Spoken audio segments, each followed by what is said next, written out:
And on this ominous ass music, hello! It is I, your DJ for the night. Mixing. Not mix because I'm non-binary, but mix because I am mixing the record today. Let's go. Dude, actually, non-binary... Dude, non-binary DJ going by Mixmaster would actually go so crazy. Someone write that down. Someone write that down right now. Someone write that down right now. Anyway, hello. Mixing. Hold on. Non-binary, fast food clown, call that McDonald's. Anyway. Hi, hello everyone. So, you may be wondering why I have set the status as just chatting today. Well, that is because, I am working on something on the ChromaSynth website that is just a bunch of code related things.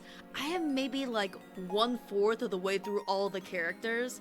It's kind of tedious, and I've done these streams before where like I was just like doing something productive, and instead of like showing you, we're just kind of chilling.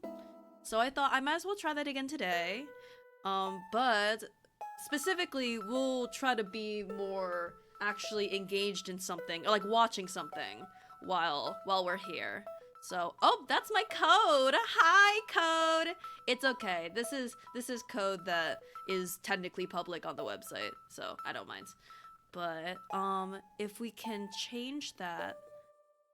Actually, if we're showing, why is there both the little screen and the that screen? How interesting. Hi, code. But Mixmaster Wildfire, holy, bringing out the sickest hot beats. What I want to watch first is something that, have you seen the new episode? Okay, so that's on the list after what we watch right now. But I am looking forward to it, and it would be lovely if we'd be able to see it on stream. But specifically, what I want to watch is, actually before, let me just make sure the whatever is showing right now, Chrome, and make that be this one. Okay, so let me get it into a nice shape. There we go. That's a nice shape. It's also cropped bad, so let's go ahead and edit that.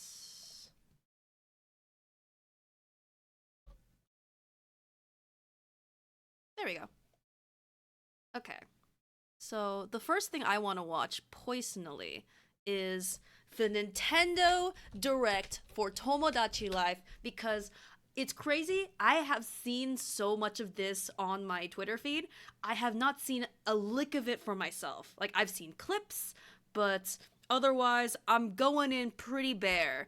So I am usually not someone who watches Nintendo Directs. But for something as dear, as wonderful to me as Tomodachi Life, I would love to see it for myself. So if you would pardon me as we watch this, it's going to be like 20... Okay, oh my god. Living the Dream Direct. Why is the UK one so much longer than the American one? Well, we're gonna watch the American one because it features husband over here. So let's go ahead and watch it. Hello to everyone watching the Tomodachi Life Living the Dream Direct. I'm Yoshiaki put on Koizumi. Captions. This game has me characters, which you can customize and interact with. Oh, what is a me, you ask? Get real, idiot. What kind of dream life awaits you in this new Tomodachi? If I may lob one complaint. So I am very, very familiar with the Tomodachis. I'm a big fan. So I'm familiar with like how this works. If I may lob a complaint, it's that they really didn't change any aspect of the text-to-speech. Like, not a single... Because it sounds exactly the same. And that's not, like, the worst thing in the world. I'm just a little disappointed it doesn't sound even like the tiniest bit like smoother. Like I'm not expecting like jank, like the most polished, you know, AI speaker shit. The fact that it sounds exactly the same did catch me off guard a little bit. I hope it's at least, I don't know, like it's a little nicer. I can't tell if it's nicer here, but Please take a look. I will take a look. I'll be watching and I'll be working in the background. Are called me characters. Grundle. I'm a fuckle. Tornadoes And you'll be It sounds exactly the creating same. them. What if you? It would be hilarious if it sounded like ChatGPT. It would be hilarious if it sounded like the TikTok default woman. And you'll be the one creating them. You know that classic bum bum bum bum bum, like Kevin MacLeod as copyright free music. It was just be that. Your family. I love that the voices are still jank. And I your just think it's a friends live little here. jarring considering the graphics How are about so someone you polished really now. admire? Yep. In Tomodachi Aw, life, Grandma. living the dream, your experience can differ based on the me's you create as residents. I love Let's see how this you could weird be ass living the Japanese. dream. I love games that are weird in a very distinctly Japanese way. We'll begin by creating the first resident. There are two main ways to make residents. You could start by answering questions about their facial features. People who could work on writing stuff or while listening by to other things. creating each part individually. I will be We'll go with the paying second more option, attention to this from video than scratch. other ones because Let's try I creating like a college student. Tomodachi Life. She'll appear as a but character throughout For the direct. others, I'll just be From working. face types to hairstyles. I love that they have. They have kind of curly hairstyles now. One of my complaints for the original Tomodachi Life is that the bang situation was not very diverse, if I may say. So it's nice that Eyes there's a good range. and more. There are so many parts. I love character including ones customization unique to in this video game. games. You can even choose the shape of ears. Ears! After you've created them, you can adjust their height and body type. You'll also choose their name Hi, and Angie. gender.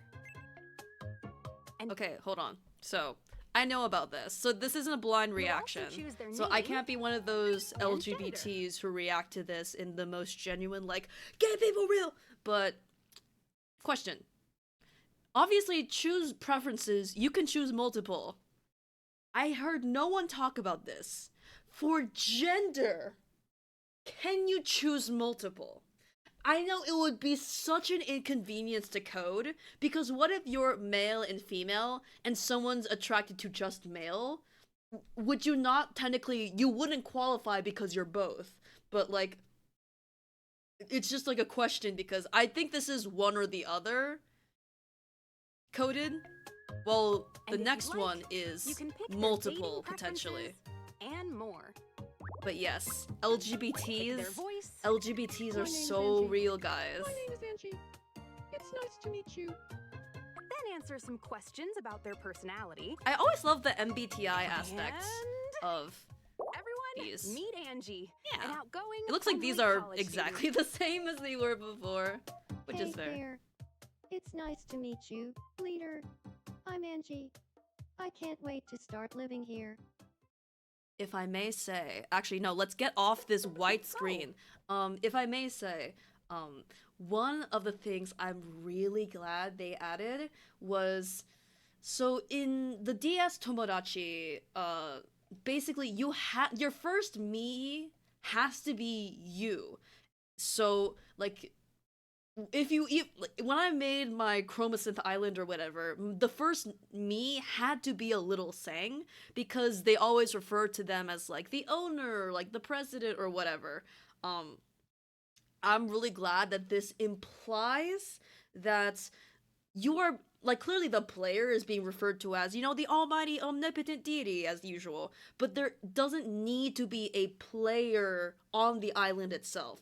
I hope that's the case, because I'm the kind of bitch who, when I'm role-playing with my little toys, I don't need to be in there, okay?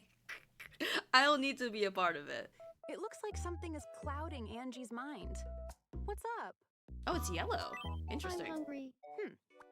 Oh, how about some flan? Who says flan? Yum. I didn't know I was listening to the British version.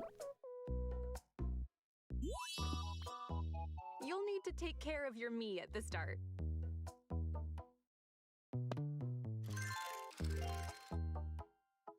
She's kind of rocking it. It's so lonely. Being the only person on Yumian Island. Kind of gives me The option to be heebie-jeebies, non-binary and too. actually be called I that wish there were other makes me want to people get this here game. with me. It really can't be stated enough that the fact that the term non-binary is in the game, like very front and center, is really nice. Like I'm sure there are languages and terms to tiptoe around it, like male, female, neither, or like male, female, other, you know, like there are ways in language to like softly refer to a third or other gender without literally saying non-binary. But the fact that they just straight up went for it, honestly, I love that. And the fact that this is following up also on the promise that Nintendo made years ago that the next Tomodachi Life installment would have gay relationships. I don't know, it's just in such hard times, it's nice to have some hope core. Ah, yeah. About that. The island is pretty barren at first.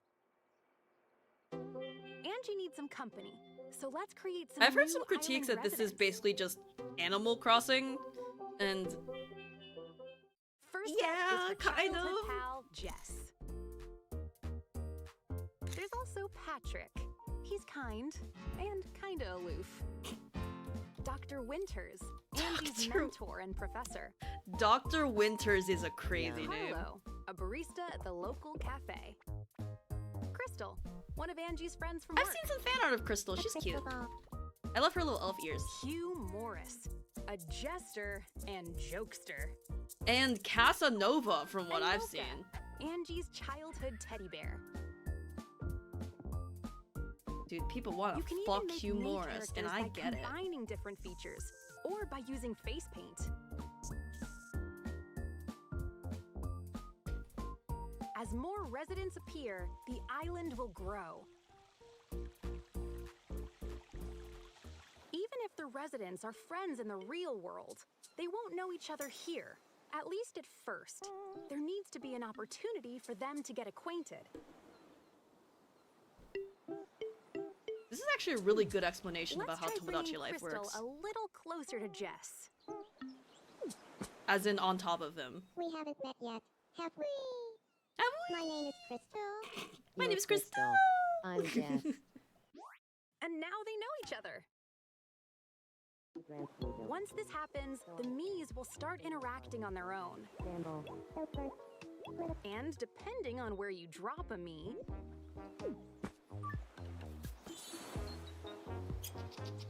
different things might play out. I hear the complaints about Animal Angie, Crossing, what and I get it because of like originality, but also like Animal Crossing is a lot less interactive than this when you really think about it. Like Animal Crossing is very aesthetic, but this you are actually you can take your toy things and have them interact with things. And Huh. I think Dr. Winters and Hugh Morris would be fast friends. Moments before love disaster. that idea. What should we talk about to help them get along? Well, Oh, that's here's a new. little conversation starter. Monster trucks. That's crazy. That was not there before. Also, Hugh Morris. the height difference? Sorry. Say hello to Dr. I shouldn't Winters. interrupt them. Dr. Winters, this is Hugh Morris. Do you feel like talking about monster trucks? So one thing I love about this direct is that this is unedited footage of Tomodachi Life interactions, and by that I mean the way Tomodachi Life works, it's not coded in the most like fluid way. Like if there are things inserted in otherwise like template dialogue, you'll notice the pause. And for some reason I kind of love that the pause is just very like pregnant and notable, because it's like, yeah, that's what this game is. It's not gonna be natural. It's not gonna pretend as if this is, you know, anything. It's just, this is what Tomodachi life is, and I kind of love that. Tell me, Dr. Winters, did you see that report on TV yesterday? The one about monster trucks? Of course I saw it. I've been itching to talk to someone about it. Did you notice that Hugh Morris has cheekbones? Okay, Timothy Chalamet. I was going to say, it was so boring that I fell asleep. I guess I'm just not that interested in monster trucks. I see. Uh-oh, I accidentally pinned That something. reminds me. We can keep it. Apparently, Dr. Winters made a cameo in the I report. swear to God, I pinned it on Is accident. that right? Whoa, you know, maybe we do have a lot to talk about after all. I bet we could be good friends. I'm cheering Then hit it for off. Dr. Winters. I'm cheering for her. On this island, time passes in the same way as the real world. So, even when you're not playing, the Miis will live their lives of their own accord. I love that they're hanging out. It's cute. Is that the mouse one?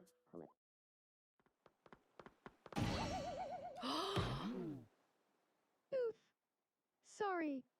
My mind was somewhere else. No, it's my fault. Germa. Are you okay? I'm not the first one to make that joke. Yeah, I'm fine. Then we're both fine. Good. Stay safe out there.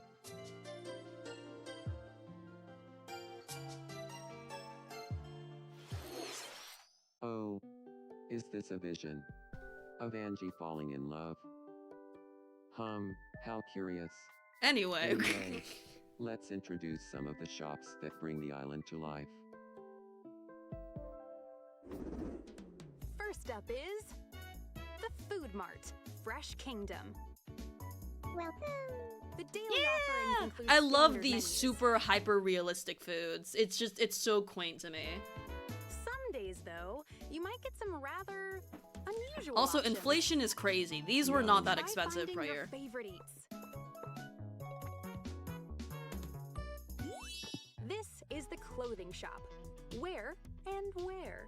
You'll find a dolly dress outfit, a sunny side up outfit. I'm gonna be so real. Like, dressing up the little Tomodachis is one of my favorite parts of the game, and I'm just a sucker for little doll maker games where I get to give them little outfits. Honestly, I need to get a Switch and I need to get this game. It's gonna be an investment. My birthday's in April, so Anything maybe I'll clothed make it like my a hot gift. dog costume and a wrestling singlet. Tomorrow, Bronco. I'm a Well, anyway, Wow. If you want to change up your look, head to this shop. Next, the news station, MNN. It's your source for everyday happenings on the island. We've got a surprising news story for you. Early this morning, an unidentified creature with an extremely long neck was captured, only to be later identified as local resident Angie. You can also re-watch the news later if you'd like.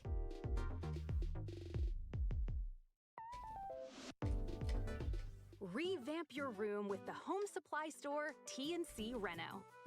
There are rooms for people who want to be library dwellers or Aw. who dream of I've always living loved in the a little supermarket. I feel like there's not much decor you can put in there separate from these, though. Design your room with Love a ya. plethora of options from this shop. Oh my gosh, the rooms have different color options. I don't know why I'm acting like this is the best thing I've ever seen, but that wasn't a thing before. The rooms themselves have different color options. Wait, this is peak. This is peak. Also, yes, I am an Aries.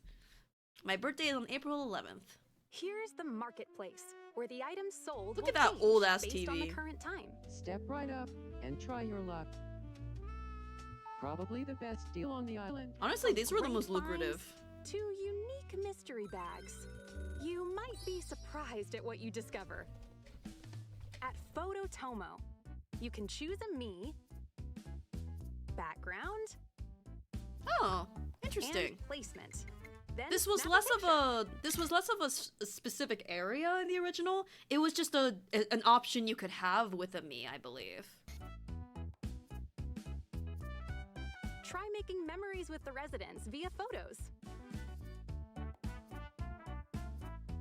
Aww. Da-da-da-da-da-da. Yeah. Oh, it's Dr. Winters. What's on your mind? I don't like how that's Union yellow. doesn't have enough greenery. Can we get some more plants around here? That's a great Crystal is idea. fun. Anything specific?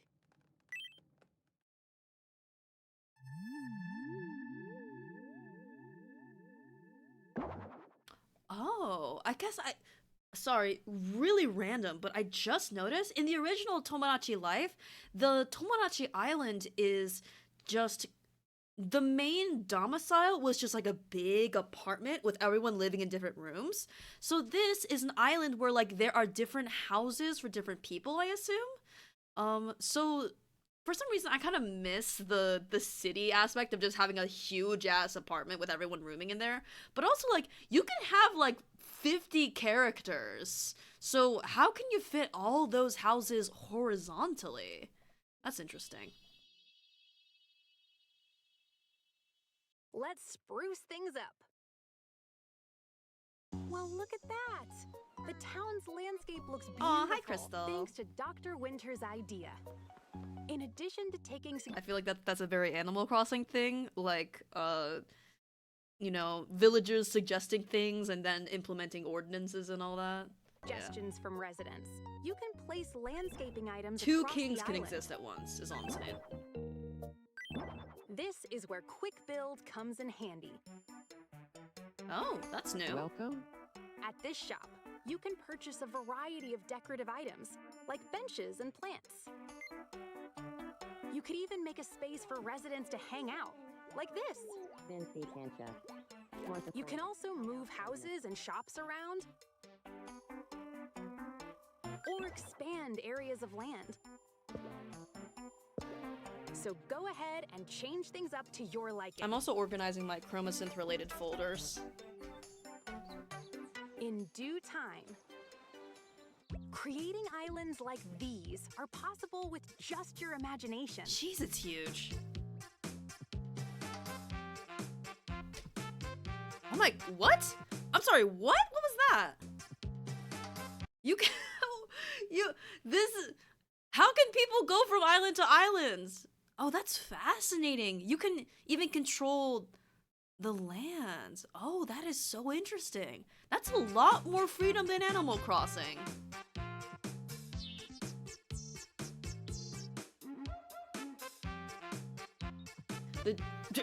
The dream cozy game is a Japanese America. So you mean Hawaii?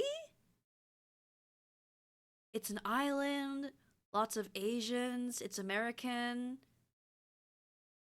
Not colonized. Yeah, it's basically uncolonized Hawaii when you really think about it. I've been to Hawaii, it's a pretty nice place. Here's Oh, hi, an alien. alien who's recently been popping up in Angie's dreams. What? Mocha's friend Latte No elaboration. has also been showing up. Wait, hold on. Mocha's friend Latte has also Yeah, been I think showing this is a reference to, I don't know if it's a Korean mascot, but it's like a white bear and a brown bear, and their name is Mocha and Latte, and that's like a fun reference to them. It's cute. up. The island's becoming pretty lively. That's Patrick, sporting Girl. a smug stance. If it isn't Patrick. Girl, stand up. There's Stand Dr. up. Winters waddling around town. Well, don't be rude. She has small legs. And here's Jess, socializing skills and crossed arms at the ready. I see a non-binary. These tiny habits are called Shigeru Miyamoto? little quirks. Oh shit. I love which that. you can gift to me characters. I feel a bit more like myself. The little quirks can differ. I love like that. how Mies enjoy their food, for example. Is it colonialism if no one lived there? You come to this uninhabited, beautiful island, so like a little.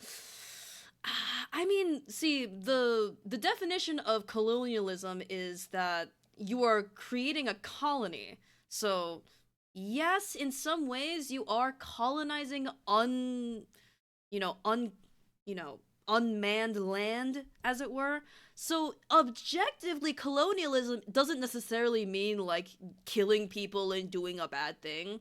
But when you think about it, the broader like ecological argument of like romanticizing taking like an untouched natural patch of land and just turning it into like an urban thing, like that's a whole other discussion. But colonialization in this context, it's a more neutral thing.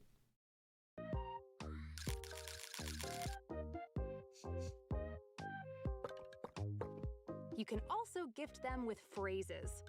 Yeah, I usually end up crying when I go to the movies. Your I don't know. Some other your little speech quirks font is include so wiping away strange, Crystal. sweat, or tossing and turning while asleep. Try finding the little quirks that match each me. You know what this pristine piece of land unseen by man needs? A Trader Joe's. Very American. Oh, Angie, why so glum? Huh. Patrick shot me down. Giving up. Yeah, that'll do it. Where's the friggin' mood meter where, you know, if someone confesses and they get shot down, or if they get broken up with, their mood goes from positive to just way in the negatives, and you gotta feed them shit in order to get them functioning like a normal person. I think usually what I did is I gave them a plane ticket to get them on vacation. That was the most mood boosting. But damn. Hugh Morris, you Let's bastard. get Hugh in here. Did you just say polygamy? Hold on. Let's get Hugh in here. Well, that is an option that Nintendo has yet to add in any Tomodachi life. There are gays and non-binaries. We do lack polyamorous people, or polygamous people, which is an interesting coding nightmare when you really think about it.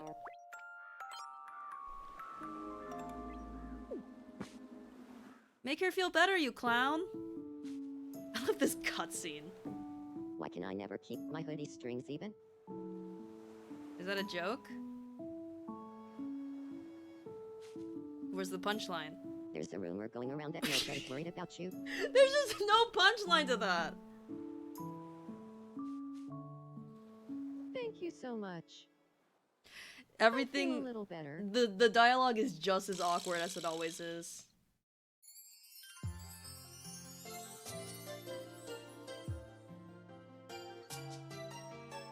When you think about it, Hugh Morris is I'm so kind of touched by like Hugh he's Morris's tall, kindness. he's got cheekbones, And now, he's got like now a, my you heart know, seems to be career, racing. he's kind. Wait. Is Angie falling for Hugh Morris? The No kidding. judgmental eyes. We'll see how this unfolds. But first, please take a look at this. Oh, it's Crystal. She's out and about. Look at dog her by little side. poopy. But this pup isn't an ordinary pet. You can create it, all thanks to this workshop, Palette House.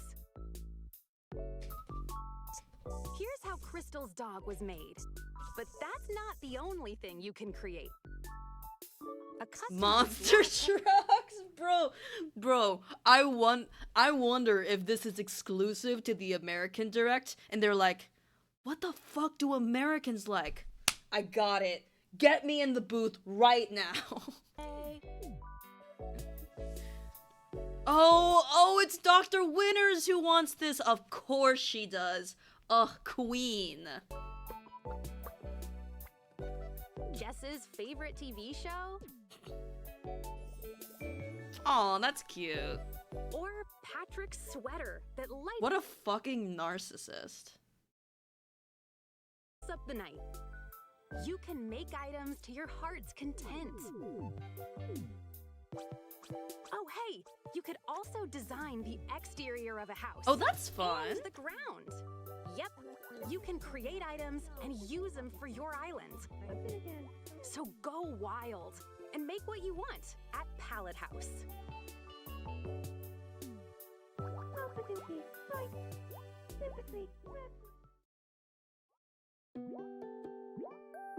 Angie, what's on your mind? We're all gonna get Pokemon pets. Dude, I saw a post that was like they were talking about like their favorite like Pokemon character, and they were like, I'm gonna make like this character in Tomodachi Life, and I'm gonna give their little companion, I'm gonna make that their main Pokemon. And I'm like, oh, that's such a cute idea. Huh. Aw. I can't hold back my feelings for Hugh Uh-oh. Morris. Uh-oh. I need to tell him how I feel. The Well, drama. let's hope it goes well. The We've drama. gotta cheer her on. Where should I confess my love? How about on a Ferris wheel? Hey, so some people have pointed this out. One of the things that you could do with confessions is you could How should I confess confess my feelings? with a song, like a musical number, because infamously there is a wonderful musical hall in old Tomodachi games.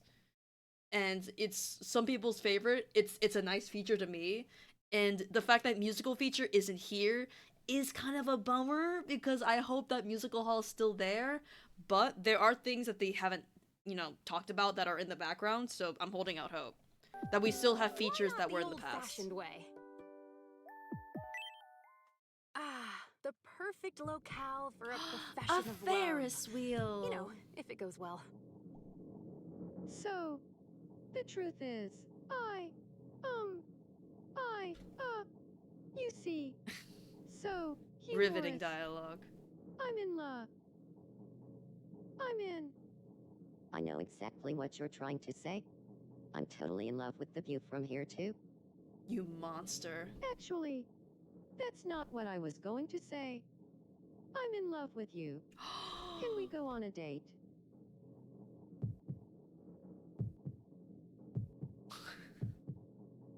In other directs, Hugh Morris is either a clown or an old man, Hold it right there. by the way.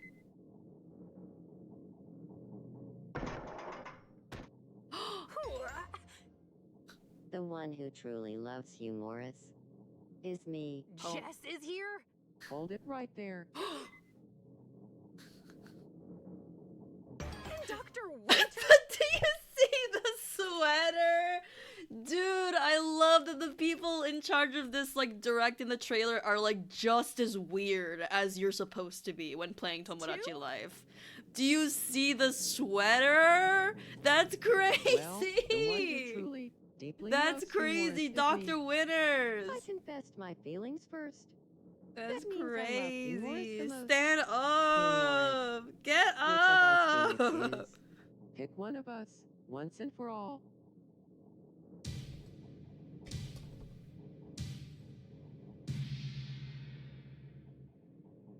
I'm so glad you feel the same, Dr. Winter. Yes! Poor Hugh Angie. Morris, Dr. She's been Winners turned down a forever! second time. Angie, you can find better. Why does my heart hurt so much?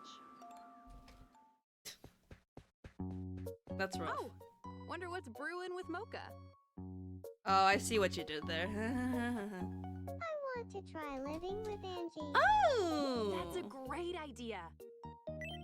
That's definitely Something I new. think we'd enjoy doing every day if Angie and I lived together. Oh, right. Angie and Mocha go way back. So why not reminisce? Let's have them talk about when the two of you first met. I'm sorry. What is one of Let's have those them talk about when the two examples? of you first. If you lived with Angie, you could spend your days blinking. It's like I'm there. It's like I'm there with them. First met. I think you're right. I'll go talk to her. Can I have a word? Oh, I just realized this is her childhood teddy bear. Mocha, Oh. Well, if the two of us live together, what's something you think we'd enjoy doing every day? Let's say it together. Oh. On three. 1, 2, 3. talking about when we met. We are so compatible. Aww, Let's move in Angie. Good for you, Mocha. Oh, do you see the little dance? The Here's little. their home. Looks like they're really living the dream. Yeah. And best of all, Wait a minute. Angie looks much happier too. How many chairs is that? 1, 2, 3, 4, 5, 6, 7, 8 people in one house? Damn, the polycule! Here in this big ol' house, up to 8 residents can live together. Oh my god. That's really. I hate to sound like a broken record, but I'm just really impressed by how cool this is. You'll be able to see different sides When my of the bitch Mies wife when wants to they're under the watch same roof. Green. On 3, say the first name that comes to mind when you think of a fashion icon in this house. 1, 2, 3. Me. Bruh. And that's that. The Mies on this island will live out their lives however they so choose. When is the game coming out? When is the game coming out? I love They that. might befriend It's just so someone, cute. almost It's so weird and live together. cute. Handling the cleanup? or even fall in love. Look. Oh. Yes! Yes! My ship! Oh my god, without the... I love that he still has the makeup but doesn't have the hat. Look good for them, honestly. They'll make the most medium-sized babies. See how their relationships change. Wait, Patrick and... They were sitting next to each other that one time. Alright. And help them out where you can. I'm going to... This is one of those games where not only will I love playing it, I will eat up like chow other people's playthroughs. Like, I will... Oh, I can just imagine how much fun it is to watch other people play. I love that shit. See, here's the thing. I never really got into The Sims, mostly because just, one, this might sound strange, but the amount of options you get is kind of overwhelmingly large. So I never personally played it because when I was a kid, I was already stressed and scared of a lot of things, but the idea of playing God and managing, like, people's lives, like, that was stressful to me. That was not relaxing to me. But with Tomodachi Life, there are a lot of options, but there's still, like, a level of, like, cartoonishness where you can separate it from the perils of real life, except for the drama. We love drama. That concludes a basic overview of Tomodachi Life, living the dream. What did you think? Soon, it'll be your turn to create your own island. What kinds of me characters would you make? Tomodachi Life, Living the Dream launches on the Nintendo Switch system April 16th. The game will also be compatible with the Nintendo Switch 2 system. Thank you for watching. Aww. Aww. I want to play the game. Oh. I'm looking at the comments right now. They're fully embracing non-human me's. Yeah, I just realized in previous Tomodachi Life, it was, because all the options you have are very human. Very human. They kept the 3DS version speech synthesizer. I wish they could have polished it the tiniest bit, but, you know. Little quirks, the alien is levitating. Anyway. To solve the problem, I made a design. This design is very human. Okay, so. Pretty please. I don't want to be a magical girl. So, before... Oh my god, it's up! Ah, cute! So, before we watch it, I want to... Let's rewatch the first, pilot animatic, because... It's interesting because I follow Kiana. One could say we're mutuals, but I'm, it's whatever.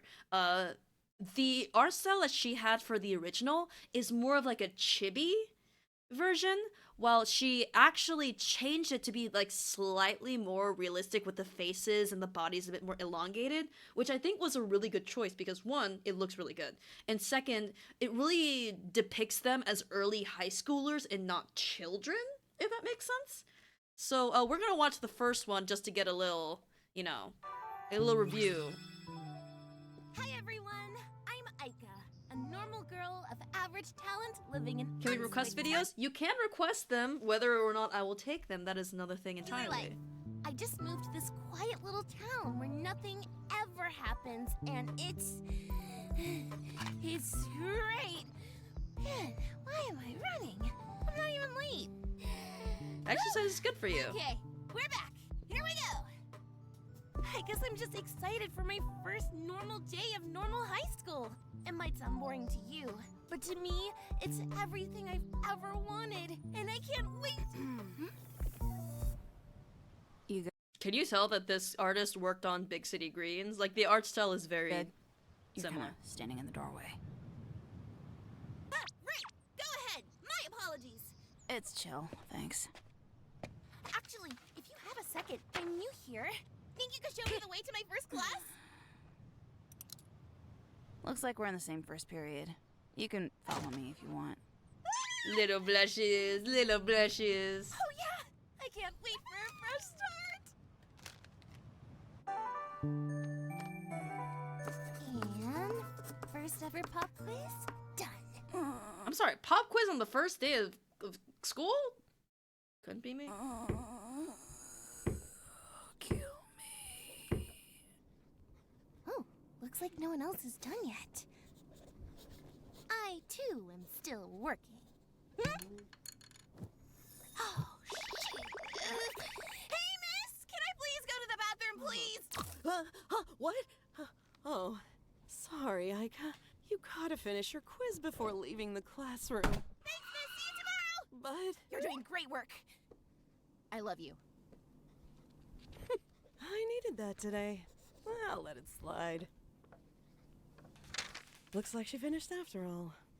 And with a perfect score?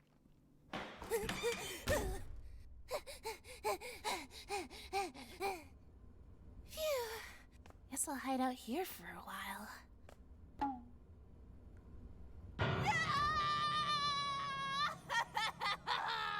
No! Get off that dirty-ass floor. I love that there's, firstly, some cussing. Secondly, the voice actress for Chiaki? Like, it's a very recognizable voice. God, you're dramatic. A box, Aika? Really? You put me in a dark, dark little magic box? I'm lucky someone with hands opened it up! I knew you'd be found. Eventually. I just needed you off my back, Hoshi. It's my job to be on your back, and it's your job to... Unless it's a minimum wage cashier job, I should not be working. I'm 15. Whatever needs to be done can be handled by the others back home. Sorry for putting you in a box, but I need this. Please go. And try not to be seen. Why don't you let her out the window if you don't want people to see her? At least take this. Just in case. Call me if you need me. What? What was that? Nothing. Don't worry about it. I think my kidneys are backwards. Bruh, some kid got a perfect score on the Bruh. quiz. The curve is fucked. The curve is fucked. Hey! Thanks for helping me earlier. Can I sit here? Is that a no? Aww. You're asking me? And her glasses Yeah, clear but it's up cool. because of I, symbolism. Sat down before I asked, and now it's weird. You know, I'll just go. No. You can stay. I'm just not used to people talking to me, is all. You see, I'm kind of a loser. Wow! A real-life high school loser! Whoa, okay. I already said it. No need to rub it in, you know? Why? Being a loser's awesome! No one bothers you or expects anything from you, and you're free to do whatever you want! You got nowhere to go but up! That's That's a fun spin on it, I guess. You've got a way with words. I'm Aika, normal girl of average talent and zero secrets. Okay, well, I'm Zira, also a normal girl of average talent. I got a couple secrets. I won't press any further. Nice to meet you, friend. Aww. Aww. That's bad. So, what book you got there? It's just one of my favorite mangas. Moon Sailor? Girl. Firstly, that is the exact same sound effect they use on SpongeBob for the Secondly, y'all didn't even try to... Alright. I know it's kind of childish sometimes, but it has cool lessons about friendship and being a hero, and... You know what? You can just hit me with your car if you want. It's fine. No. The manga's great. Don't get me wrong. It's just... the genre. Hello, handsome! Is this normal? Why are people running? Oh, is this one of those fire drills? Where are you, Star Guardian? Hello, Alex Lee! Show yourself! Oh, Kurtz, not this guy. Let me just... Hey! Leave our school alone! This is really dangerous, you know! Zira! Who even are you? Are you talking to me? Oh, I'm sorry, I could barely hear you. You're so small and insignificant.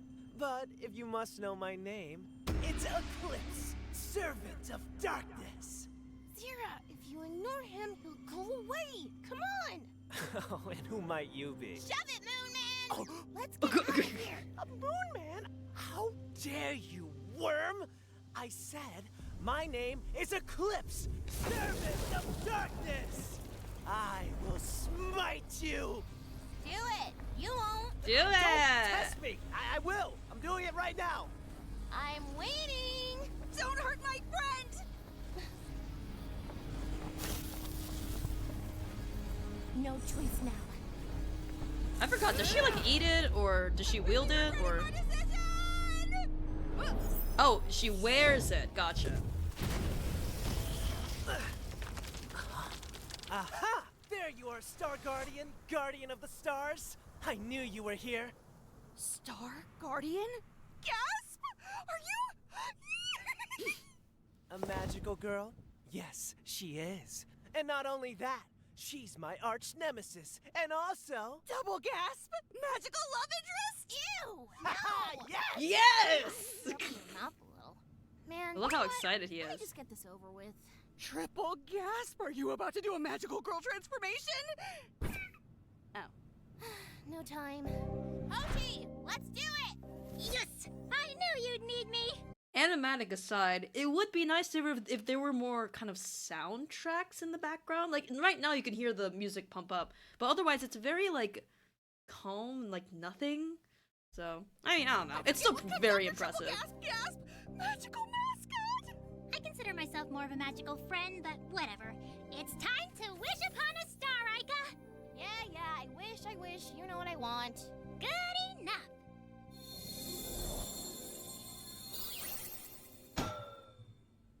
Is that a lead pipe? Yep. I don't understand. What's a lead pipe gonna do? You don't have like a magical star beam or energy blast or something? Yeah, I guess I do. Like, what even is a star beam, you know? Now a lead pipe to the shins? That's just reliable, baby. This isn't over. I'll be back, Ugh, Star Guardian, that's Guardian of rough. the Stars, as soon as my bones heal. He's never been able to use magic before. So you were hitting him in the shins and he wouldn't magically recover. Our protagonist! Aika, you were amazing. That was just like Moon Sailor, except not at all. And you're a black magical girl? I know that's right. Her methods are unique, but she's the best of the best. Can you believe she ran away from it all? And put me in a dark, dark box? Yeah, still mad about that, by the way. Ran away? Why? Well, truth be told, I don't want to be a magical girl. Pretty please. Oh, man. Yay, it's time for class! I love this detail. her big transformation is her returning to civilian mode.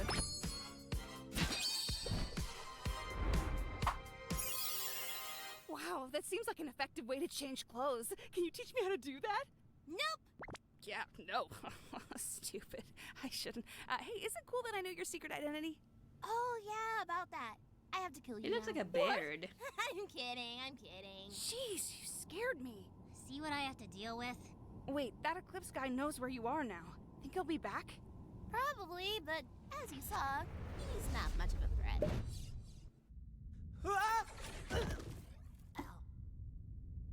I'm back, milady. Milady. Well, that went poorly, didn't it? You hardly used the For powers context, of Kiana Mai I is an suppose I got infamous caught up in MILF the lover. moment. So if you see some But wonderful I older found women her. designs. That's good, right? Please, I need this. Please, I need this.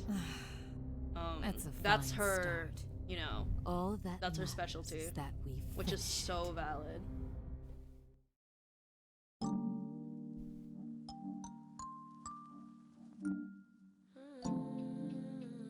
So that's the pilot.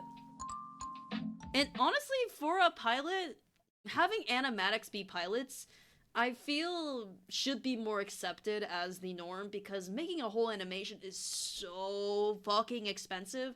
And also, like, the time that it takes to make it, yes, the end result is impressive, but if your goal is a series, then, like, I just feel like it's just so much effort going into one part of something bigger. And I don't know. I feel like it's good to kind of divide and conquer when it comes to essentially pitches for bigger things. Anyway, episode 2. Let's go. Welcome back to school. Oh my god, today was the best day ever! You're telling me the classes, the cafeteria food, You psych! homework. I feel like we're not on the same page. I'm talking about the freaking hole that was blown into the side of our school! Hell You got a yeah. half day because of it? Also, you're a magical girl! Oh, Zira, that stuff's stupid and boring, and I hate it. Anyways, what we doing I next? love Aika's like she seems a little like, I mean this in like a gentle way, like slightly sociopathic, as in like she doesn't know how to regulate her tone and she has clearly reached a level of cynicism at her age that is very unhealthy. We? Together? Yeah, like, date. Oh, wait, that's wrong. I think it's called a hang, because we're friends now. Oh, no, unless you're busy. You look like you're someone who has a lot going on. Good face. You're not going anywhere, Star Girl. Aw, chunks. I forgot who she's here. Hey, look at me when I'm talking to you. Listen, you've had your fun. I let you finish your one day at school, but you're coming home now. Wait, you have to leave already? I was hoping to pay you back. You really saved me today. Aww. You're right. Hoshi, today was the first time in a while there was an actual magical threat, right? It'd be so irresponsible to leave all these kids and this beautiful high school loser to fend for themselves. Freak? Out here. Can't have you losing your edge. Oh, come on. You don't even know what's out here. But she does. Zira here can show us the best this town's got to offer. I can? I sure hope so, or I'm out of here. Well, let's see it. You've got until the end of the day. Yeah, totally. Let me just, what do cool people do for fun? Yeah. Charge your phone, girl. Right, yeah, stuff to do. I do stuff because I'm well-adjusted and have hobbies. Let's do it.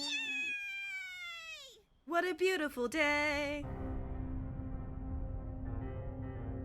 Oh my god! Slay! Did you watch Rebel Taxi's pilot for Loki IRL? I've seen bits and pieces. I have not actually watched the pilot. That would be an interesting thing to watch after this. Performance was less than desirable today, human. I'm starting to wonder if you're worthy of my powers. My apologies, Lady Devoid. I won't let you down next time. You still have your void since you miserably failed to use it properly. So, I'd like to know what exactly is stopping you from going back to fight. Oh, I don't know. The fact that just moments ago my shins were obliterated! Huh? Wait, what? How? Your body is stronger with accelerated recovery, but you're not invincible. If you die in real life, you die for real. That's generally how it works, yeah? So try not to get shot or whatever. A more subtle approach would be favorable.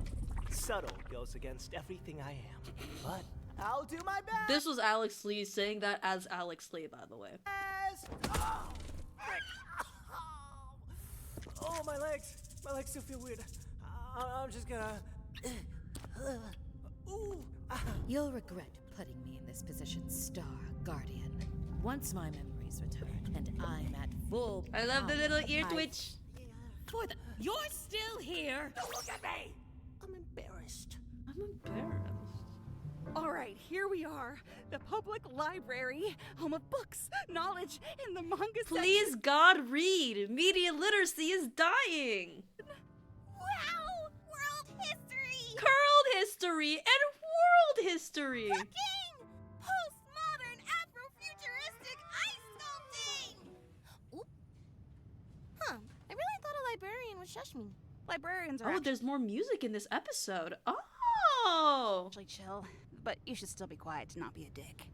You're telling me we're just supposed to sit around in silence? I can't even hold these human-sized books. What am I supposed to Shh, Hoshi! Don't be a dick! Maybe Hoshi's got a point. Who needs knowledge anyways? Oh, he made it. Come on, I know something we can all enjoy. Good. He's a little bug. Library, loser shit. Well, But hey! this new boba shop is the Boba, boba, boba! Like, sick anime reference. coolest spot in town. Hello there. One milk tea with boba, please. Hold the milk tea.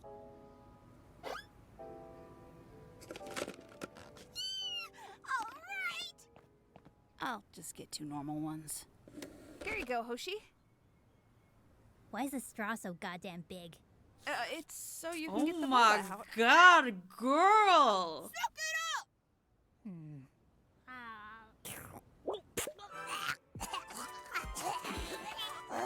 Oh my god! Also, if I may take a second, in the first episode, didn't she say, like, hey, don't be seen? He's just kind of, like, floating around out here chilling, so people can just see him. Is that not a concern? Oh my god, that thing's choking. Okay, people are looking. Let's take our drinks and get the hell out of here. I got you now, Star Guardian. Guardian of the stars. Golly, mister, your boba is huge! Oh, we don't draw kids with propeller caps these days. Actually, I'll have you know this is pure darkness filled with power that your feeble mind could never comprehend. Now, get out of my way. What'd you order to get that? Damn it, where'd they go? I want the big boba! Hey! Hey! Hey! I'll kill you where you stand! I'd like to see you try, butt chug, shin kick! I'm above this. I'm out of here. Damn. So that other stuff was dumb and bad. But how about river jumping? Our Let's kill ourselves! classmates come here all the time, so I know it's cool. Pretty scary, but exhilarating. What do you think, Hoshi? I don't know, do you want to jump off a bridge? Because I can fly, so you do you, man. I have trauma from someone from not like I'm slightly joking, but one time I had a friend, not a very good friend, but we were friends. We were going to jump into a pool together and we held hands. And so we were like, let's jump on 3. And I was the only one who jumped, and then they stayed up there, and so I jumped and my body swung around and the inside of my arm scratched like the concrete wall. And it was really bad. I'm glad this isn't that. Yeah, I'll catch up at the next one. Gah, stupid! Aw, don't be so hard on yourself, Zira. I'm having an amazing time. Yeah, well, you're not the one deciding if you can stay or not. I'm sure Hoshi's having fun too. Damn. Ugh. Hey, you did good. I got it from here. But... All right, Hoshi. Turn that frown upside down. I know these activities haven't really been your speed. No. Let me talk. How about we just do a chill little hang? Stay in, eat some junk food, and put on some peak television. Just like when I was little. Pinky? You remember doing all that? Oh. Pretty Princess Pinky Popo! Oh. We were never able to finish the series because we Couldn't find the rest? Well, this very town's local library had the whole set. Gee, maybe this place isn't so bad after all. Oh, it's beautiful. Wow, you were so prepared. Aw. If there's one thing I've learned while being a magical girl, it's that you gotta cover your bases. Now, let's go hang out at Zira's house! Yay! Goyle. Just kidding! We can go to my house! Bases covered. You have a house? You ask such silly questions. Now follow me! Oh. We're here. Where's your house? You live here? Oh, yeah, that checks out. How'd you get a treehouse? I made it myself. Pretty nice, huh? Wait. So you live here, like, by yourself, in the middle of the woods? What about bears? Or robbers? Or poor bears? I guess you're a magical girl. All right. 1, 2, 3, 4, 5. Fifth time's the charm. Did your parents bankroll you? Wait, where are your parents? That's classified. Best not to ask so many questions. You're lucky the Star Guardian is even talking to you. Right. You know, maybe I should just go. And gotcha. Ow! Lady the Void's gonna kill me. What the? You okay? What's wrong? Like, emotionally, or...? Everyone out! Not the treehouse. Nice. Ah, I see. Classic. Oh, wow, it actually worked! Aika, what is that? Star Guardian, hello? Danger! What? It's just a tree! Oh, would you get it together and do something? The house is a monster. I can't stay here. I can't hang here. Exactly! It's a monster! Do your job! Zira! Behind you! She needs something or someone to care about. Whoa! Aika! Damn! Boy! Can I have my house back, please? Yes! She's doing it! She's really doing it!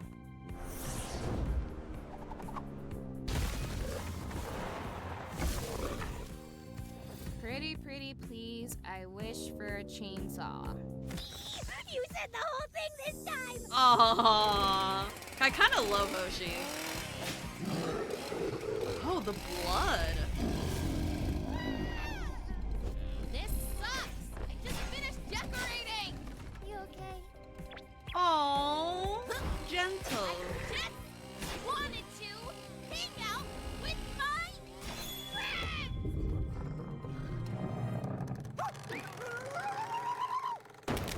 Oh. Comeuppance.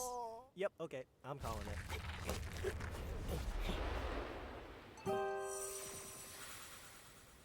This is... Itchy! Look! Cosmic cash! That means that thing was a void! Why'd it spawn here? So I should stay, right? Just in case? I could possibly maybe still do normal girl stuff in between? Okay, fine. But just for now. Yay! Thank you, Hoshi! Aww. Where are you going? I was just gonna head out. All I did today was get in the way and make things worse. Couldn't even plan a fun day or convince you to let Aika stay. She did that all on her own.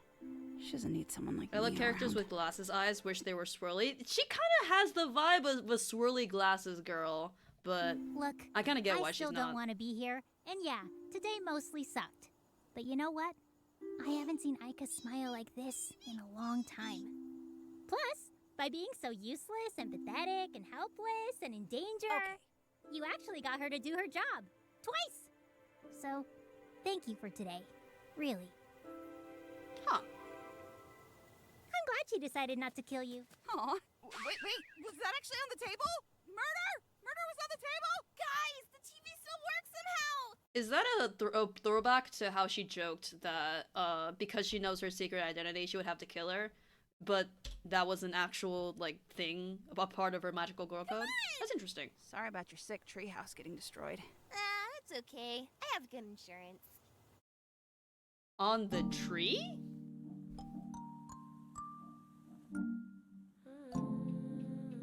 Interesting. We can listen to this for a little bit.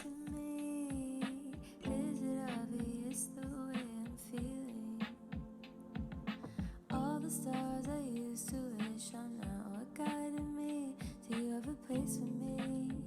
Is there room in your galaxy? Is it wrong to hope? But I saw you in my dream. You took a chance with me.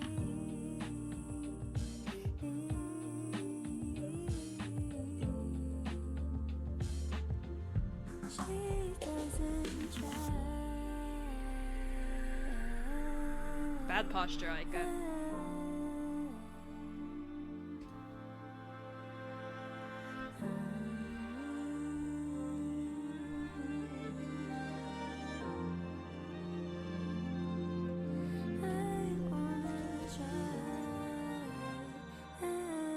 This is beautiful. The instrumentals? Holy. Is it weird that in the end of the episode I was kind of waiting for a next time on pretty like, you know, kind of like those end of TV things? Nice shout out to the Wonderful World of Mickey Mouse shorts. Those are good. The episode will be fully animated by Mercury Filmworks. Nice. Excellent. Oh, look, other pilots. Hello. Well, now that I like when they were middle schoolers, so I don't mind high school designs. I kind of like that they're a little older and they're not children, if that makes sense. I mean, they're still children, but making them teenagers makes more sense with the humor and the crass dialogue, if that makes sense. I don't know. An animatic history video. What does animatic... Oh, you mean like the history of animatics. For some reason I was like an animatic set to history? What? But you mentioned what was it? Loki IRL? Was that one? Kids say fuck all the time. Yeah, I don't know. Loki IRL pilots. Oh, it's 30 minutes. Okay. Alright, well, let's look at it. Holy shit, it's the best indie animated pilot ever! I gotta admit, I'm not personally a Rebel Taxi fan. I've seen them in the background, but I love the lines. It reminds me of like a bit of a Newgrounds kind of art style.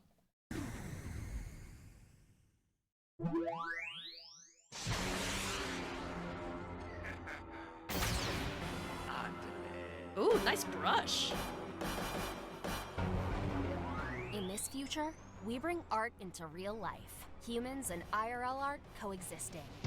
You can tell who's an IRL by the sketchy lines and neon skin colors. Or they just look like that. Let's take a dip into insanity. Though, if they had superpowers, they're greatly reduced here. That's until Loki found this cyber gem. Once activated through Wi-Fi... This is a lot happening at once. It's a bit much. Interesting.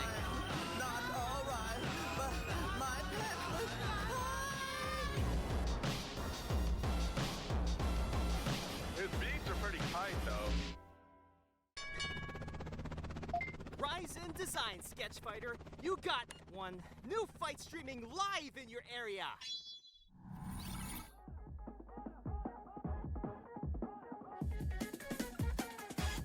Oh, get up! Get up, you noob! I'm losing money on this one!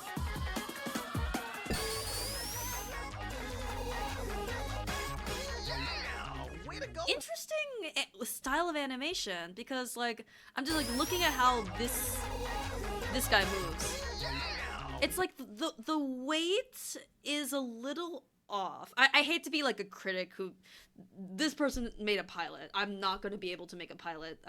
I want to make that clear. I just think like just looking at it, the weight of the animation is a bit off. Way to go, Rapido! We got this! We got this!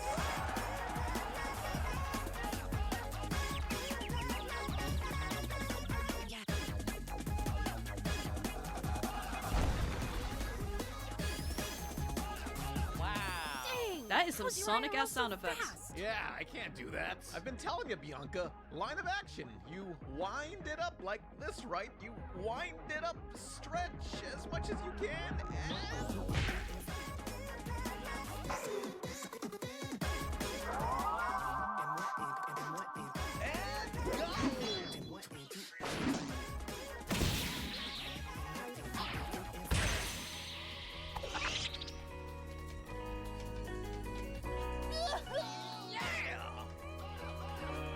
Why are you blushing?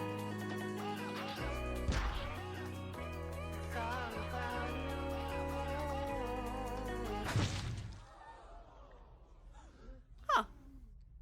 Didn't expect that. Brazil!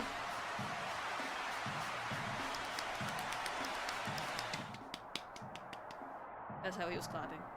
Who's that bean guy? He's going crazy. Knockout! The winner is Kali and Tori! Your medical bills are not our problem! Oh dear. Another reminder of my failed pet sitting career. Hey, at least IRLs can regenerate. Hamsters don't. Now, who's next? Wow, there she goes. Glad to see you didn't cry this time, Steph. Dang, there was a girl in the crowd I was hoping to impress, but I guess that ain't happening. Anyway, your turn, guys. Let's green eggs and ham it. I'm ready. Did you see the one where they got banned from the zoo?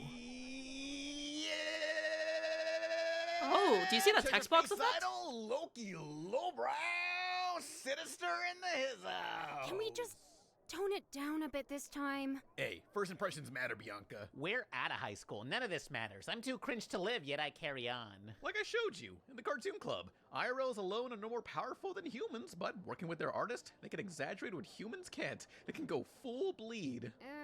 You can show rather than tell. Maybe now we should unlock your Wi-Fi curse? It's too dangerous with so many people around. Plus, I want a fair fight.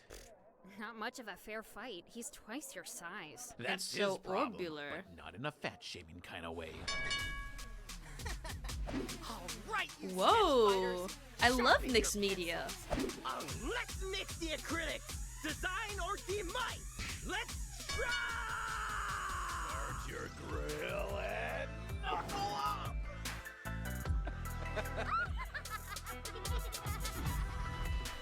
It's interesting that they established that the drawings are signified by the unstable lines, but the animation style kind of makes it so that regular people also has slightly unstable lines. So, kind of like now. Loser.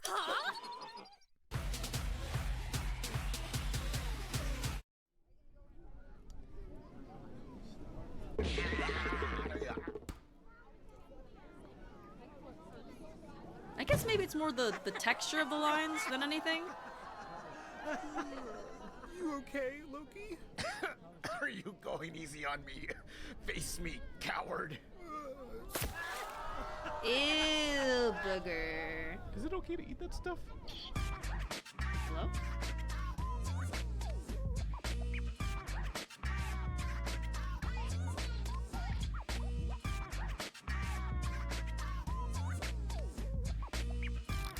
Regular people are rare since people like Bianca had a human and a cartoon. What? What is this world? Oh my god. Maybe I missed that.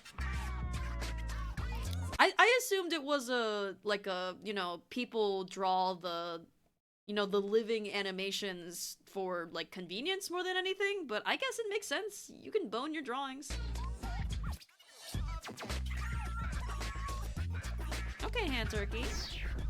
Well, yesterday's fight got us some views, but it'd be nice if the loser got some money from the ad revenue. It's cool. We got just enough saved for our side of the rent. Besides, we gained some followers. I just want to watch you mutilate your body some more.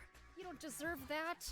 We should have activated the Wi-Fi hotspot. Not safe nor honorable. The audience deserves a fair fight. I can handle the pain.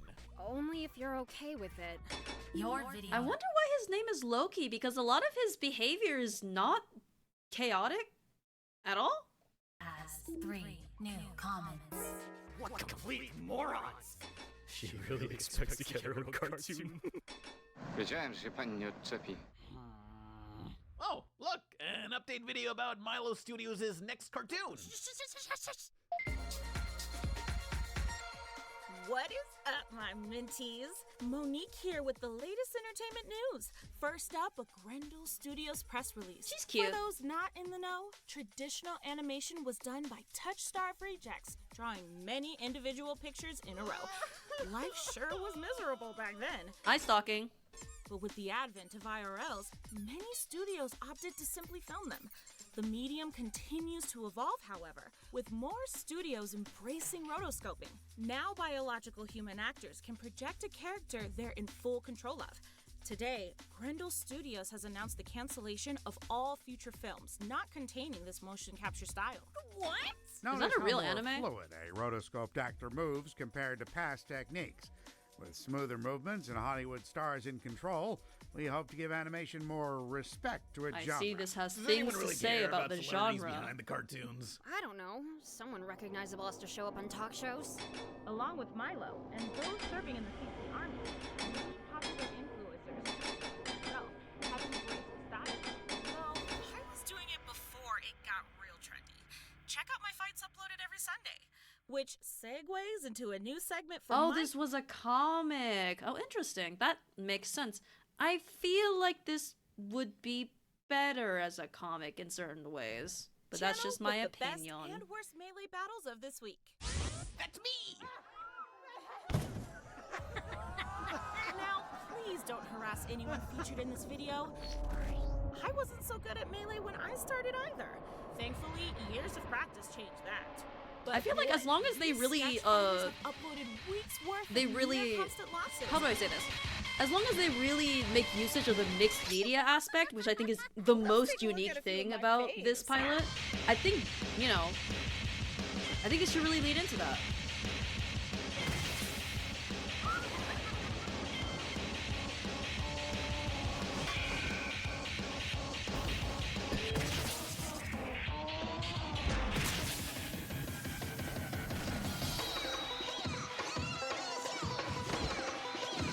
The music is also very eccentric in a kind of a nostalgic way, like video games in the 2000s.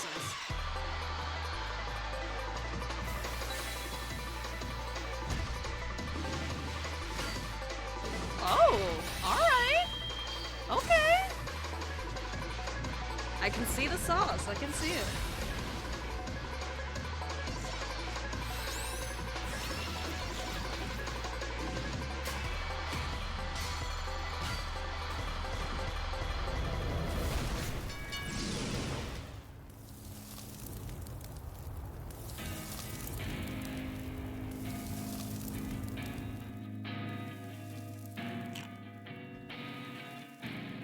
I've seen those two before. Loki and Bianca look like the biggest bunch. Forget the comments. I got an idea.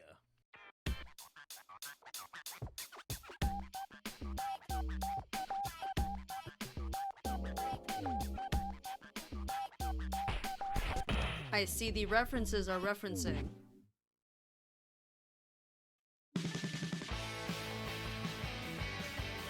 Oh, interesting, because it's 30 minutes, it's doing one of those like very Cartoon Network ad breaks or these things in between. Interesting. I feel, I don't know how I feel about the execution of this, because it's a lot of information that you have to give in a short amount of time. But I feel like this is a lot for people to have for like 2 seconds. I feel like, you know, kind of like how in video game loading screens, they have like one line of text, which is like, hey, helpful tip, something something. I feel like that would honestly be better than having a bunch of information at once, because you can actually absorb something than, you know.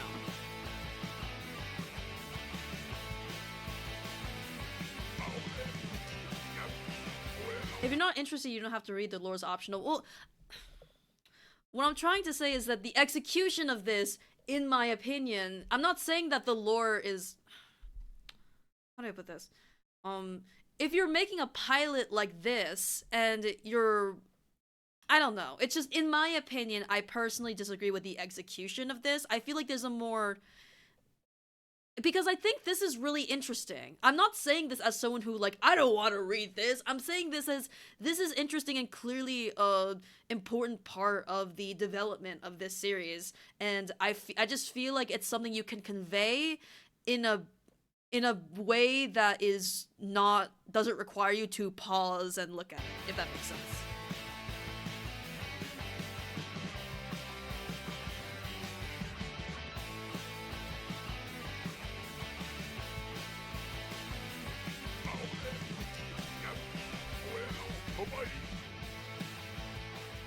You still staring at the numbers? This is the first video in months that's actually doing numbers. Oh, I love the Negativity vanilla and go mockery there. just brings in the views. Really should have done this earlier. It wasn't that negative. It was constructive. We can tone it down next time. Just take a break, Momo. We haven't had time like this in a while. Are you sure I wasn't too mean? With Loki and Bianca? You talking about those weirdos from my school? Ugh, I should have shown him the vid before uploading. Oh, you're fine. It was a public area for filming. Though, I guess it'd be better to ask next time? Dang, son! The house tour videos don't do this place justice. It ain't so great. Influencers only rent the house as a group till their money dries up. Oh man, look!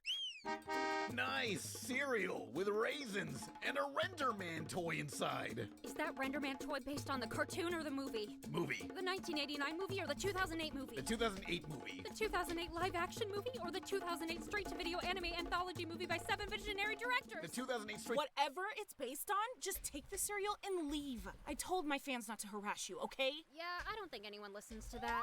Relax. We just want to challenge you to a melee fight. We want to prove we're not a bunch of scrubs. No offense to you freaking stupid inept morons, but all your videos seem to say otherwise. Have you two considered not uploading embarrassing stuff yourself? We're making progress. Oh, you poor girl. I've been there. Silly internet videos I regret for the sake of money. I remember when I was... cringe. You just gotta avoid the comments. I went to school with some of those commenters. This melee is what we need. Yeah, and don't hold back on us. We want a real challenge. Ain't no one want to hear your sympathy. Ooh, compassion. Loki? Call me the rap assassinator. Is this your bowl of cereal? Why is it so sticky? The milk is just glue. It looks nicer on camera. It's for a commercial. Well, it's mine now, apparently. The naughtiest by nature if I had a car I would double park. Right, Bianca? Yeah. This cereal is of no value to us. He's the Cheshire Face idol, and I also do stuff.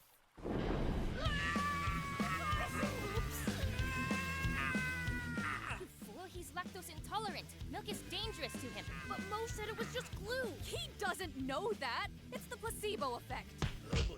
What is going on here? Hey, you! How many followers do you have? About 200.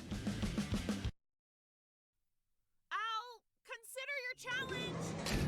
Well, they seem nice, mostly. You're not really gonna take up their challenge, right? Well... Alright, I'll tell her. Monique, boss wants to speak to you. Ooh, vas a ver. You'll be fine.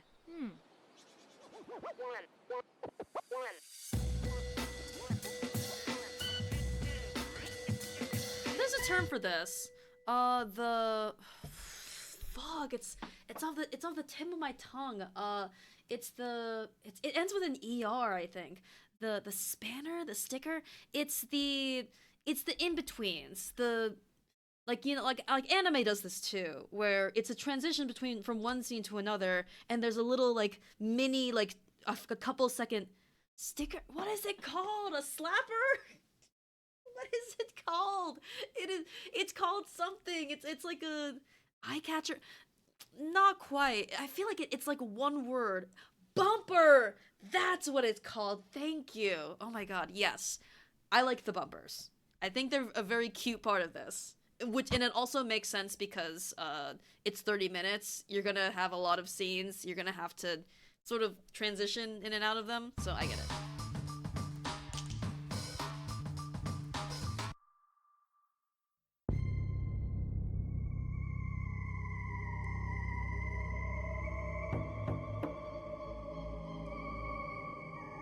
Mo, another sponsor just dropped. Oh, that's...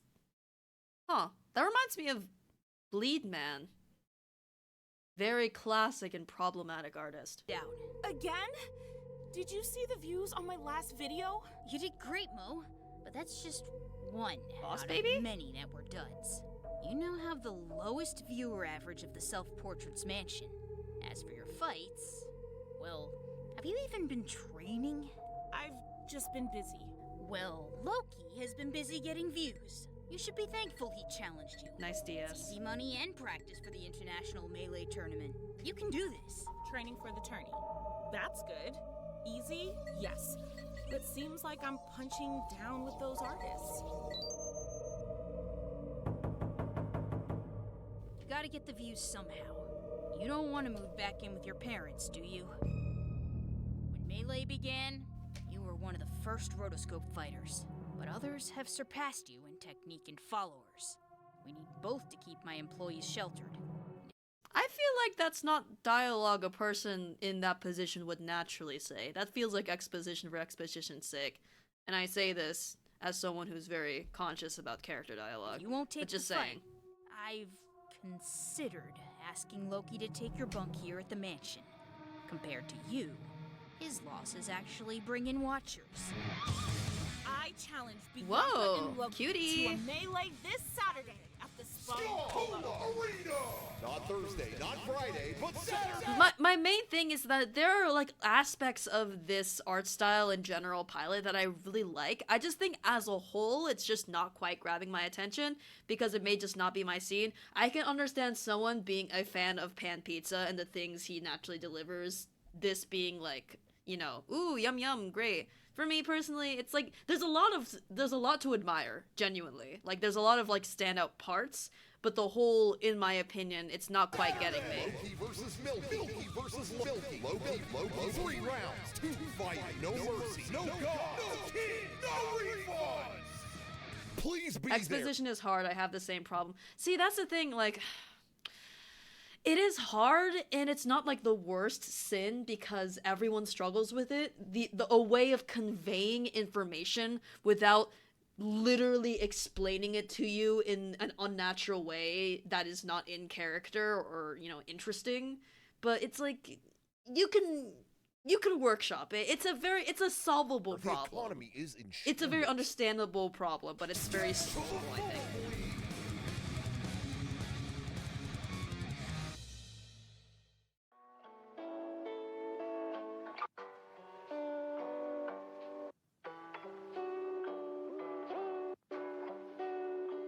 Knights of Guinevere had this problem, I think.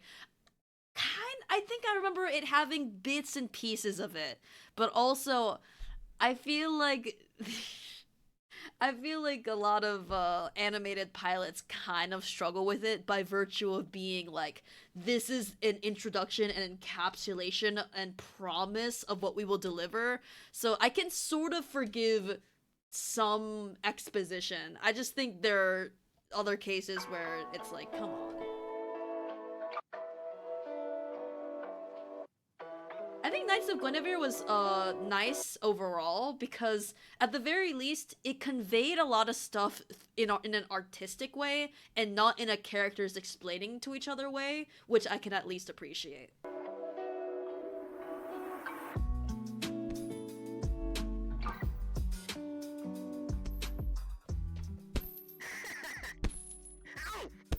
You remind me of my dad.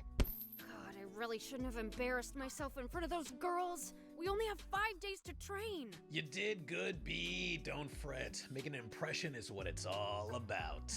Oh, hey. Haven't seen these drawings. Oh, yeah. I was drawing some goth chick inspired by that old cartoon, Goth Stalkers. The show sucked, but the girls were hot. Have you posted these online yet? The creator would be flattered if he saw these. Nah, I'd rather stay offline for a while. Yeah, I get you. So listen, I was thinking of actually using the Wi-Fi curse during the fight. So I can't believe it's called the Wi-Fi really want to curse. go through with this? It feels like we're just there for views. Yeah, tons of viewers, tons of power. When I give the signal, this peace sign in the air, activate it. But shut it off a few seconds after. I don't want to lose control for too long. You Space really King? want I wonder what that is. As a last resort? Yeah. I want everyone to see what you can do first. Just remember what Stephanie told you. Line of action. Focus more on that. Aww. Wait, this is cute. I like that. Hold on. Last resort? Yeah. I want everyone to see what you can do first. Just remember what Stephanie told you. Line of action. I like Focus this. more This on is that. cute. Backstory. Line of action? They're showing. In front of others? Ain't no one else here. You got stage fright. Be thankful they're paying attention. If you want a cartoon, you fight for it. Whoa.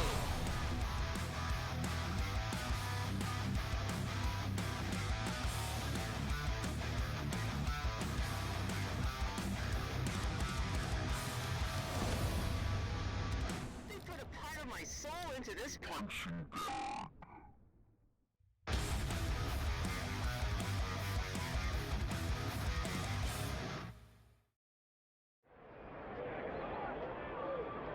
See, I'm fine with them putting like inconsequential background, like, you know, advertisements and stuff in the little bumpers because that truly doesn't matter. But when it comes to like how to make an IRL, I just feel like that's, I don't know, kind of feels important. Design, sketch fighters! June 3rd is here! It's viral Shane Bianca Soul versus Monique McDuffie in a melee sponsored by a new game for your smart grid. Rise of League of Guardians of Legends Unleashed!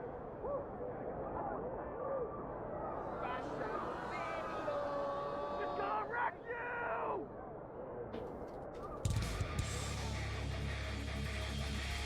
Ooh, okay, Powerpuff Girls! Oh, I love color-coded shit. Why? Hold on. Why are their crotches highlighted? What, like... What? Is that their underwear?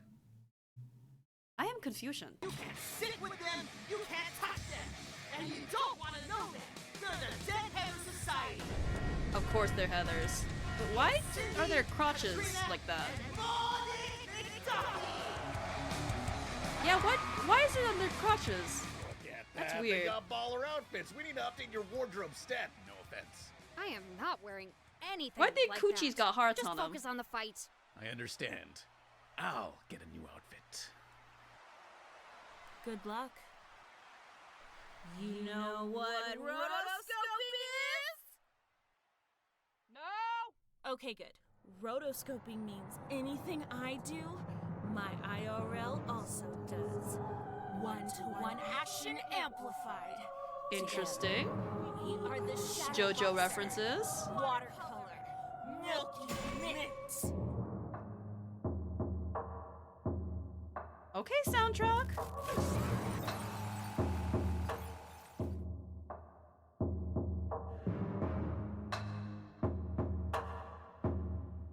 Oh, intriguing. Oh, she is naked? Oh, no, that's highlights. Never mind. I still don't understand the crotch thing with the hearts. bigger than usual. It's like if it was camp, then I'd get it, but it's not. Do you think you can handle it? Like, I'll be just, fine. It's just crotch. Be careful. We've got 3 rounds. First to get KO'd twice loses. So let's nip the acrylics. Design or demise. Let's rock!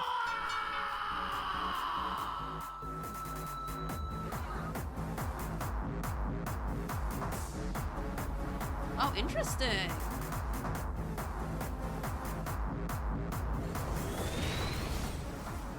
That rotoscoped movement.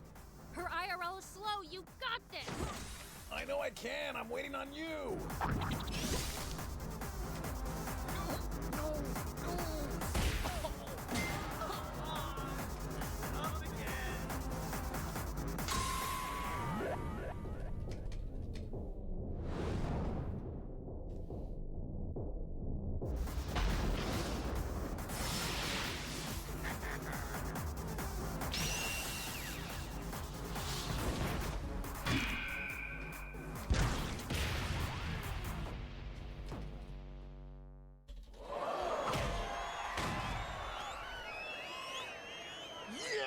That's what I'm talking about! Nice going, Bee. Told you she can do it. She only got lucky. If Mo loses, it'll probably be out of pity. Dang, son! No KO yet! This round ain't over so long as Milky can stand back on her feet. Be glad physical pain is not transferred to the artist, just emotional.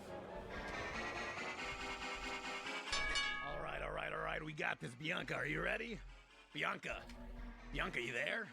Bianca! Oh, What a waste of time. Was that all she could do?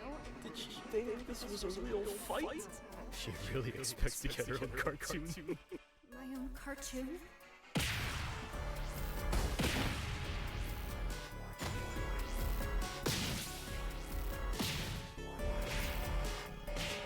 I like that the blood has that dot effect.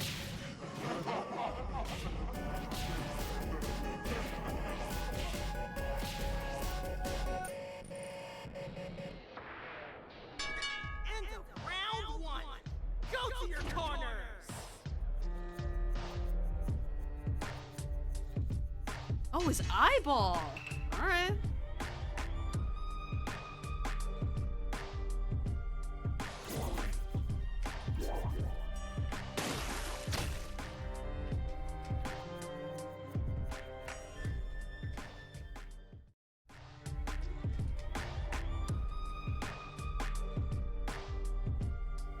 I like that they have a puppet.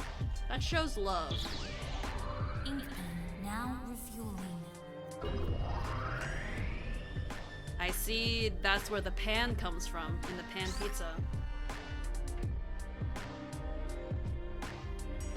Oh, what happened back there? Why'd you freeze? This is just a pity fight for views. What?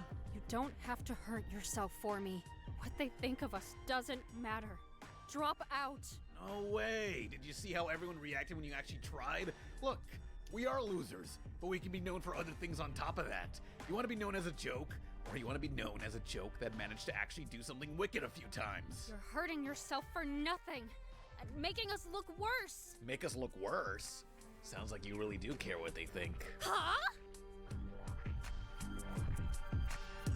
Hey, when I said I was fine using the curse, I meant as a last resort. You still got a chance. That chick's dressed like a sci-fi nerd. Her IRL's naked, I think. Don't know if that's appropriate. Who cares how silly you look? Line of action. Sketch to the full bleed. Whatever you're comfortable with. Regardless if we win or not, if we're respected or insulted, whether this is just a fight for views, I'm just doing what I love. I'll see you after the fight. Round 2. Sketch it up.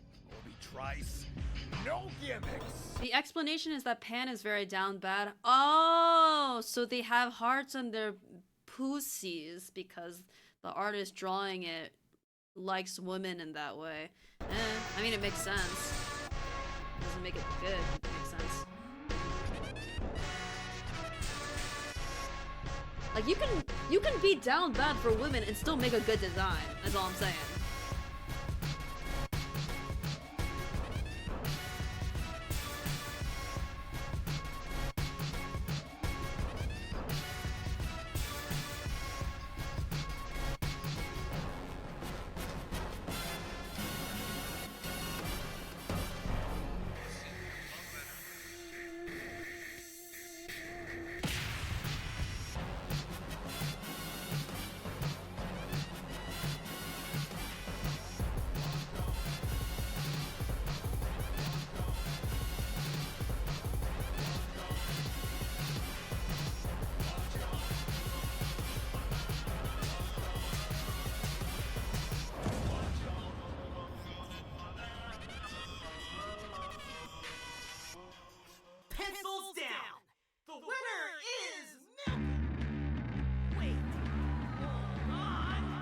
Oh, did that make sort of self-aware reference?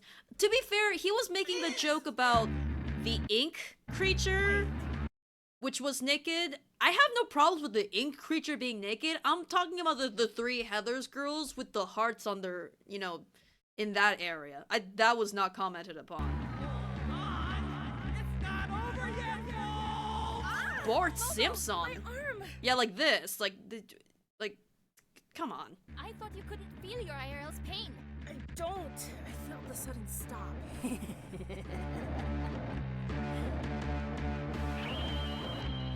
Your IRL is rotoscoped. She's no faster or stronger than a human of equal size. But traditional cartoons are different. They move in a way a human could never replicate. They're not afraid to get ridiculous, and neither should I. I'm not the best artist, nor the most experienced. But what I can do is make an impression! Wanna use me? Don't worry about fighting with me. Don't respect my needs? Don't worry about fighting with me. Okay, with the letterboxes. Okay.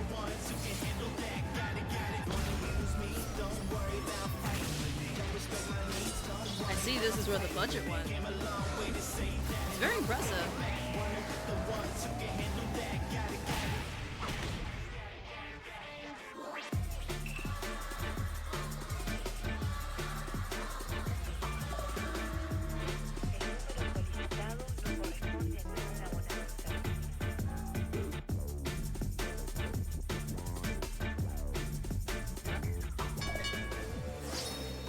Let's go. Full bleed. Ink pen, low. Ink pen, low.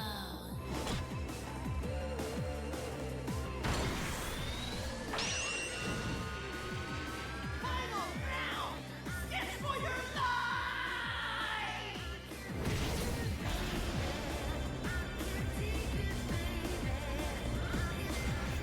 Wanna use me? Don't worry about fighting with me. Don't respect my needs? Don't worry about fighting with me. Came a long way to say that, and I will take it back. Wanna with the ones who can handle that. Got it, got it. You mess with the Cheshire Face idol and his art. Cheshire Face. Interesting. Loki! Lowbrow! Again, still not seeing the Loki part of the personality much. He's just kind of like playful. No. No, no, no, no, no, no! We were so close! You think you're hot stuff for learning a basic trick we've seen before. We faced artists way more prepared for the upcoming tournament. Tournament? You and your IRL are nothing to us.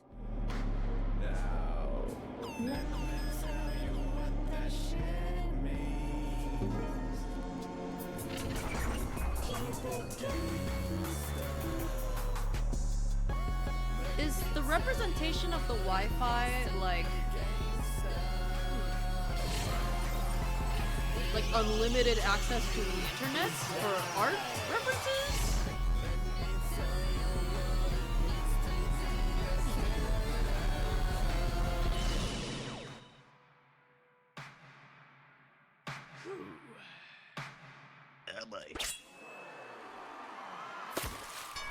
Pencils down! The winner is Digital art? Milky Mint and Monic McDuffie!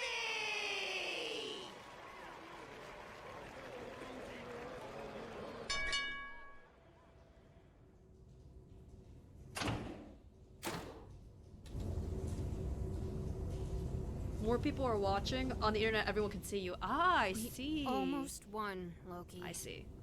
Yeah. We almost won without the extra powers. Yeah. I know. It's wild. We actually almost won at something major.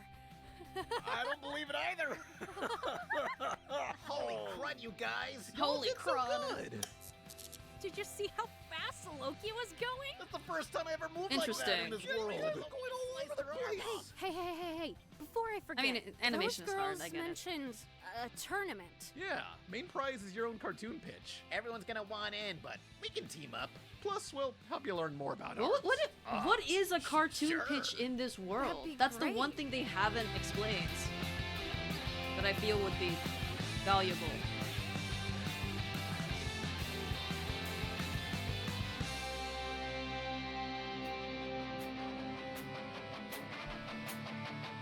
The soundtrack is nice.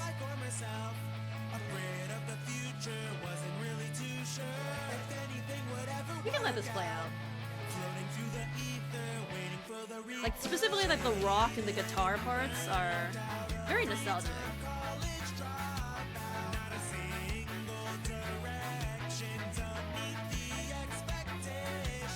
Is this ska? It's kind of ska-esque. That's incredible.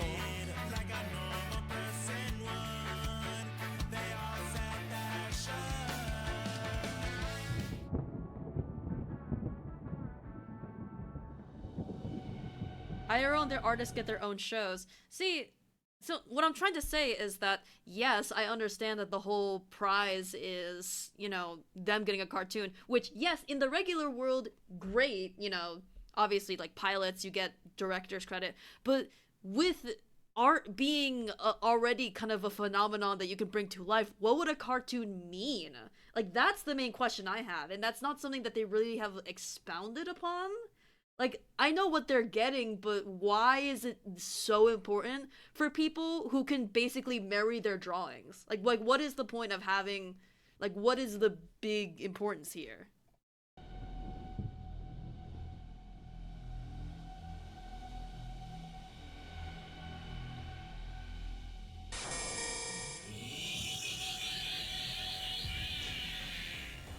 I say, are y'all ready for the tournament? I say.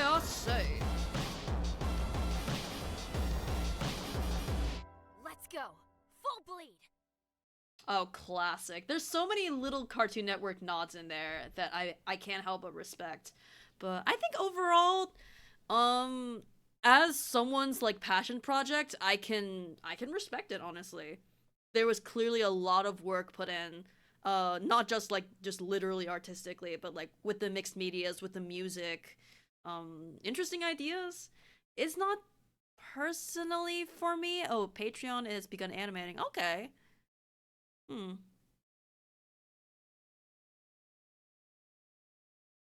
Yeah. Adult Swim actually supported you. Oh, interesting. Yeah, I think for most people that I don't know how to put this. It's like, I respect it a lot. There are lots of things that I said that is basically criticism, but it's more so criticism on the lines of, like, whatever the critique is, I believe fully in my critical opinion, but also at the end of the day, like, good on you for making this, if that makes sense. Alright. Because you can make a career out of it and be seen by millions to get respective industry. See, but the thing is, in this world, you can draw something and fuck it. Who cares about making a cartoon? Like, is it just me? Like, I don't know. Like, in this world where, like, things you draw can come to life and you can literally fuck them. Like, I get that there are some artists who are just like, I want to make my own show, but the reality here is so different that, like, I don't know. It's like, for some reason, like, the idea that the standards of, like, oh, I want to be a professional cartoonist when I, you know, in the industry, like, for some reason, I feel like that should be, like, way bigger in this world where art itself has so much more, if that makes any sense. Like, I don't know. Like, if this were a show in which the reality is that you draw something and in a limited context they come to life, but I don't know. I can understand from, you know, just an artist making it and getting attention and whatnot, that having a show of your own with your own team is something, but this is a world in which you draw them and they literally come to life. I feel like having your own show, like, what would that equate to? I don't know.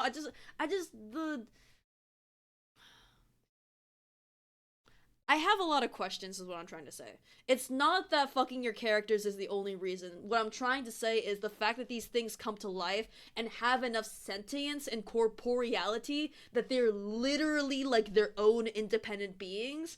I feel like that should make the reward of this fighting tournament of having arts against each other, I feel like the reward should be much bigger than you're signed onto a network and you get your own show. In my opinion, I think. Just like, because the conceit is very interesting with this, you know, this fantastic premise. I just think that the reward being so, like, down to earth, like normal, like of a thing that happens in real life, if that makes sense. I don't know. The more people know and see your characters, the more powerful they become. I don't know. Like if it was a thing where the prize of the tournament is having access to connections and resources to make like more characters or better defined characters, or just like the super well animated characters, like that I can understand, but like just saying the reward is a show, it's not elaborated enough what that, I don't know. I just, it's my opinion that if you're going to raise the stakes of what drawing can do, I feel like you should also really raise the stakes on what an animated show would even be in this world. Because if just a single drawing is like their own being, then what would a show be? Basically, would it be this character like on their own sitcom? Like I think that's my main, you know, like question, is that if a character is, you know, their own independent being, like a drawing, what would a show even be? Like in our, you know, in our context, it's like, you know, it's influence, it's art, but in this, you know, art can be a live context, what could it be? I guess that's just my, maybe if I read the comic I can you know, get my questions answered, but that's just my personal take. But overall, at least you're interested enough to ask these questions. It's more so that I'm confused as to what the stakes are, if that makes sense. There are certain things that this world has elaborated upon and certain things that aren't. So I don't know, take that as you will. But anyway, what is Space King? I've heard you mention it a few times. What is this? What the hell? This is really intense. I don't know if it's for me. That's definitely not for me. I guess we could take a look at it. It wouldn't hurt.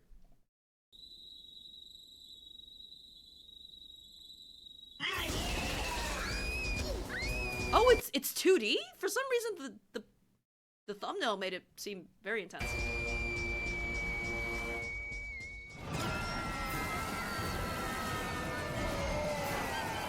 Ah, it's a parody of the thing that all my nerd friends are into. I see.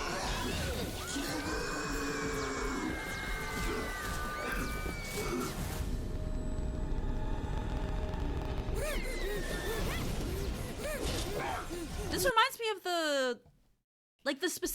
the line brush, like this specific texture reminds me of those Something in a Nutshell, or like, you know, The Lion King and 8, like, you know, those little like cute animations? Reminds me of that.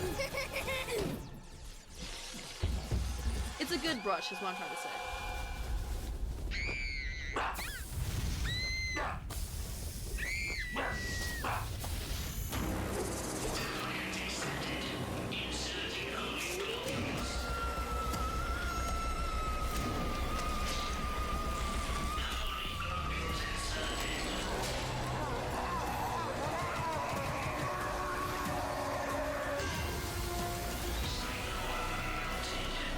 See.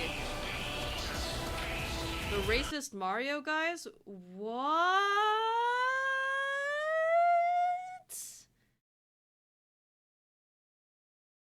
Are you talking about that animation from back in the day where it's like Mario Kart and then there was like Peach in a... Okay, I'm familiar with what you're saying. Sorry, you I don't think you're selling us on that when you say this. I will move on and forgive you.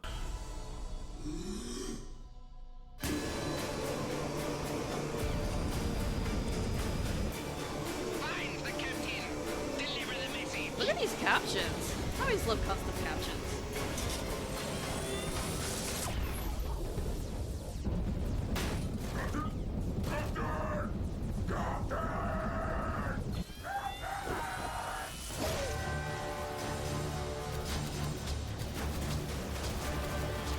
Soundtrack is nice. How's the interrogation going? Where's the artifact? I don't know how to feel about this. So, Royal, for the utmost context, I don't think it's a series. I think it's just one video. So it's not a guy making a series of what if Mario was racist. It was one, like, 2000s? Like, maybe 2009? Or maybe, if it was 2010s, it was probably, like, early 2010s. I think the gist of the animation was, it was kind of Hot Diggity Demon-esque, in that it was edgy, and the idea was that Mario was an asshole, and that's kind of the whole thing. I think it was only called Racist Mario because I actually don't remember how he was racist in it. But it's one of those, like, just edgy, Newgrounds-y humors. You're very nostalgic for it. Personally, I think you should pick and choose your nostalgia and what you support. I understand feeling that, but yeah, to defend this artist, it was just the one video, and I don't think I know anything else about them that's particularly, like, unsavory. So, at the very least, they have a background that is, animation, so it's interesting that they went into something like this.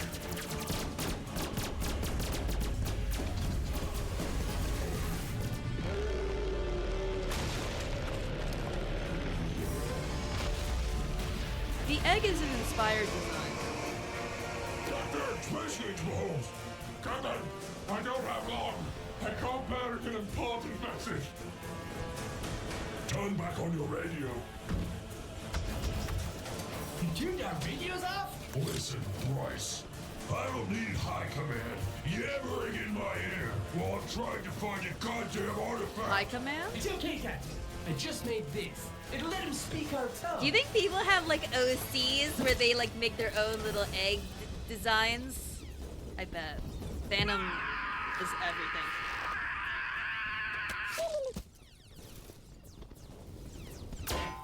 I think that's all we need to watch for now. I'm not personally interested in Warhammer 40k. I'm not a big sci-fi tech person. I know there's a lot of interesting, like, philosophical and world-building stuff part of it. I'm just not personally interested in things that are just so, elaborate sci-fi is a word I would use for it, and it's just not personally my thing, but it's interesting. But, so, I'm wondering if there's anything else we could potentially watch. Because I'm still coding. Honestly, we could watch the Knights of Guinevere pilot, because I only watched it that day. But, yeah, we can go ahead and check it out. And I can tell you what my thoughts on it.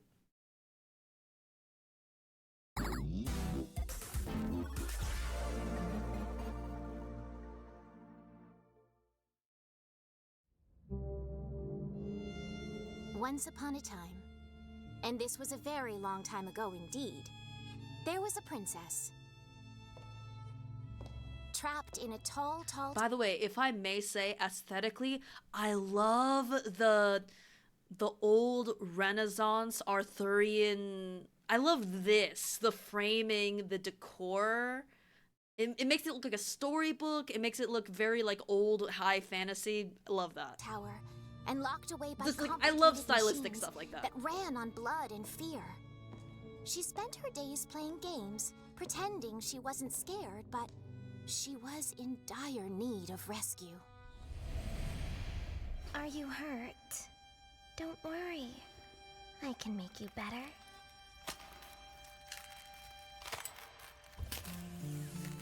Olivia, dear, won't you come with me? Hi, Sungwon Cho? Sungwon ProZD! Hi, ProZD. He's talented, I like him.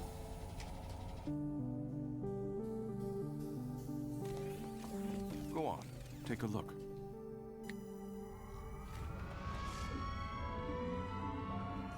It was beautiful. A world of possibility, where fantasies became reality, where tall tales became indisputable truths. It's all for you, Olivia. Everyone who The little thing here is comes curious. and goes will eventually I don't know what be that under is. your watchful care. Happy birthday, sweetheart. I hope this can make up for... I love this effect. Like, the shine in the light in the eyes makes her look so enchanted, but once the light actually fades, she has nothing in those eyes. Olivia, your future can be as bright and beautiful as all this. Embrace it. Let your past fade away. You're here. Let your past fade away. Bro, why is he talking like he's talking to Shadow the Hedgehog, bro? What happened? Now, do you understand? Yes. Thank you for the present, Papa. Come, princess. Oh. It's our new kingdom. Isn't it pretty? Yes, it's so very, very...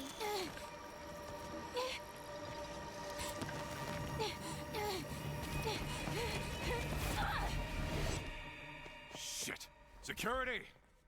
It's okay, Papa. Why would a robot need guts and to feel pain? Well, you could argue that for robots, the inner machinations, like the blood could be like fluid and to make them feel temperature and like grease and oil. The intestines are definitely an interesting touch, but I think it's cool when robots have human parts. They'll bring her back. Like human inside when they specifically. do, But like they're still a functioning I'll robot. fix her again. Yes, it was so very long ago. And no one ever heeded the princess's prayers for rescue. Will she ever escape? Will she ever find her knights? I love this specific part, by the way. Will she ever find her knights? The idea that this point feels too violent, keep it dilated, no wrinkles, eyes not like that's real as shit. That's real production shit. I love all these details, honestly.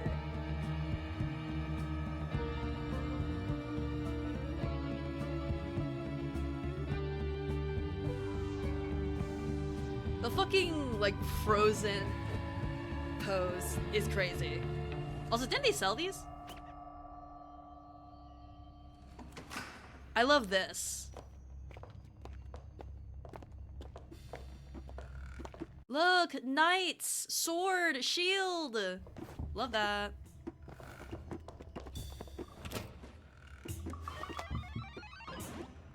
Okay, Glitch. Okay, Glitch Productions.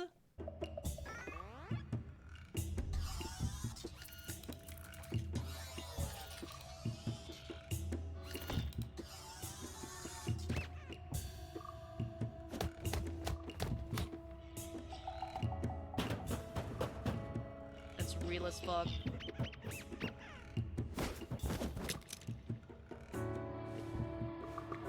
They wanted it so bad.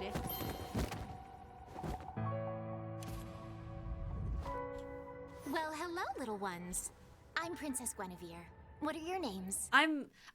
Okay, if I look at her design, I understand the space buns, you know, because intergalactic, it looks planetary. It also evokes Mickey, you know?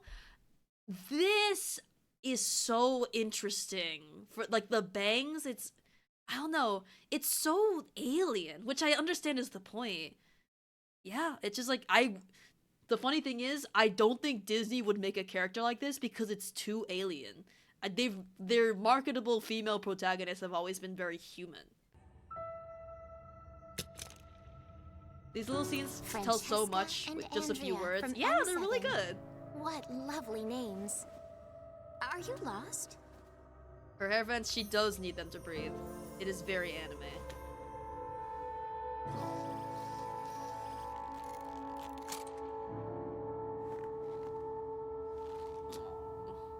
Thank you. You'd also just, I like the faces. Many years later. Come on, I just need change for the vending machine. I'll tip you 10p. Read the sign. What? Crowny? Me? Don't do that. Oh, I went to school with you. You know me. Thought I did, till you started wearing that uniform. Crowning. I'm not even administration. I'm an engineer. Junior engineer. Gadgetitos! Which one did she need again? Mercy! This is purely my own preference, and I've made this known before. Dana Terrace. I know you love the Owl House, like, big fucking eye shine and the little people. I just find these shiny ass, I've never liked them. I just personally don't like them. I just think they clash so much with the rest of the character design. But that's just, I'm just putting that out there. That's my own cross to bear. A job. I got Oh hell yeah. We are all victims of the park, but everyone's so busy picking See, up that's on why each other, her they don't design see is the corporate nice, hand at the wheel. 'cause it's You minimal. think a cog like me has power? No. I got more to say. Your attention's divided, man. Meanwhile, every new planet is getting terraformed, and soon there'll be no place untouched by the light of commerce and amusement-tainment. We got no choice. I got no choice.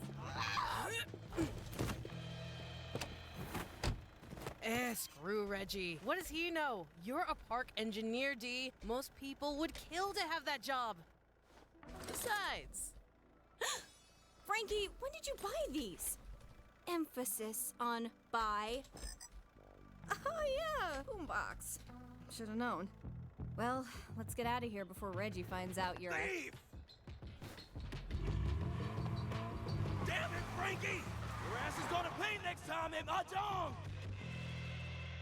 Hey, little guy. Need a tune-up? There you go. You two? Looks like your, who's a what's-its are out of calibration again. Easy fix. What a little princess! Shit. Ew.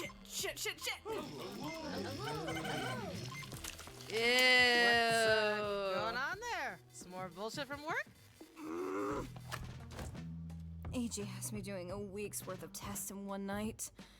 Wanna kill myself. Yeah, I see what you mean. Why would anyone splice the facial controls into the environmental pipeline? It's not a very sophisticated solution. Environmental storytelling. Hello? Oh, nice. What fixed it? Oh, a hunch. Man, that's so cool. I love the little dinky decorations So much in their to learn apartment. from ya. Then maybe I can get a job in the Cinema labs roll. too, and we can work together. I just like thinking about that sometimes. She wants to work at Disney yeah. so bad. Oh, shit, it's morning already? Shit. That's right, Andy. Have a good day. Go kick some ass. Show him who's boss. Fuck you. I better get to work too.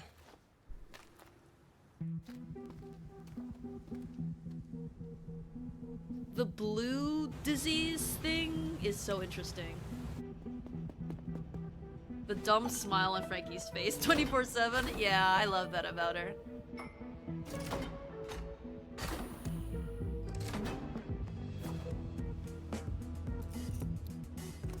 Your safety, your responsibility.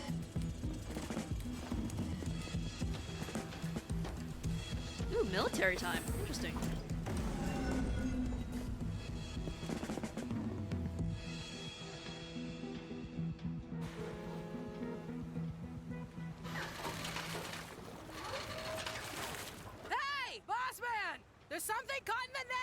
Ew. Mm-hmm. I saw people thirsting after that guy. Woohoo.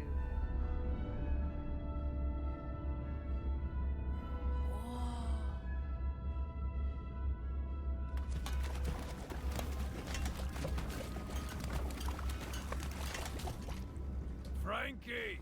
Frankie! What? Stop gawking at the park!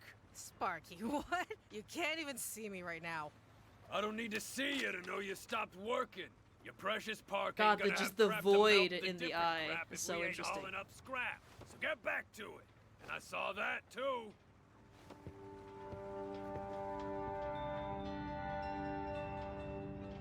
Yeah, usual spot. Tonight, get sifting, Frank. Eyes out for the good plastic. The keychain factories are getting desperate for materials. Aye, aye, Cap. I like that Same he calls her price. Frank. No, there's no That's a good damn nickname. repeat customer discount. Fuck's sake.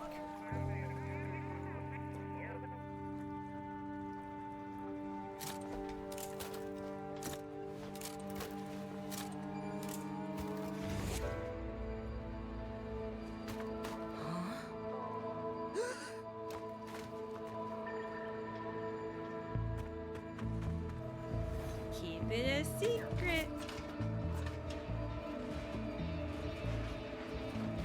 Oh my god!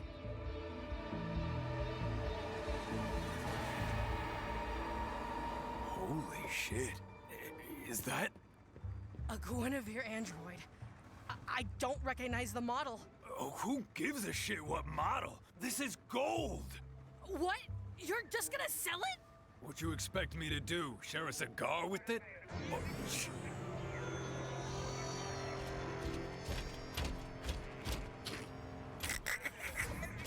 Can it? I was just thinking, Spark. I could fix her. Get her working again. I 'Cause could if fix her. do, maybe I can get an engineering job like Andy's in the labs, and I could.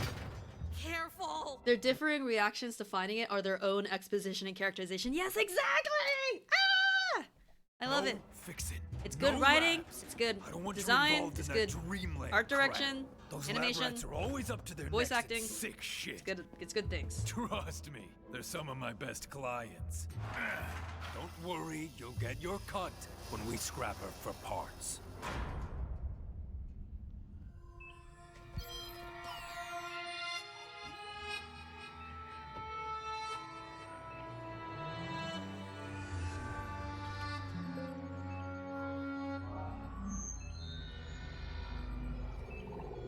We've found traces of your princess. She made it to the surface this time. The surface? No.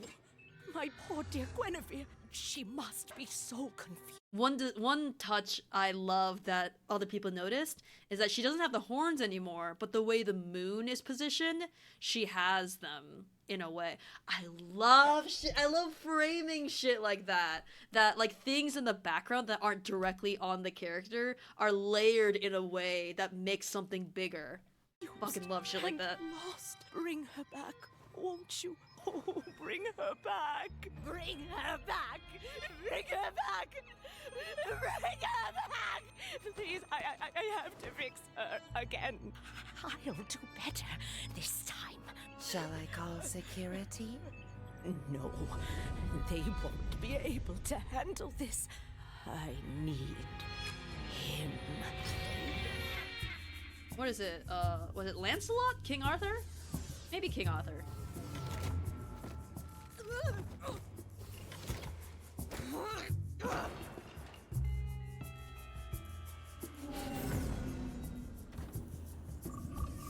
The android and the ship captain are— What?! Wait, the Guinevere and the What? I didn't know that. Girl, the way some voice acting people can do like the most like traditionally feminine and the most traditionally masculine, damn. I wish.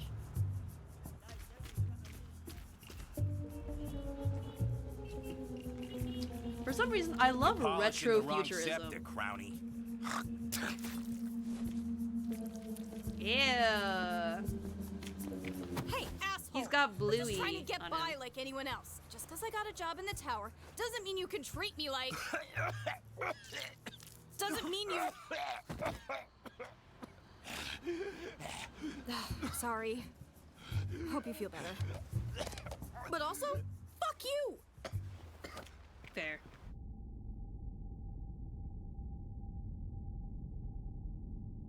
Oh, why, hello. Oh my Didn't notice you there. Hello. Come closer. Meet some very good friends of mine.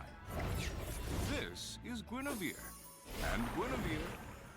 And yes, this is Guinevere as well. The beloved monarch of Park Planet.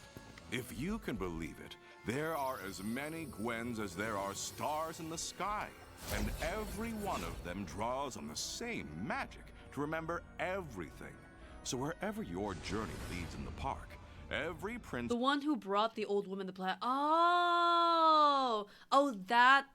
The mascot android. Interesting. It's a really good abrupt turn recall also. the same cherished memories of you. Our Park Planet engineers work tirelessly to create the ultimate experience for our guests. She doesn't really look like any of these models. Doesn't matter what model she is. You need to go back for her. I love Penguin Knight. The princess is the princess. All monarchs are usurpers and descendants of usurpers. God, what? No. Sparky's my boss. I can't just steal from him. Do it, Francesca. Bite the hand that feeds. Think of it this way. Is it stealing or is it rescuing? Oh, what do we have here? Hey, you eat yet? I'm thinking sad girl dumplings and bathtub brew from Sunny's Pub, cause yeah, today sucked.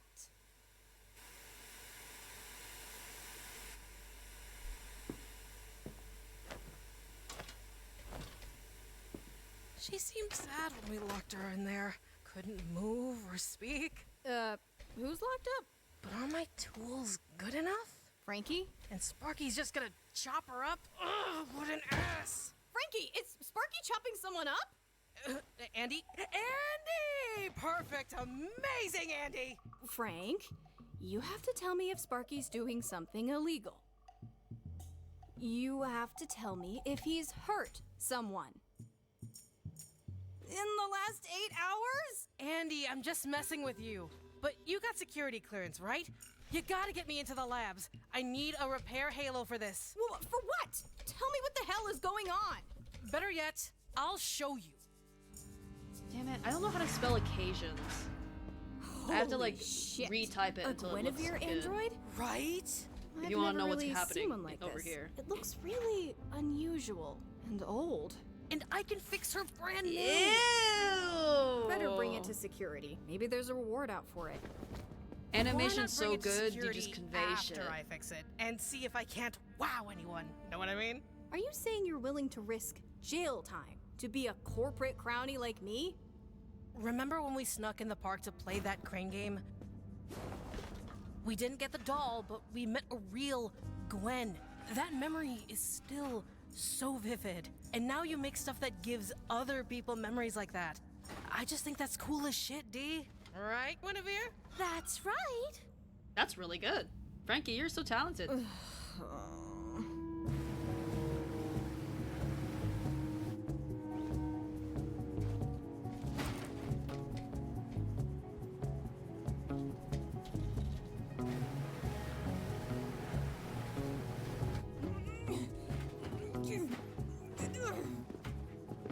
Come on, Andy. You can do it. I believe in you. I love how they're friends. You really gotta get away from your desk. Well, ain't this a fucking howdy-do? Andrea, Franklin, you taking my prize hog for a night stroll? I know people, some people who would love to take your prize hog for it. Anyway. What is this, Franklin? Mutiny? Am I not doing right by you? You were just going to sell her, man! To one of your nasty clients. This is a real chance for me. To do what? Shine some shithead shoes in a fancy tower till you choke on the fumes? Know what some nasty Can you client believe I'm like affords us? A second 60% through the Best cast. one It's for you. taken a while. Maybe even a third. That's a whole goddamn fleet with you as a captain. We both know the money ain't in scraps. It's in exotics. See, this is exposition, but it makes sense because he's trying to convince her. Makes sense. Lack of gratitude. Give it a sniff, Frank. Might chill out your rowdy ass. I love you for that hard-headed spirit, kiddo. I do, but I can't show you special treatment, especially because you're you. God, you're always so dramatic in front of the boys. Whoa! Stop! You're gonna damage her! Stop biting me! Damn. Proper! You stole my boat. You stole my android. And now you're throwing a tantrum like a child. You know what happens when you break the rules. Yeah, that's dark. Don't you dare. Oh! This is a stupid move, Andrea. You're calling me stupid? You're about to sell an actual Guinevere android for scraps. You have no idea what you have. Yeah! And you hit like an old man. Oh, wait. No. That was good. Let's make a deal. You let us fix it. Working model. I bet you could sell it for 10 ships, huh?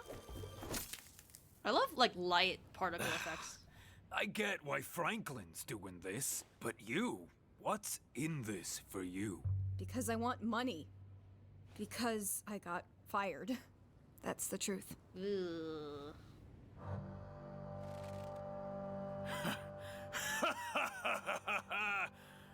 Fine, fix her up. Make her shine. Then bring her back to me. Deal? Ew.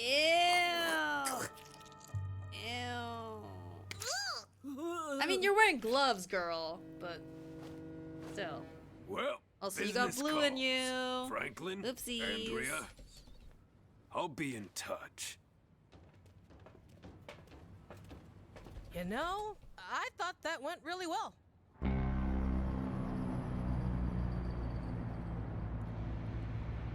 Can you believe this pilot is still going? That's really good.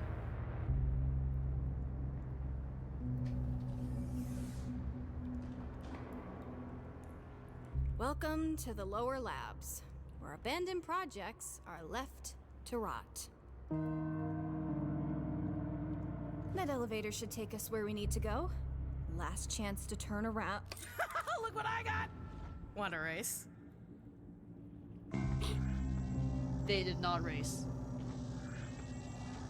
Did you really get fired? I really got fired. They're idiots. Hey, maybe they'll take you back after Please don't cheer me up.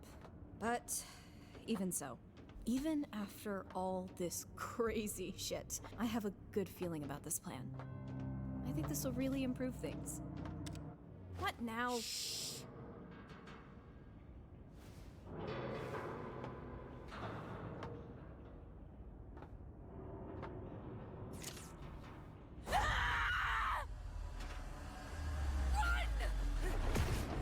Ooh.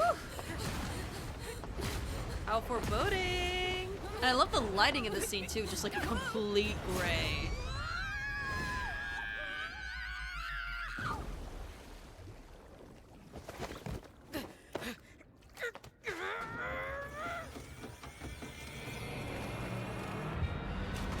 Oh, so cool! I love 3D and 2D animated shows to portray the uncanny.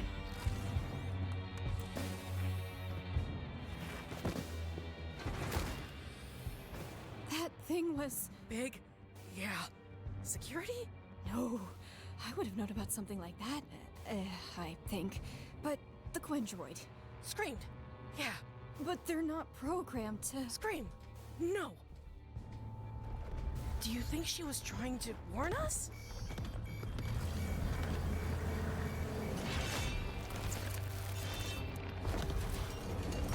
Goodly ladies, arrest thy steps.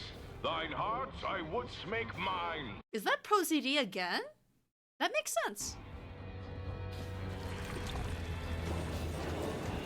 It's after Gwen! Frankie, behind you!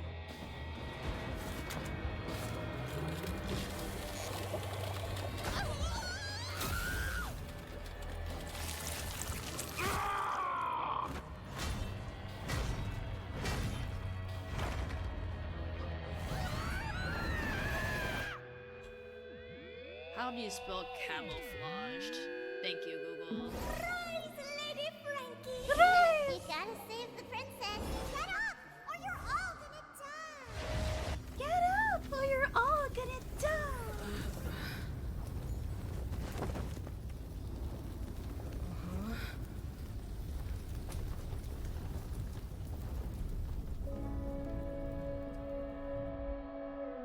Oh, this is a good Hello, scene. little ones. Are you lost?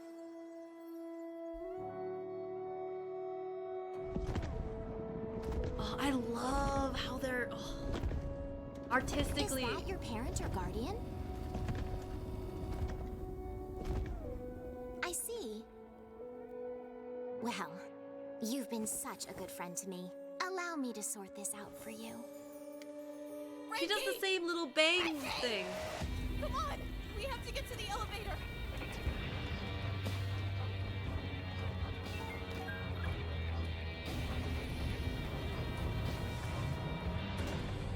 No, she helped us! I love her. Crazy. I love that we don't see it. Like, because firstly, it would be a lot to animate. Secondly, it just leaves so much to the imagination. Also, did that robot have real red blood in it? Interesting.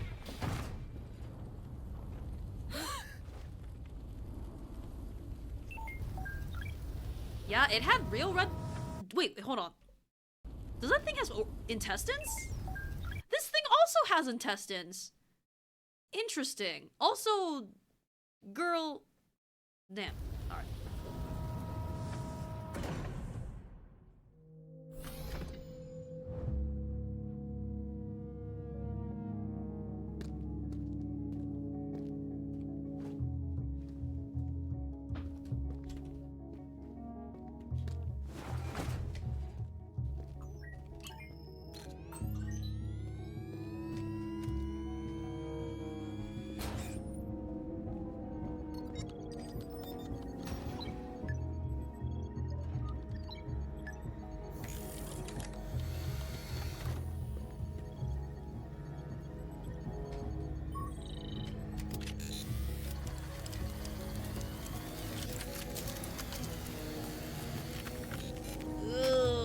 Oh, it's just so, like, it's so body horror. It's kind of incredible.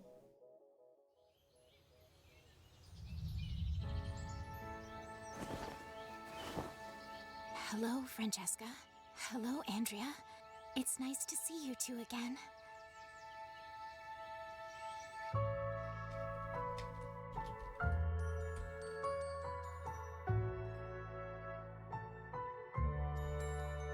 Again, I love the medieval fantasy frames of this. It's just a really good stylistic touch.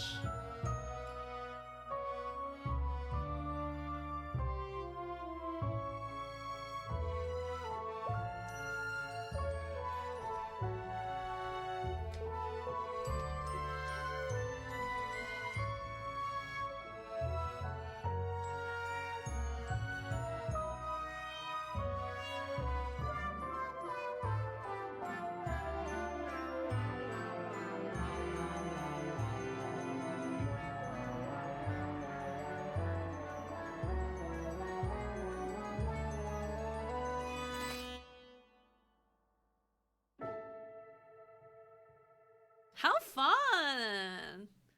Wow, Knights of Guinevere is very good. It is a very good. What the fuck is in my... Listen, there's one thing that I have no, like, I don't know what it's about, and I keep seeing people, like it. Like, different kind of people like it. Slight speed warbling. Yeah, I love that. Like, what the fuck is Dandy's World? Like, this, like, object head, object show thing. Like, I don't understand it. The exhausting controversies. I don't know if I want to watch that. You know, the ultimate recap. That's the artist I was referring to earlier. Anyway. Oh, there's the Homestuck animated pilot. I have thoughts on it, but whatever. You don't want to hear me talk about that. Analyzing the Arrested Development. Ooh, this will be Olivia fun. Park is a villain who never grew up. Her present self still lives in her childhood bedroom, screaming and begging for a toy to be returned to her, surrounded by broken bowls of sugary cereals, plushies, and nursed by machines that look like they're designed to comfort little kids, not an old woman, who is on her deathbed. Olivia seems more immature and frail now than when she was a little girl. This woman has lived her entire life in a fantasy. She inherited wealth, power beyond imagining, with none of it filling the void as she still clings to the same tortured doll she grew up with, and she was the one torturing it. If Arrested Development had a face, it would be hers. Olivia has little time left by the looks of things, yet refuses to let go of the past, and I think that's what makes her dangerous. Knights of Guinevere is an excellent pilot. It introduces us to a planet built around a theme park. Visitors get to experience a world of dreams, while those who actually work it suffer. Working unreasonable hours to complete impossible tasks, with those being considered the lucky ones, as just like the animation industry, hey, at least they have a job. Everyone else is forced to live in the park's shadow, forced to live off its trash, and then selling the salvage back to it, feeding the corporate beast, poisoning their air and water, with Olivia Park being at the helm of all of it. The main villain of the series, or just bare minimum, she could be replaced by someone else later, she is Guinevere's main op. This woman is obsessed with getting this android back and refusing to take the hint, no matter how many times Gwen runs away, with lowly workers Frankie and Andy stumbling upon the princess after she finally escaped that hellhole, putting the two in the crosshairs of a mad queen who is frankly, politely, not well. Everything we know about Olivia paints a picture of a woman obsessed, never able to heal from some childhood wound, with her father, Korean Walt Disney, failed her, and in the most classic of Disney cliches, her mom's probably dead. Or she's There's a specific, I don't do this anywhere else, but there's a specific way I just shout Korean in my streams that I've grown very fond for all of. we know. Like, All that's this what I combines to make do Olivia now. what she is, which is terrible. And I like that. Villains can be a great way to explore pain in narratives. How a failure to deal with one's own issues can lead to harming others I hope and you being too entrapped by can them. With just celebrate episode 1 giving us Korean plenty of culture evidence to by theory shop on shouting just Korean why Olivia whenever is you like see this, something. what she suffered, But and only how if that you're line also between Korean. If childlike you're not, it's wonder gonna and be a an little inability to awkward. grow is reflected by its antagonist and its protagonist. So, if you'll indulge me, let's dive into the broken psyche of Olivia and see what we can figure out about what Knights of Guinevere might be trying to say about the dangers of being a Disney adult. Let's go spend $1,000 on some Disney pins at D23. Sorry, wrong video. 1,000, bro. Listen, my opinions on can I be spiritually Korean? Okay, so as the local Korean, I will give you the Korean pass to, in this moment, specifically go Korean. I give you the pass. We're all here together. It's like when you're in the friend group and you have that specifically like one ethnic friend who kind of lets you in on the bit. Like, I can do that for you for a moment. I can do that. We're here together. Anyway, my opinion on Disney adults is let's fucking go. You've met me at a very Korean time in my life. My opinion on Disney adults, like specifically on, oh, by the way, I've been wearing pigtails this whole time. I think it's cute with like tiny hair.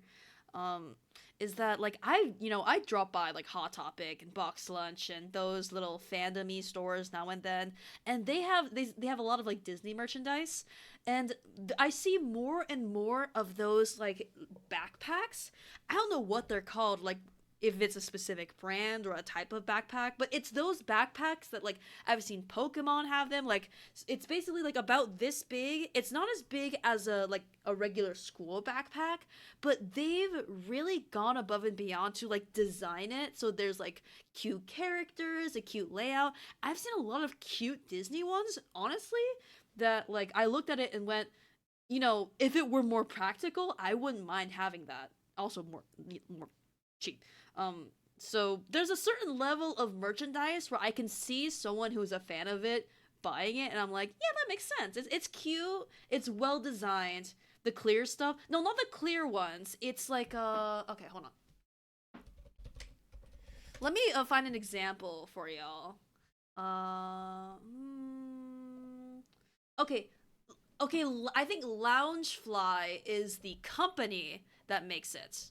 But this is an example, like this one, where it's like it's not big, it's not like a school backpack, but it's like kind of like a mini one. I think it's meant to be like stylish, but they usually have like funky designs on them, and they're allowed to be like a little fun.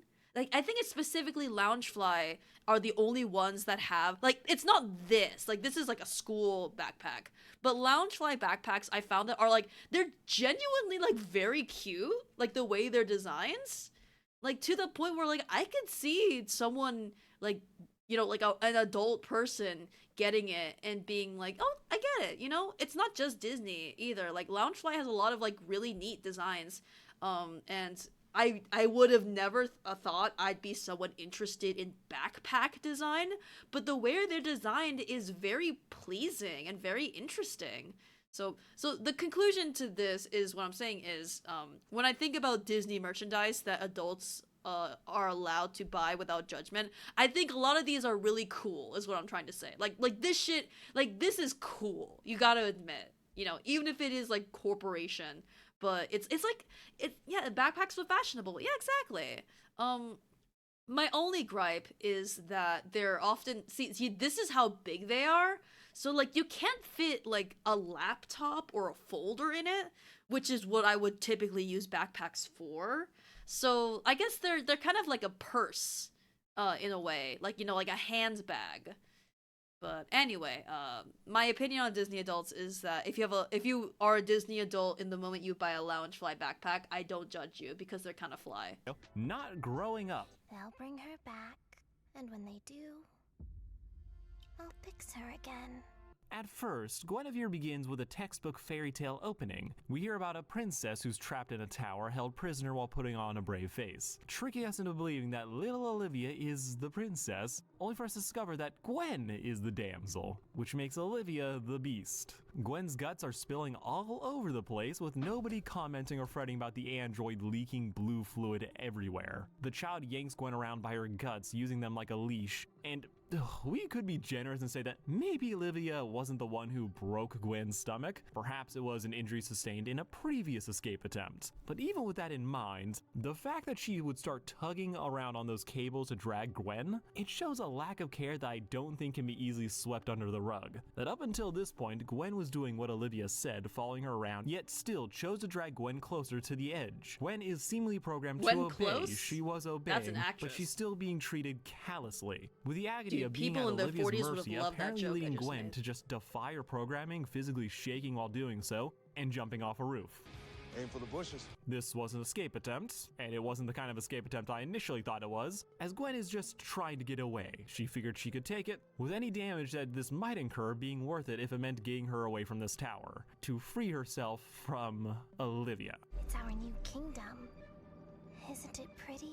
This child scares me. She's unfazed by all the horror around her, the realistic looking guts, Gwen jumping. Something seriously wrong with this kid, a fact that even her dad is incredibly unsubtle about. I hope this can make up for...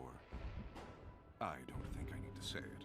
Gotta love when the writing just refuses to have its characters say the thing. Yeah. Or in this case, oh yeah, your mom's I dead, love it when they probably. don't But given how we say. have a clear shot of the painting in Olivia's room, and we can see her father Orville, and the mother whose face looks like... I love that her hair, because obviously he's Korean, so she's maybe mixed, like Asian or just full Korean, but her hair was originally black and then it turned It's been whited out. gray from Yeah, that is a little trauma? sus. Something tragic definitely happened. And I have a feeling that Guinevere's appearance may have been based on Olivia's mother, providing a sad explanation for why Olivia is so attached to Gwen, while also providing a very Oh, dark I didn't even notice that. The idea that Gwenwood could be inspired by her mother, because in the art, her mother was dressed in white while he is dressed in black. The mother, I see. whose face looks like it's been whited I out. see. Yeah, that is a little sus. Something tragic definitely happened. And I have a feeling that Guinevere's appearance may have been based on Olivia's mother, providing a sad explanation for why Olivia is so attached to Gwen, while also providing a very dark twist on why Olivia is so obsessed with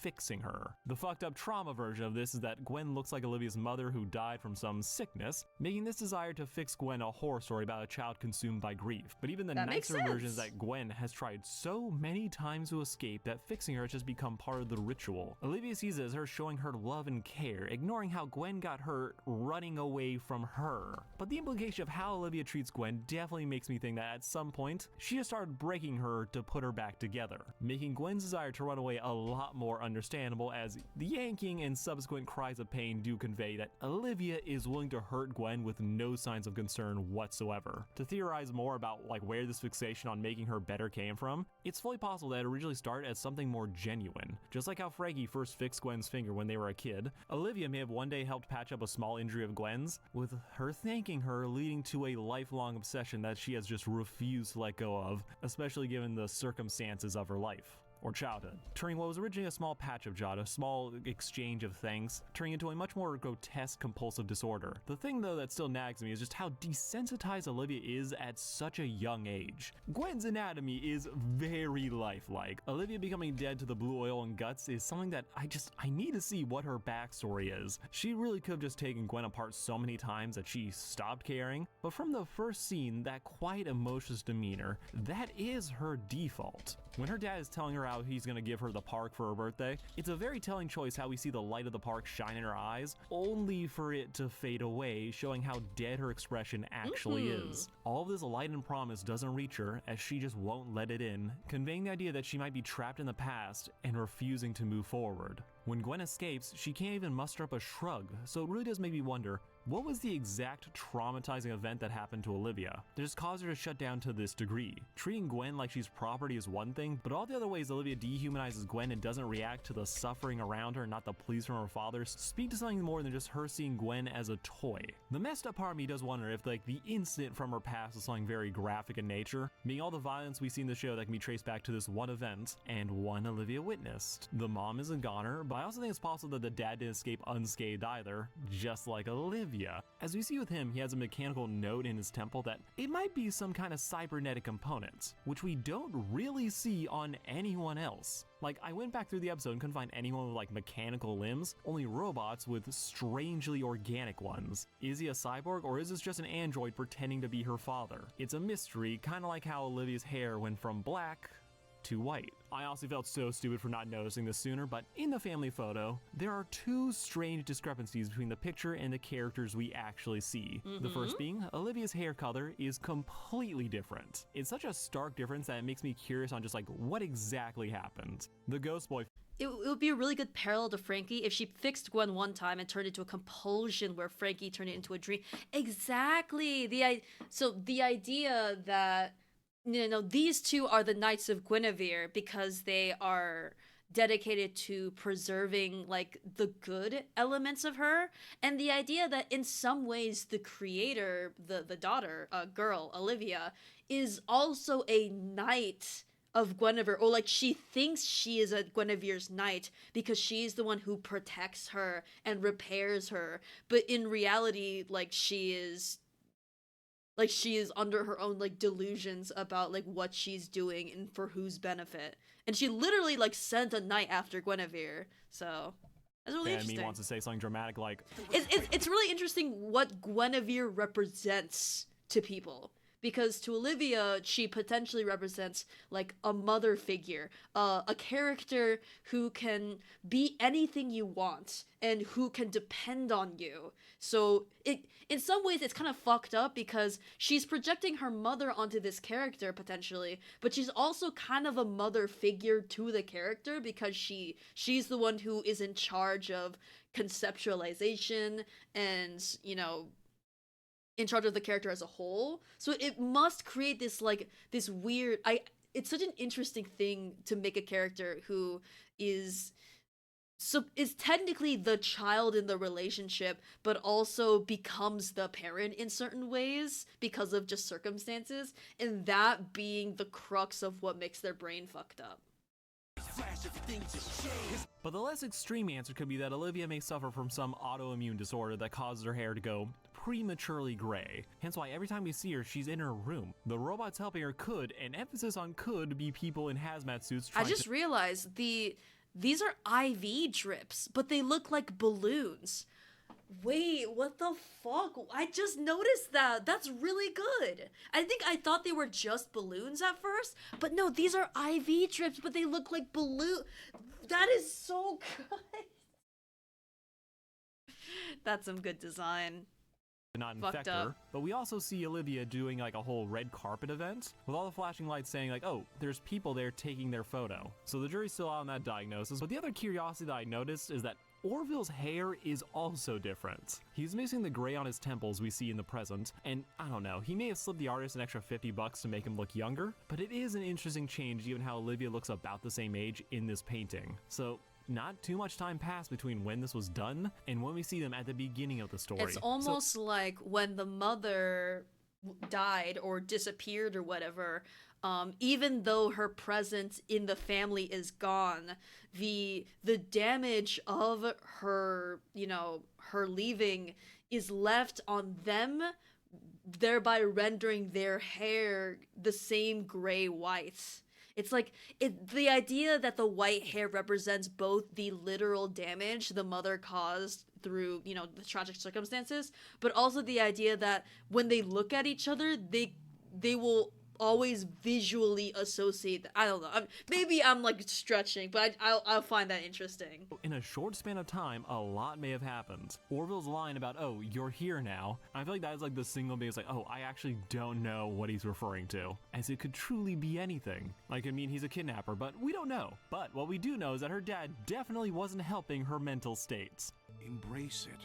Let your past fade away. I think it's incredibly funny that this dude would rather give his daughter a theme park versus taking her to therapy. He seems to have the right idea that Olivia needs to like embrace having a brighter future, but he's doing it in such a way where like, okay, just let go of the past, with him not really doing much else to push that idea forward, you know, besides giving her a job. So while he cared for her, he didn't know how to take care of her, letting this obsession with Gwen keep going, even if it was like holding this girl's mental state together. Letting your child rip a very, very accurate and lifelike robot to pieces again and again, that's like something you should definitely have checked out, my guy. Making his decision say, okay, I'm not gonna send you to— It's like the idea that she's almost like also, not only is she fixing the robot, she's also torturing it by putting through like these operations and almost like literally torturing it in certain like shots. The idea that she's releasing these suppressed emotions through like violence to another, and then like justifying that to herself mentally by fixing it and being like, I'm a good person because I am helping this creature is— That's so interesting. No, I'm gonna give you a theme park with that robot's face plastered all over it. It's incredible. I just wonder why she's called Olivia, because I don't know. Like, I think of names, I think of significance. Dumb idea. Now the flip side of this is the idea that, oh, maybe Orville doesn't actually care about Olivia. Maybe he just wanted a successor to take over the family business. Okay, this is such a stretch. What if, I just realized his name is Orville and her name is Olivia. What if everyone in the family's names starts with O? So you know why it starts with O? Because Guinevere has that Mickey thing where it's the 3 circles, where it's the 2 ears in the thing. So the 3 family, their names all start with O, so it makes the I mean, at this point, I wouldn't be surprised if that was the case. It would just make sense. As he does seem kind of annoyed when he brings up letting go of the past. Olivia Ophelia? Interesting. But the thing is, Ophelia is a very specific Shakespearean reference that I don't think applies to this character. Because Ophelia is a character who very much had no agency in her, like, tragic demise, if that makes sense. And she is, like, in some ways, maybe her mother's name is Ophelia. I don't know. For Olivia, I'm trying to find the meaning, if that makes sense. He is really giving, oh, will you just get over this already? I also do think Orville and Olivia sound very similar, so that could also This just all be kind of gives me the sense that Park Planet was something that has been in the works for a while. This is not specifically created for Olivia, but he's now trying to give it to her and say, okay, my business. This should probably make you happy. I think this would go a long way to explain why him as a distant father would be unable or unwilling to actually help Olivia work through her issues. They didn't show that some things to say about consumerism. Orville prioritizing the job over his child would fit very neatly into this message. Ultimately though, at the moment, it does look like he tried to do right by Olivia, but in making her the CEO of the You're company, saying Ophelia for the his hopes mother, that would help gotcha. fill her with joy and let go of the past, well, they turn out to be incredibly misguided, as he wanted her to ignore it rather than actually dealing with it. What Olivia actually ended up doing was carrying on as one would expect from a giant media corporation. They kept expanding, making more shows, more movies, with Olivia being able to show up at even the premieres, with what might be her... What I also find interesting is just looking at it, that if you look at, I guess a way to look at it is here. If you look at these two, purple is a very prominent part of their design. Like for him, literally he's all dressed in purple. For Olivia, it's like little bits of the hair. And in that beginning scene where it's like them talking to each other, it's very purple. So, and also even like the under shading of his hair is purple, like stylistically. So the idea that like, here, purple. Guinevere, when you look at her design, there's purple everywhere, and there's even purple on the under shading of her hair too. So that really leads into the idea that she's not just, you know, a part of those two's like family, as in like a creation, but like literally that lends more credence to the she is a representation of the past mother theory. Original Gwen dressed up to be the princess kind. But once it was all said and done, she'd go back home and return to Gwen and continue to try and fix her. With this process going on for decades till we get to the present, where after being told she can make her future as bright as she wants it to be, the Olivia that we see is trapped in the dark, bathed in even creepy the little green lighting, attended heart by these stickers mascot-looking a lot. machines, with all the evidence from her room pointing to the idea that she hasn't evolved since she was a child. Her floor is covered in broken cereal bowls that look like... I personally, like, I love that kind of character. The idea of someone being not acting their age and being stuck in, like, you know, like this video saying, Arrested Development. The idea that they're so unable to grow up in a sense, partly because of their surroundings like preventing them from joining the adult world, but also their own just like refusal to accept reality, like turning them into this grown adult who keeps reverting to like childlike interests in a very tragic way. Specifically, I find that very interesting. They were thrown by her in a tantrum. There's a bunch of get well balloons with just this room looking exactly the same. Let me just like take a peek around. Oh, interesting. For a second, like, I thought this room had windows, but these are actually little, like, monitor screens.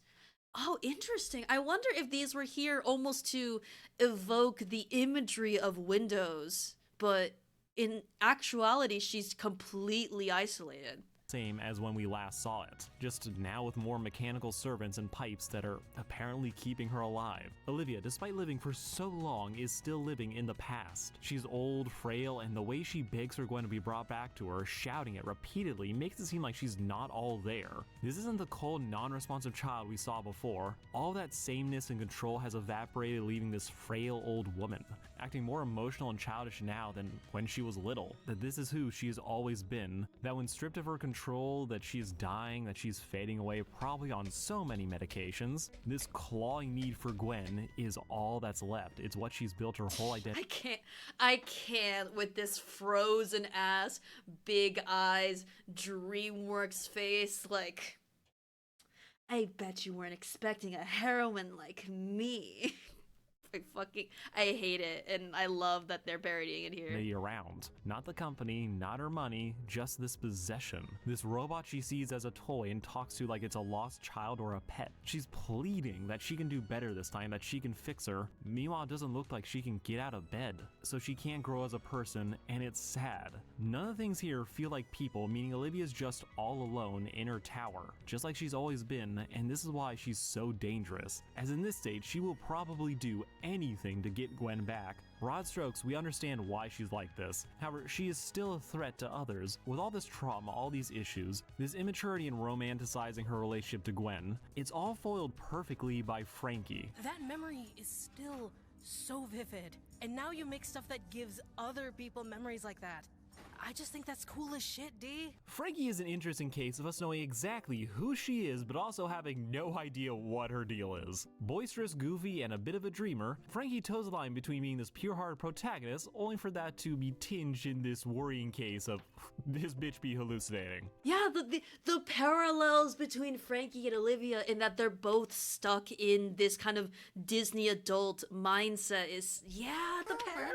Monarchs are usurpers and descendants of usurpers.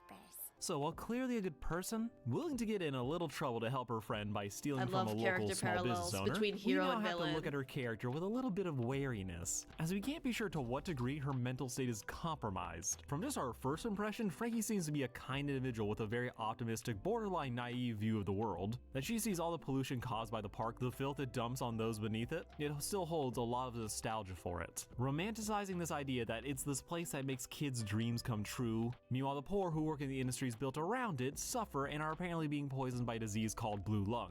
It's probably not public knowledge that the two things are connected, yet this romantic view Frankie has of the city, her connection to Gwen, still very much cherishing that memory of how they met at the park, with her fixing that finger being something of a core memory that she looks back on fondly. Similar to Olivia, Frankie has a deep emotional connection to Gwen, but unlike Olivia, Frankie has to actually live in the real world. She has people, aka Andy, who look out for her and support her. Frankie doesn't have the time or the luxury to make Gwen her whole identity, leaving room for her to have different interests and relationships that make her a more well-rounded person. While the talking animals is very concerning, Frankie's view of the park, while not taking the full situation into account, still has its merits, as yes, the park is a place that brings a lot of joy to the kids who can afford to go there. It's probably specifically tied to her own experience and not the horror story that other people had to go through, like that one Gwen incident, but is an optimistic view that you can get behind, even means not bringing up the clear health hazards that the park represents. Frankie has got that childlike whimsy and a sense of wonder that Andy is seriously lacking. But while it does get her into trouble with Sparky when she tries to steal the money right out of his and his crew's pockets, so that she can apparently try and fix Gwen to get a job, or she's just using that as an excuse to save Gwen, where Frankie isn't a danger to herself or any of the others around her, there's a childishness to how the both of them operate, but Frankie's actions tend to have a positive or selfless angle to them. Minus the life-changing money she's stealing from drug dealers, but she wants to work at a park not to make more money, but because she idolizes what they do and the impact it has on others. Frankie is just far enough away from the park to be able to feel nostalgic for it, with it not reaching full-on obsession levels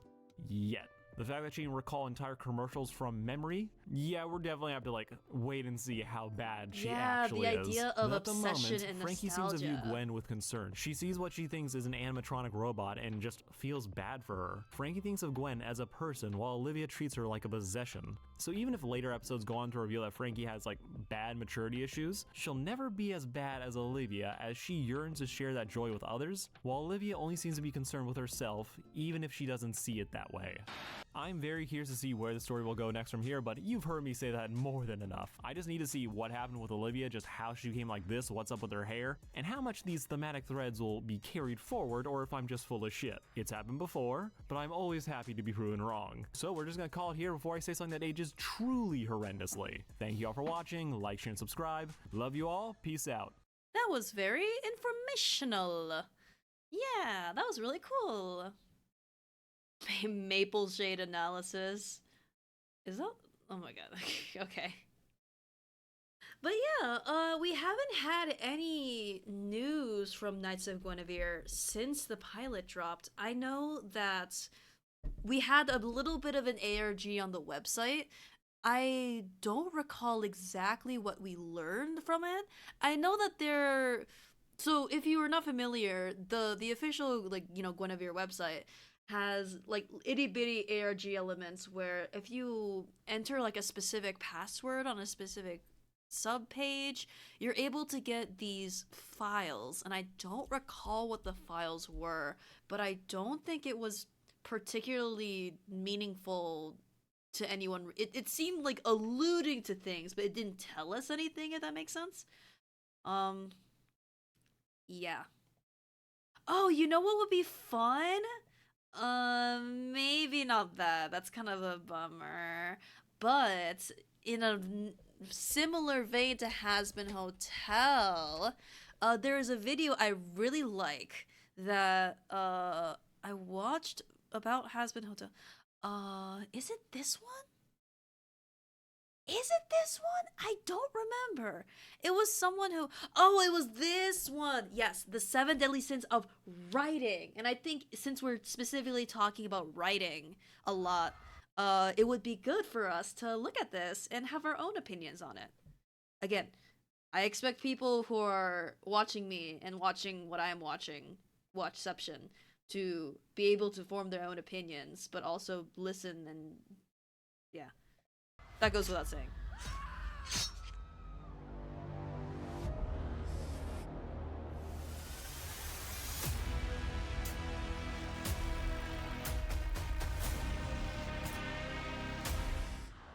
Ah, there we go. This should be the right place. Now, where's that hotel?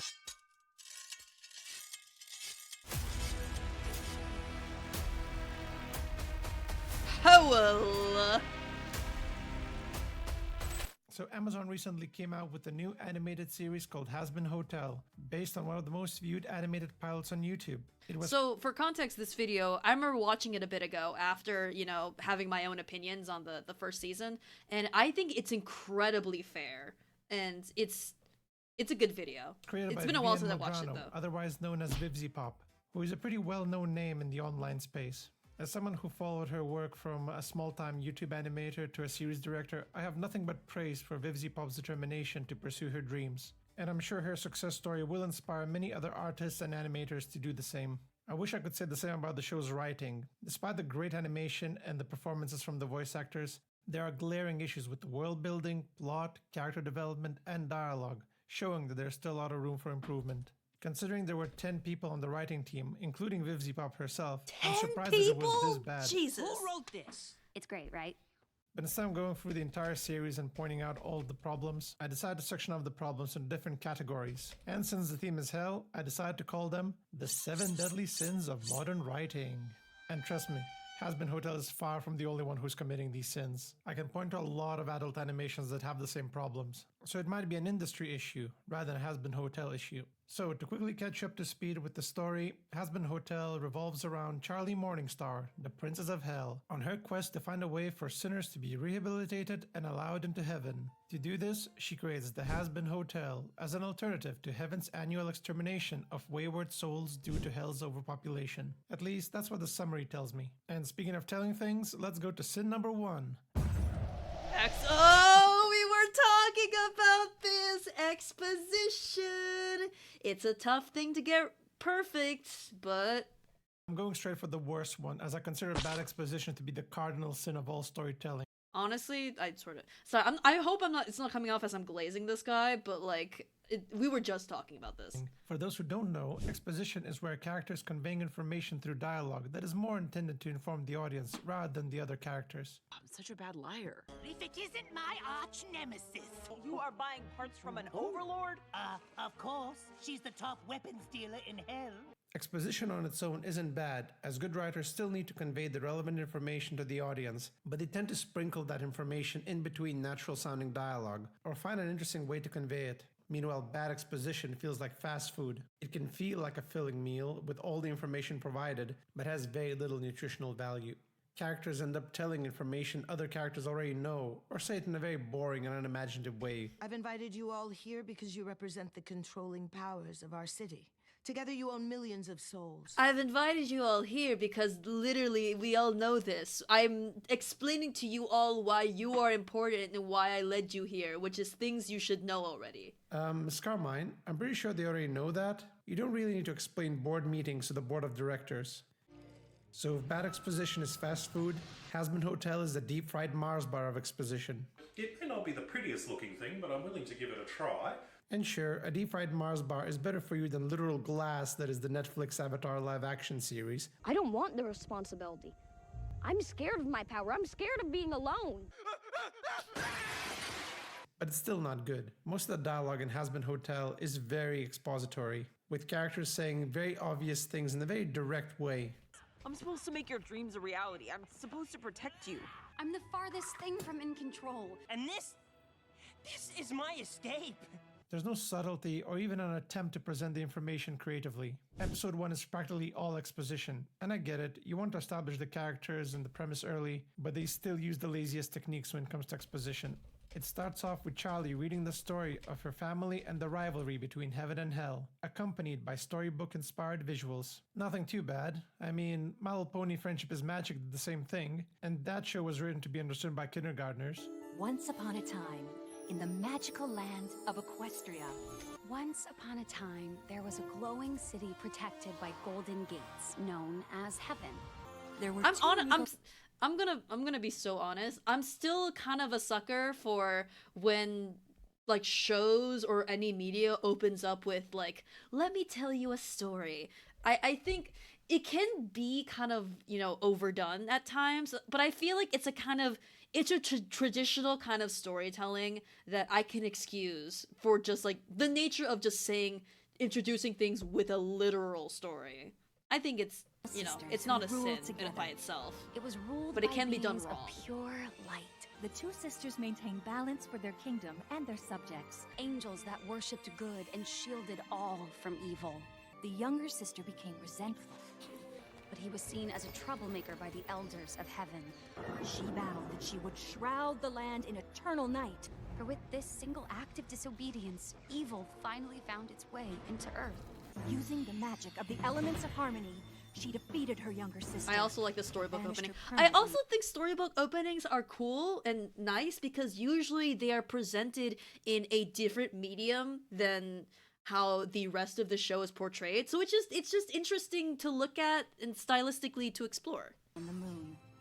Heaven cast Lucifer and his love into the dark pit he had created, never allowing him to see the good that came from humanity. Though that's not even my main criticism. A storybook opening can be used to establish the fairy tale nature of the story or bring viewers up to speed with the relevant information. But in Hazbin Hotel, the story of Lucifer, Lilith, and Adam are not relevant yet, and neither of them really impact what happens in the rest of the episode, making most of the backstory completely pointless. Also, Charlie reading the story of hell after the annual extermination happened rubs me the wrong way. She says the story helps her cope, but I can't quite understand how. I can understand wanting to distract yourself from the horrors of the actual extermination, but I don't know if reading about the extermination and the tragic tale of hell is the way to go about it. It may just be me, but if my kind is being exterminated, the last thing I'd do is read a story about it. This scene feels more like Charlie's reading to the audience, not for herself.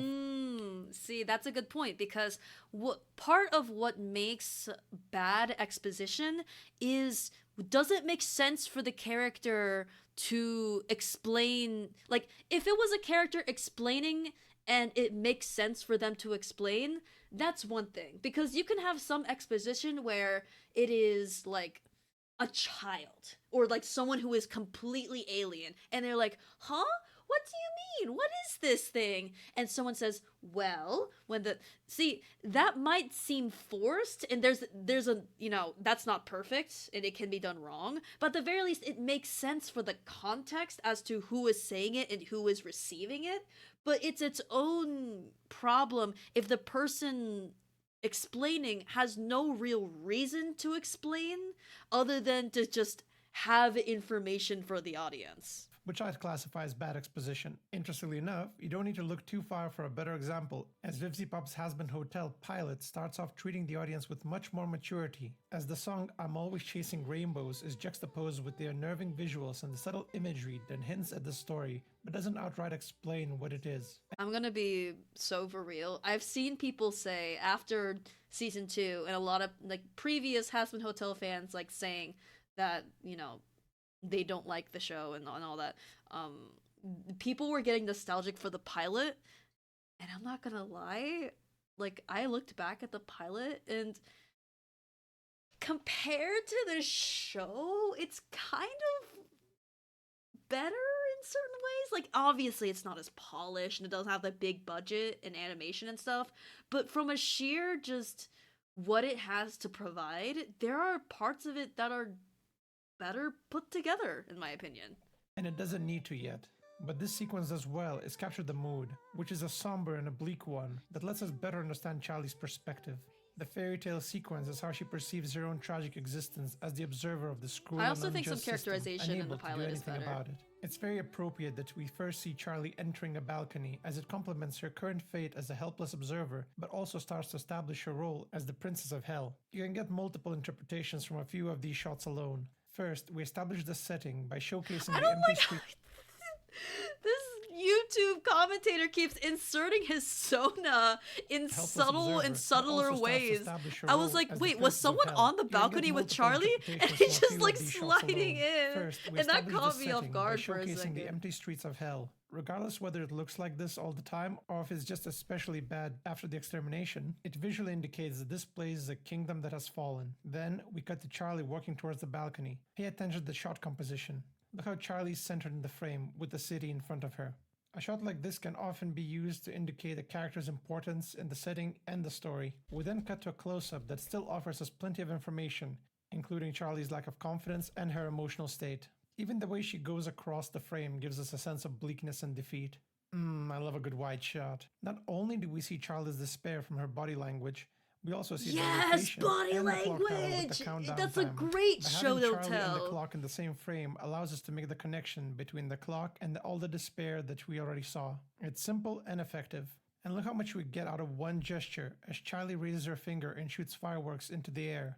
We actually established that Charlie has some importance in hell, and she's the one there to let the other demons know that the extermination is over, and they're free to come out. Now, could she have made an announcement or rang a bell? Absolutely not. I mean, yes, technically she could have, but it's so much more thematic to have fireworks, as they are synonymous with the new year. And New Year complements the premise of the show, which is breaking out of bad habits and seeking redemption. After all, we all know the phrase, New Year, New Me. And we're all familiar with the concept of New Year's resolutions. It's a fitting motif, to say the least. See how much more I got from this opening in the pilot compared to the first episode?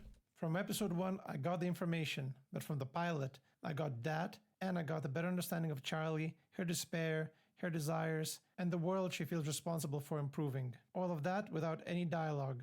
Meanwhile, Amazon's Has-Been Hotel appears to be almost afraid that the audience won't get the story. So they have to spill it out in plain words. Heck, even repeating the same things over and over again. Do you know how many times the concept of Has-Been Hotel is pitched to us as the audience? I counted 3 times in one episode, which is 3 too many in my book. Vivzy, please. You got your show. You don't need to pitch it again. It's done. Now show us what you can do with this concept. But no, for some reason we need a sarcastic expository advert, a Disney song, and a literal pitch meeting about it. It's not that complicated of a concept, chill. But in case you missed episode 1, they will remind you how the hotel hypothetically works in almost every episode. The sad thing is that the writers aren't even aware how bad their writing is. In episode 2, Angel Dust and Sir Penches are performing a play, and Angel Dust comments on Charlie's script writing. Where's an innocent kid I can sell crack to? Wow, who wrote this? It's great, right? The hilarious thing is that the only thing that differentiates Charlie's script and the show script is the performance. That's really mean, but that's really true. Whew, alright. If I told the voice actors to say those lines... Oh my god, XYB, hello! You joined us for a little bit of a little chillin' stream. We are watching a video essay about critiquing Has-Been Hotel Season 1 in its writing, which I find very fascinating. The last time I met a Has-Been Hotel fan, it was a 7-year-old in a... It concerns me when children are into Has-Been Hotel. Do you remember that one time that happened like a couple months ago that there was like I don't know if it was Hell of a Boss. I think it was Hell of a Boss because Brandon Rogers was there. Hi Shiori, hello. But like they were having like one of those, panels at a con, and the kid came up and immediately people were like, uh-oh, there's a kid. Let's not, don't get us canceled. And then immediately the kid was like, what would Blitzo's favorite animal be? Or something. Like a question a kid would ask. And then immediately the voice actors made sexual jokes about it. And I was like, first of all, failure on the parents for going to this panel with a child. Failure on the voice actors for not immediately going, why is this child here? Get them out of here. And also failure on them for immediately engaging in sexual jokes with the child. It's crazy. It's absolutely insane. Oh, brother. It's just a completely, it's like a PR disaster. I'm like, bro, like what? Like, on one hand, I wonder if the mindset was, well, if they like Hazbin Hotel, they can handle that. But, like, bro, ooh, just awful. Just, like, I saw some people, like, blame the parent more than, like, the staff and, you know, the panel. But I'm like, bro, ugh, it's just a lot of bad things happening. I know a little bit about Hazbin. Well, you're about to learn more. Genuinely, you'd find it difficult to tell the difference. Come on, kid. It'll make you cool like me. The crackhead. I just don't want her to end up in the gutter like I used to. Whatever, nerd! I'm honestly not surprised to see a BoJack Horseman writer working on the show. I should have known when I heard the expository dialogue where characters literally tell their flaws in their character traits rather than revealing them through their actions and decisions. Did you know? Don't. I like BoJack, but that is so real. That is so real, and that's it's partly part of their humor. Like, I feel like a lot of 2010s humor is making slight, like, fourth wall jokes where someone says, well, why are you doing that? And they're like, because I have internal unresolved problems and I cope with it by helping other people and distracting myself. And at the time it was like, wow, it's so meta, it's so self-aware, and that was like a good thing. Now when you look back on it, you're like, alright, well, subtlety just went out the window, okay. But this person is correct in critiquing BoJack Horseman, but I like the show. Be nice. What? Why did you meet Vivian Medrano in your dream? Alright, well, a lot of things are happening in your life, XYB. You know that Charlie Thank has you for daddy sharing. issues? Do you want to know how I know? It's because Alistair told me. As she tries to work through her daddy issues by fixing you. Oh, and Husk too. What's the holdup? You got daddy issues? One of my least favorite things is when characters with, you know, like, conflicts and stuff, like, other characters are constantly pointing that out to be that kind of, like, snarky meta, like, what happening? You gonna go sort out your parental problems on your unresolved trauma? I'm being snarky because I'm pointing out your obvious issues. Would have been nice to see that from Charlie herself first. I think Dad was right about me. But oh well, I guess someone else telling me about it is faster and easier than coming up with a unique scene for that. And we don't want to take away time from establishing more side characters and mystery boxes, right?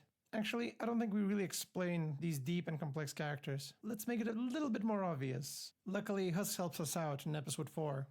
That one. Oh, I hate this scene. That one is an insecure buffoon whose loneliness watches you at its sleep. This one judges everyone and everything because she hates herself. See, that's some BoJack shit. The princess is a bleeding heart who wants to solve everybody else's problems except her own. And you! I see right through you and all this bullshit and how fake you are. Thanks, I didn't want to use my brain anyway. Want to see He's so mean, but he's so right. It is so condescending as a writer when you are creating scenes in which a character is like, like, if a character's interpretation is flawed or wrong, yes, it can be interesting. But if a character is treated as correct in this moment, then they're just telling you what to think. It's just so, oh my more god. sacrilegious example of bad writing? Nifty's good. Spoilers I like Nifty. for episode 5. Except for that time where she was an anime reference because she's Japanese. Even though she's meant to be like a 50s housewife. Why would she know what anime is? I don't know. This episode, Mimsy, Alistair's friend, gives us the dark and mysterious backstory of Alistair, even going as far as describing how he tears demon souls and broadcasts their screams on his radio show. All you could hear was screams. Every time an overlord went missing, there'd be a new Keith voice David scream. You know what's funny? Keith David, like, people like royals say, like, Keith David, I'm gonna get you out of there. Keith David is kind of having the time of his life at the Hazbin Hotel. Like, he keeps, like, talking about, like, you know, like Husk is great and, like, showing up at the premieres and all that. Like, that Unk is having a great time, and I can't really blame him for that. I can't blame voice actors for having fun. It's not his fault. In the broadcast. Edgy stuff, right? And exactly 1 minute later, Alistair tells Husk the exact same thing. I will tear your soul apart and broadcast your screams for every other disrespectful wretch who dares to question me. Show, did you have a Biden moment? You told us this like a minute ago. Did you forget? I don't understand. What's the purpose of having both of these scenes? They both serve the same purpose. They're completely repetitive. And you know what? You could have made these scenes work with a bit of editing. You could have had Mimsy telling the story mixed with the scene between Alistair and Husk. Oh, that would be good. Oh, fuck. No one That would have exactly been good. knows That what would the have been strange better. and terrifying radio noises are. And then we cut to Alistair revealing what those noises are. The layup was That there, would but actually they be just missed the creative slam and dunk. cool. But I'm not going to throw all the blame on Rachel Kaplan for this one, as this type of repetitive exposition is consistent throughout the show, regardless of who was writing it. Whatever the reason for this type of writing, I cannot justify it. Maybe if I'm writing a kid's show? The Elements of Harmony, a reference guide. But even then, I think some of the kid shows have less exposition than Has Been Hotel. My Little Pony Friendship is Magic certainly has less, and I wager Bluey does too. Give your audience a chance, Has Been Hotel. I'm sure you can challenge them more than freaking Bluey. I fixed you. Yeah, bingo. You did. Oh! The second writing sin is inconsistency. We typically expect characters and plot to stay consistent, progress in a believable way, and stay within the established rules of the world. When characters start acting out of character, or the plot veers off somewhere else, or worse, contradicts the prior established elements, it quickly takes the audience out of the experience. Good writers establish the rules of the world early and have well-defined characters who stay consistent throughout the story. Of course, characters can change, but even their change is coherently built upon through the Sometimes it's fun to just say shit. Sometimes it's fun to perform, and I get that. narrative. I get that so much. I thought I'd die fighting side by side with an elf. Think of it as a road you're taking your audience through. The fewer inconsistencies, the smoother the ride. It's going to lead to that smooth ride. And if that's the case, then Has Been Hotel is a mountain bike course because it's riddled with huge inconsistencies. Should be interesting.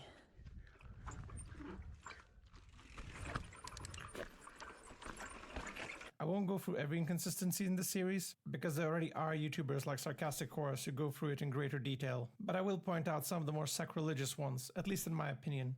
That's not good. Oh boy, where do I start? I don't know, how about the whole freaking premise? Remember that overpopulation thing that Charlie keeps bringing up? You know, the main reason for the annual exterminations to happen and the reason the Has Been Hotel was built in the first place? Yeah, that's completely irrelevant, since it's pretty much confirmed in episode 1 that angels are doing the extermination to prevent hell from growing too powerful, not that there's too many sinners in there. I'm serious, Charlie herself reads it in the first 3 minutes of the series. And as the numbers of hell grew, so did its power. Threatened by this, heaven made a truly heartless decision, an extermination, to ensure hell and its sinners could never rise against them. Hello, show. Are you having a Biden moment again? You're contradicting your own plot here. Not only that, the show states that no sinner has yet been redeemed, so it's not even clear if it's possible or not. Just because nobody has made it out before doesn't mean it's not possible. Even the angels don't know the rules or how anyone gets into heaven. What do you think it takes to get into heaven? Is everything okay, Adam? Give me a fucking minute, okay? Adam tries to write some down, but that's far from being legitimate.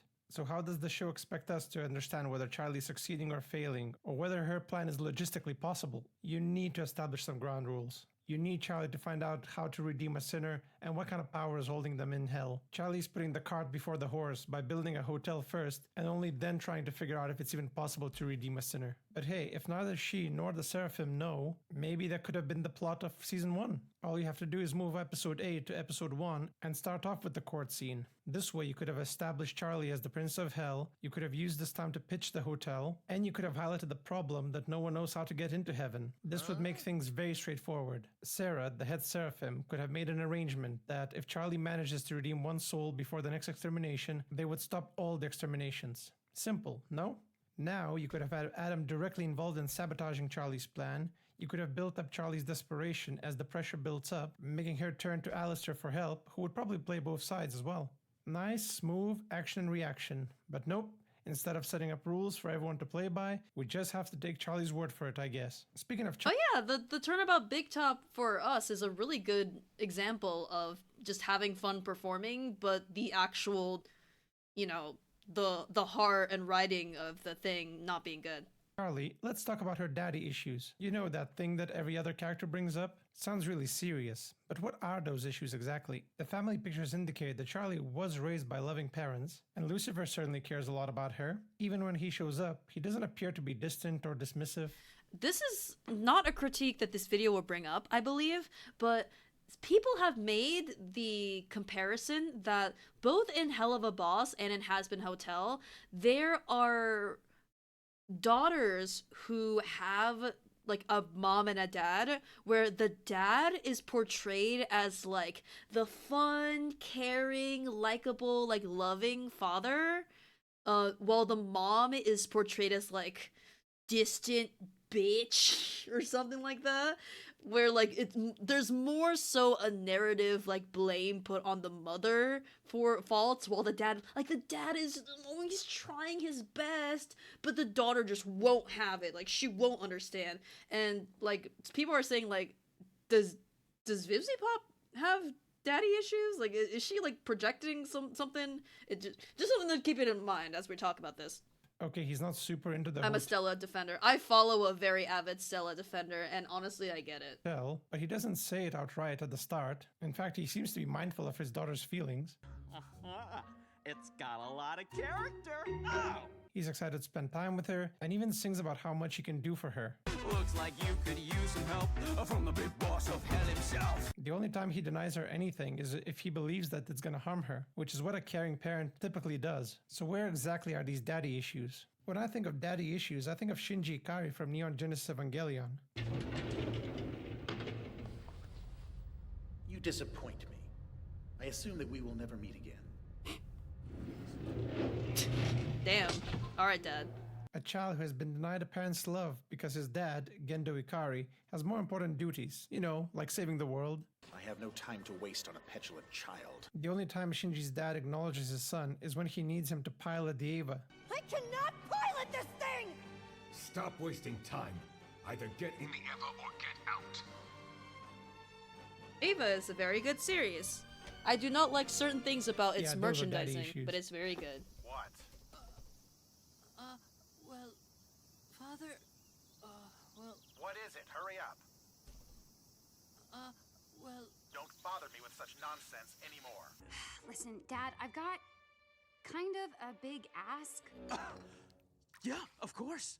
Anything in my power is yours for the asking, you just name it. Charlie's dad seems to be excited to be in Charlie's life and is willing to look past the different viewpoints to achieve that. As far as dads go, he's a pretty decent guy. It appeared to me that the pilot was setting Lucifer up to be more of a tyrannical father, like Shinji's dad, who only sees his daughter as a failure and has no faith in her project. He has lost all his hope for hell, and he's simply waiting for her to realize that too. But his absence from his duties as ruler and his failure to protect the denizens of hell could have been the perfect reason for Charlie to be mad at him too, creating the divide between them further. That's what I would class as daddy issues. As it is now, it's completely pointless to point out those daddy issues, especially when they're resolved in the same episode. What's another big one? Oh yeah, Alistair. This wacky Willy Wonka looking fellow is so inconsistent that his inconsistency is the only consistent thing about him. I'm sure some of you are already commenting that that's the point of Alistair and he's meant to be mysterious and unpredictable. You'd argue that we're not supposed to know his true goals yet and everything will make sense in the end. I'd believe that if not for Sin 1. The show has a proven lack of subtlety. Almost everything about the other characters is served to us on a silver platter. So you'd think they would have the restraint if they had anything figured out for Alistair? No way. It's pretty obvious the writers haven't decided what they're gonna do with him yet, so they're just ping-ponging him around from being a good guy. You deliberately brought danger to this place just to have me clean up your mess. What's up with Charlie's new design? I thought her pilot design was so much cute. I agree! I saw people talking about that on Twitter. When you look at Charlie's pilot design, like, there's a lot of softness. Like, she's not red, she's pink. So, and also her pupils are black, which I think is just nicer to look at, but it characterizes her as someone who is sheltered and soft and very different from the general inhabitants of hell, because it shows through her design that she has this kind of optimism and kind of Disney princess-esque look. And in some ways I get that she put her in like a uniform for the hotel thing, but I do agree that I like that the design was very intentional in that she stood out from the angles and the reds and all that. that here. To a chaotic neutral. Why are you even here? For the entertainment. To evil mastermind. Guess who will be pulling all the strings? Until they finally make a decision. In the pilot, his reasoning was pretty simple, but also consistent with his role as a shady deal maker. He arrives at the hotel and offers his help to Charlie, with the main reason being that he's simply bored and enjoys watching sinners strive for something better only to fail miserably. And hey, if someone is at the end of the ropes, they're more susceptible to manipulation and deals, so there's motivation for Alistair to stick around. It's a twisted symbiotic relationship where Charlie and Alistair both want sinners to come check in, but have morally opposite reasons, setting the stage for more conflict and drama. Episode 1 tried to establish that with the scene between Alistair and Vaggie, even showing how ready he is to make a deal with someone. Speaking of Vaggie, there is a part in season 2 where there's a whole thing where Vaggie is like, I'm gonna change my name. My name isn't going to be Vagina anymore because that's problematic, which is what people have been saying for years, but suddenly the character is realizing it, I guess. And the conclusion to that, like, that story arc, by the way, is that her name is no longer Vaggie with an I-E. It's Vaggie with an I. Take that. It's so stupid. It's so dumb. And also, like, the general problem with her as a character is that she's so much, like, she doesn't have anything else going for her. Like, she's so much characterized as, like, Charlie's girlfriend that, like, she has this one unique thing where it's like, you know, oh, my name, like, my origins, I'm grappling with my identity, and they did a jack squat with it. I don't know, like, fucking, I saw, like, people, like, suggestions be like, Vera, or, like, Veronica, or, like, just any V name that's, like, something, but Vaggie with an I is so, what? Oh, yeah, I feel like, yeah, the second she goes, shut up, you know that, I mean, I have thoughts about that scene. For context, Charlie is freaking out, and then Vaggie breaks into song and saying, shut up, you know that I love you, which is very jarring in the moment, and I would argue sort of makes sense, because if you're gonna snap anyone out of a breakdown, it would be like, hey, distraction, hey. But also, it's just really jarring, and her whole character is built upon her being a lesbian and Charlie's girlfriend. It's almost like, listen, I know Vivzy Pop is pan, for all I know she's not straight. She said that she's, like, pan or something.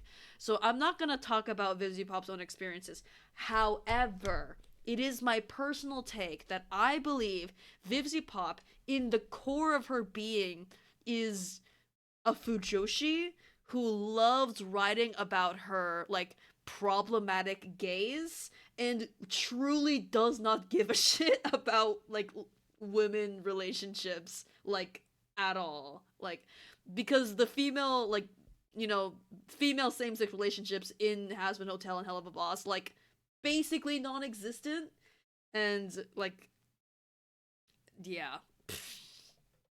Desperate enough. Problem is that the deal had no meaningful strings attached, making the theatrics completely pointless. They do the same thing in the finale with Charlie and Alistair, but once again, it's not a deal for a soul. Charlie promises Alistair a favor, but I'd wager the writers don't exactly know what the favor actually is. Alistair is definitely a fan favorite in the series, so the creators may just be using him as jangling keys to keep the audience entertained and thinking of what's gonna happen next, which again, not great for consistency. But yeah, those are some of the big ones. But there are a ton of inconsistencies that I could have chosen. Like, how about an arms dealer who doesn't want blood on her hands and doesn't want war?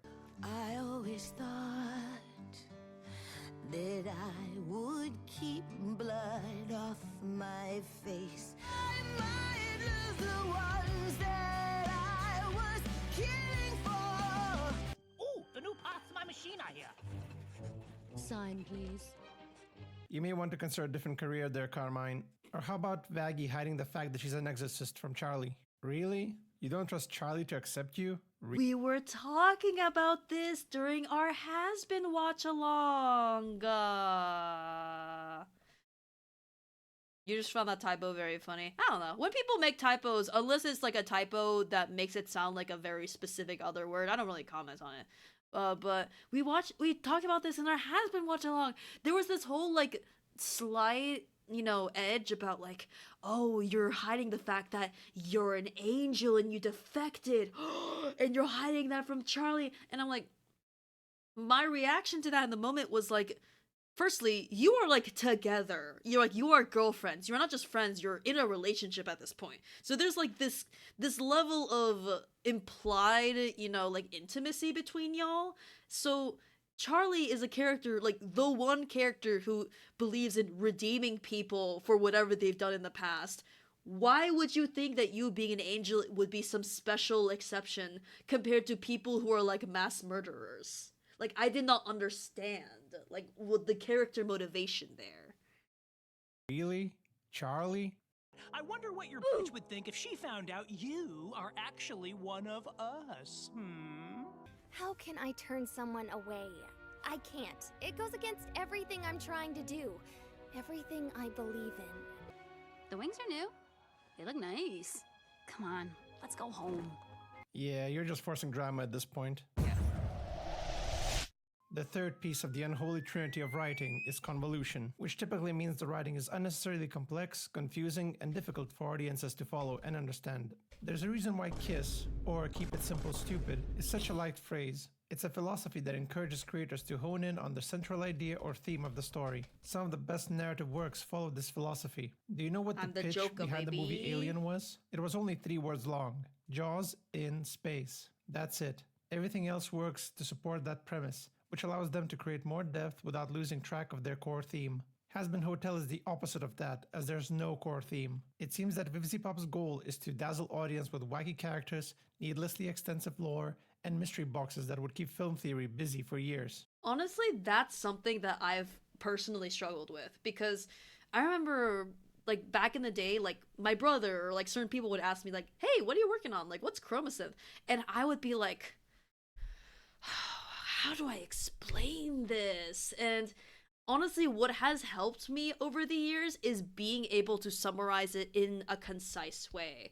Because if you have a story that is so, I would say, conceptually convoluted that you yourself, like, struggle to just, like, pitch it in the moment, that's something you have to work on as a creator. Like, now, I just say, like, what is Chromosynth? It's a world where people have, their own colors and their own special abilities, and also the main story is about reality TV competition, and that's what the main character is doing. Basically it. But to have that summary, you have to boil the story down in its essence, and because it needs an anchor of, like, what it is, identity-wise. In just 30 minutes, the pilot alone has more content than whole seasons of other shows. The best way I could describe the convoluted writing of Hazbin Hotel is as though the writers wrote down cool ideas, put them all in a hat. Chromosynth sounds like chromosome, like XY. Oh my god, XYB, you're so right! Oh my gosh, spin-off of Chromosynth, Chromosynth, where everyone represents a different chromosome. Cool. A blender, and then try to make a story out of the bits of paper connected by the thread from that hat.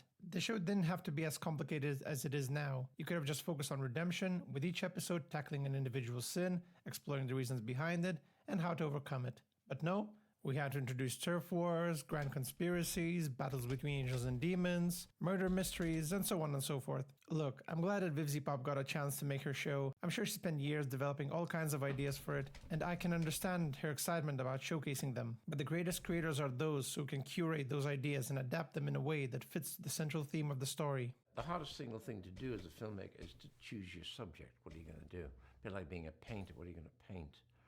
And when you first begin, there's a million options, and because in one tends to go in circles. As you get more experienced or get more, older, your choices become more focused. As the show is right now, I don't think the writers could even tell me what the theme is. They'd probably resort to just giving me the synopsis again. And you can really sense the aimlessness, not only in the plot, but in the narrative too. Let's break down episode 2, for example. We start with Charlie freaking out about the angels cutting the deadline of the extermination by half, which motivates her to go out and look for more guests for the hotel. Then, Serpentius attacks the hotel and challenges Alistair. So we need to introduce Serpentius. While he introduces himself, he mentions the V's. VisiPop has enough money and power to make different shows based on her ideas. She's just packing them all into one show. I agree, because like Hazbin Hotel, like the idea, like the concept takes a lot of things from her previous, you know, stories. I know she had like a zoophobia at one point. A lot of those characters kind of like got repackaged into Hazbin Hotel. And like on one hand, I kind of get it. My project is also an amalgamation of a lot of different ideas, but at the same time, my project is something that can be explored in a way where having a bunch of different characters is not like overly distracting, and like people can go at their own pace. In a show, it's much different. Wait, who are the V's? Oh, nobody important. So we cut to the V's, because obviously we need to introduce them now. We get to see Vox Tech and what it does, and then we're introduced to Vox. Vox gets a call from Velvet, so we need to introduce her. She also sets up a new conflict and introduces Valentino. But we're not done yet, as we now follow Vox on his route to Velvet, skinny-ass during which TV he introduces screen. Vox Tech Angelic Security, and also I think he's fun as mentions a Carmilla. character. There's a lot of his design I don't like. At this point, I was expecting us to cut to Carmilla and find out what her deal is. Luckily, we don't. But we still go to Velvet's boutique and watch her pick dresses. Riveting. After that, we go to introduce Valentino, his relationship with Angel Dust, his relationship with Vox, and Vox's relationship with Alistair. Oh hey, we cut back to the hotel. Oh wait, no, never mind, we cut back to the V's. At this point, do you even remember what the original goal of the episode was? Oh, and did I mention that this episode is about apologizing and forgiveness? Yeah, that comes halfway through the episode. Long story short, the creators took away screen time from Charlie to introduce a bunch of side characters and side plots that aren't even that interesting or relevant to the main conflict set up by the But characters! What if I want to show my characters? Which is I can sympathize with that feeling. But again, TV show. Out of the episode. And sure, many animated shows have an A plot and a B plot, but in this case, there's like 5 different plots going at the same time. Like, Hazbin Hotel is clearly, there's something so pure in it being a passion project made by a person who just loves characters and like fandom, and like you know sometimes you can tell someone is like a fandom person when they are so invested in characters and like nothing else. And I say this as someone who, like, there are parts of that like in me too. Like, I love characters above all, but like there's clearly like a type of like, I want to show my characters and them existing more than actually spin together a cohesive narrative, if that makes sense. That's what I mean about idea hat in the blender. Honestly, Can it still be called a passion project if she's a millionaire? I would say Hazbin Hotel in its origins was a passion project. And so I'm still referring to it as that, you know, in terms of this is a show that VisiPop clearly like put a lot of work into making. I am not implying that passion project makes it like automatically like, wow, she worked so hard, let's give her some credit, guys. I'm not saying it like that. I'm saying it as in like, motivationally speaking, she is clearly making something she wants to make, and so her desires of what she wants to show is evident. It's so bad if they paced out the episode and actually focused more on Charlie and Sir Pentious. Let the fight play out as it did, and Sir Pentious gets sent flying across town. Charlie feels bad for him and goes to make sure he's okay. We can then zoom in on the drone and see the Vox watching the whole fight play out. We have the song and rework the lyrics a bit to introduce the V's and let them scheme. Cut back to Charlie finding Sir Pentious. She helps him up and the two have a genuine conversation. From what I gathered, Sir Pentious is a fairly decent... The meme of just say you're sorry and then Hitler going bum bum. Sorry. It's evergreen. It's evergreen. Guy who seems to be a villain only to earn respect and not be looked down on. Something I'm sure Charlie could relate to. If they don't kill you, go ahead and do it yourself, you miserable failure! I think Dad was right about me. Allowing them to already establish a bond. She offers him an alternative to villainy and takes him back to the hotel. Then the episode could play out pretty much as it does, though I would probably have Pensions do something other than set up spy cameras, considering the show established that they don't work on Alistair. This face was made for radio. It should be something that would hurt Charlie more, which would give Pinches more agency in his decision. I mean, it would be nice to have an ethical dilemma in a show about redemption, you know? Unfortunately, It the would creators be are too so busy spinning nice, YouTuber. It would be so nice if this show about morality and heaven and hell and sin and vice and virtue actually had something interesting to say. to have an ethical dilemma in a show about redemption, you know? Unfortunately, the creators are too busy spinning too many plates all at once. With the amount of things going on, we rarely spend time redeeming souls. In half a year, we only managed to redeem one soul. If overpopulation was actually a real thing in hell, I don't think Charlie's Hazbin Hotel would have solved the problem. In short, any way you're calculating this, there is no way that Charlie's Hotel accomplishes its true mission in under 14 million souls. 14 million souls. I think the subplots could have worked if they had any relevance to the main plot. So for example, if episode 3 was about trust, you could have had the Hazbin Hotel crew learning about trust, while showcasing how the lack of trust is affecting the overlords during the meeting. But no, the meeting was just there to introduce some new characters and some side plots. Besides the exposition, they don't even discuss anything in that meeting. Carmilla and Velvet just have an argument, and the meeting kinda just ends. Even the side character was like, What the hell? We literally just got here. great, at least you're aware of how pointless this scene was. Honestly, all you need to do is sit down and pinpoint exactly what the theme of the show is. Is it about chasing one's dream, redemption, justice, morality, late-stage capitalism, fantasy warfare, corruption, the nature of free will, rebellion? Because the show plays with all these themes, but never really focuses on one, which is what makes the story so convoluted. Ignorance. Ooh. Sorry if I sound harsh, but ignorance simply means a lack of research or understanding of the subject a writer is Oh, he's gonna talk about the biblical shit. Ooh, eat him up, eat him up. tackling. Do you know the common phrase, write what you know? It's a good rule to have that grounds the writer and allows them to take inspiration from their personal experiences and the knowledge that they already have.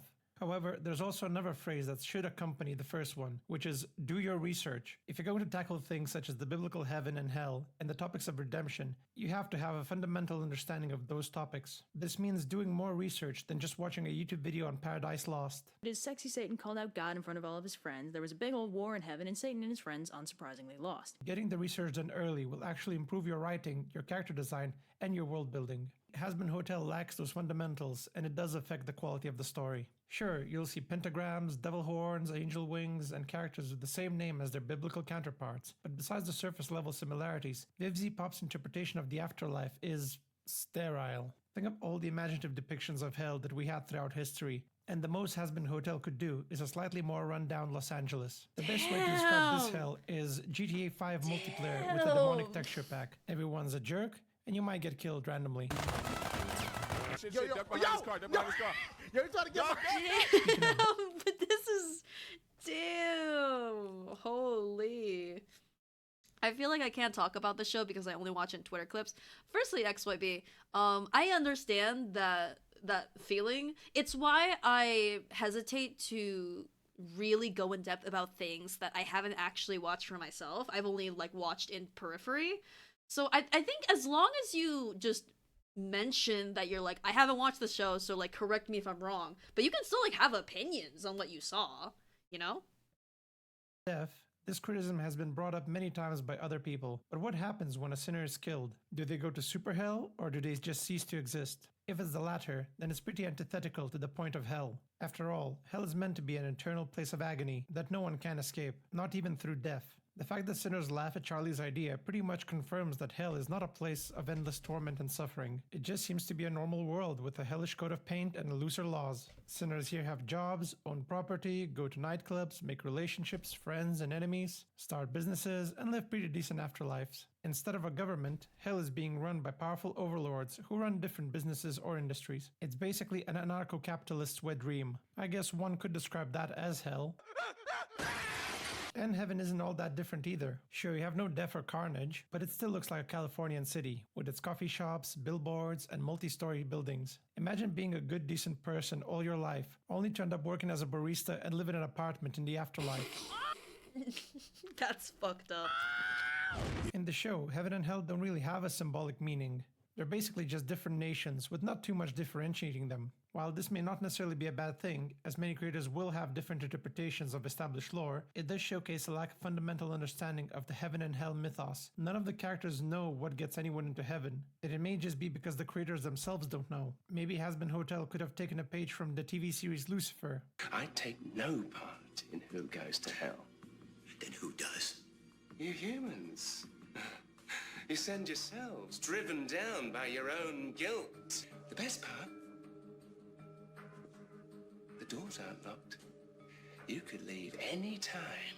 Ironically enough, they almost had this with Sir Pentious. Who, me? Even as the comedic relief, I'd argue that he's the most well-written character in the show. I agree. And actually has an arc. It's pretty clear that he's not a bad guy, but he feels like he has to be in order to gain respect from others. It's a sign of low self-esteem, which is made even more clear through his interaction with Cherry Bomb. Miss Bomb, I'd like to buy you a drink. Why? Didn't you say we're arch rivals? Because I'm buying everyone a drink. He's shy, awkward, and timid around her because he believes he's not good enough for her. But by building a friendship with the Hazbin Hotel team and earning their respect, he builds up his confidence and the courage to show his true feelings. Miss Cherry Bomb, I love you. Remember me. That was kind of hot. And perform a heroic and selfless act. It's a shame the show didn't utilize on this and simply played his death for laughs. The reason for that is probably sin number 5. Subversion! Subversion. Ever since the Star Wars sequels, this has become a loaded word that tends to start long-winded media debates. Guys, that really subverted my expectations. Objection! Lame and unoriginal. Sustained. On its own, subverting the audience's expectation is not necessarily a sin, as it can be used for comedy and some unique storytelling. It's a tool used to challenge established norms and offer fresh perspectives on the subject. Shrek is a great example of that, as it uses subversion for comedy and manages to teach our viewers that it's our actions that define us, and not who we are or what we are. And subverting the fairy tale tropes allows the creators to do that. You're not exactly what I expected. South Park is also great at subverting expectations, by often depicting kids as smarter than the adults of the town. This is making insanely good sense to me. Using this to provide fun and insightful social commentary. But nowadays, many writers tend to be subversive for subversion's sake, using their art to critique the old, established norms without offering new or better perspectives. You're just getting the worst of both worlds. Not only are you not offering anything insightful, you're also harming your own story and characters. Some tropes are there for a very good reason, so it would be wise if you understand why they're there to begin with, before you start subverting them. Going That's back to wise Hazbin words, Hotel, honestly. what kind of expectation? I'm really sorry if it sounds like I'm just plus 2ing this guy. I just think he has some really good points. Is the show subverting? Sup? I don't know, how about that some angels are just as sinful, murderous, and corrupt as the demons? Yeah, that's a pretty big one. You just chill, Loot. But why, you may ask? Wouldn't this be an interesting and fresh take on the dichotomy of angels and demons, allowing us to see the goodness of demons and the flaws of the angels? It would be great if not for the fact that the premise of the show is to rehabilitate demons to be virtuous enough to get into heaven. You know, where angels are? If heaven is full of violent jerks, then what virtues are the demons meant to aspire to? It doesn't work. You could have still had angels as the bad guys by presenting them as arrogant and stubborn, unwilling to entertain the idea that sinners could ever reach the same level of holiness. You didn't have to make them complete psychopaths. Speaking of psychopaths, Hazbin Hotel has a very subversive way of portraying characters where I can't really tell whether they're good guys or bad guys. Ambiguity can be good, but it's not what I have in mind. Typically, you'd have the villain display negative traits such as rudeness, violent tendencies, impatience, general lack of care. You know, something that makes us dislike them, and something that works well with their position as a villain. But in Hazbin Hotel, all is unclear. Everyone swears at each other, flips each other off, even acts violently towards one another. Ironically, the overlords, the ones who apparently are the most sadistic and dangerous, are also the ones that are most polite, patient, caring, and displaying more kindness than even some of the angels and lesser sinners.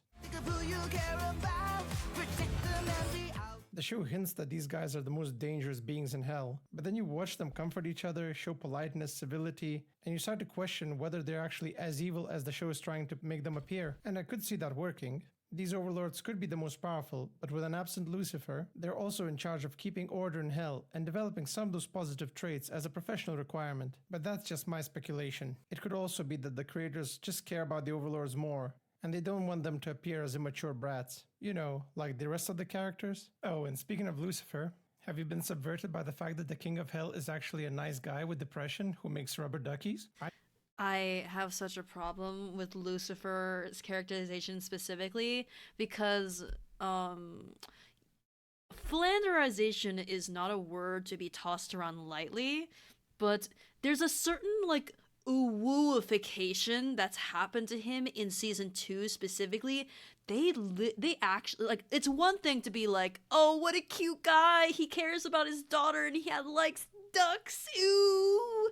But in season 2, like, he's literally wearing like a sweater with a duck on it, and he's going like, I don't know, he's just behaving in a way that is very like, I don't know. There's a word, there's a term for it, but it just feels like it's infantilization, but it's meant to be positive infantilization, where you're ooifying a character to make them like cute and like oh, look at him, look how harmless, oh, but like you shouldn't be doing that to that character because it's almost like out of character how much it's happening. I sure have, especially since that undermines Charlie's daddy issues and Lucifer's own depression. Now, I know that depression comes in many different forms, and sometimes the most cheerful people can be the most depressed. But would anyone even think that Lucifer had depression if he didn't flat out say it? Take that, depression! I don't think so. When I think of a depressed ruler of hell, I think of Dark Souls. None will have meaning, and you won't even care. Imagine how cool it would have been if we saw Charlie looking at her father withering away in the darkness, a warning of what happens when one loses hope and gives up. But hey, if you want that cheerful angle, maybe we could have seen him in front of a mirror forcing himself to be upbeat and cheerful for the sake of his daughter. That would have recontextualized his antics and made them a bit more meaningful. It would have made him breaking down much more impactful too. But no, he's just quirky from the start, which makes his second song almost out of character for him. Has-Been Hotel seems to have also taken a page from Marvel films and other adult animations when it comes to subversive humor. That is the most biting critique I've heard. Has-Been Hotel seems to have taken inspiration from Marvel films when it comes to subversion. That is scathing. Egregious subversion is when a serious or tragic moment is played for a laugh. It's such a gamble when you use it. On one hand, you have a joke, and you need those for comedy. On the other hand, you could have engaged your audience on a much more meaningful level by showing the respect for that tragic moment. And boy, if that joke doesn't land, you lost the chance to have either. So you remember Sir Pinch's sacrifice in the season finale. The guy was ready to save the day with a heroic attack, only to be poofed out of existence before he could do anything. What? That could have been ugly. Sure, I can see how that's funny, but do you really want that kind of a cheap gag to send off one of the most likable characters in the show? The real subversion would have been actually giving the comic relief character a win, or at least do some kind of impact. Because now, he started off as a completely useless and harmless villain, and he finished by being a completely useless and harmless hero. It's a shame, but at least he's not out of the picture yet. All in all, subversion can be a useful tool to explore different points of view and question the status quo in a fun and creative way, but it requires a level of maturity for it to be successful. Oh. And that is where Has-Been Hotel lacks. Oh, hey, we're in sin number 6. Immaturity! Immaturity. Has-Been Hotel joins its contemporaries by being another show that uses excessive swearing, violence, sexual themes, and offensive visuals as part of its comedy. On one hand, when you're dealing with hell and sinners, it seems appropriate. On the other hand, it's getting really, really stale by now. And it might not even be Has-Been Hotel's fault. If this show had come out 15 years ago, it might have been seen as a rebellious show that is pushing boundaries of adult animation. But now, when almost all of the adult shows are doing it, it does give the impression that the whole animation industry is just filled with overgrown teenagers who think swearing and sex jokes are funny. Wiener.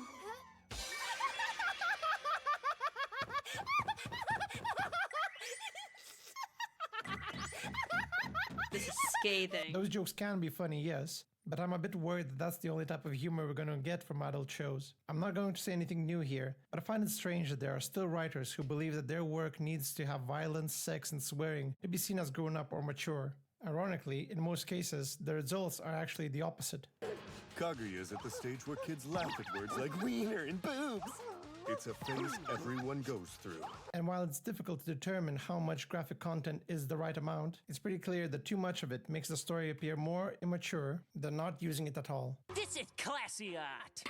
To say the characters of Has-Been Hotel swear a lot would be an understatement, but it's clear it's something the show is proud of. VivziePop has addressed the swearing issue. People be making the same lol, hell of a boss is just swearing sex laugh jokes over and over, but like, I've been influenced by Seth Rogen comedies and South Park, so yes, that shit makes me chuckle. Laughing and crying emoji. I weep for you if you don't think a well-delivered fuck word is funny. Hearts. If I may say, so this is VivziePop on Twitter. She is no longer on Twitter. She is on Blue Sky. She is still very active on Blue Sky.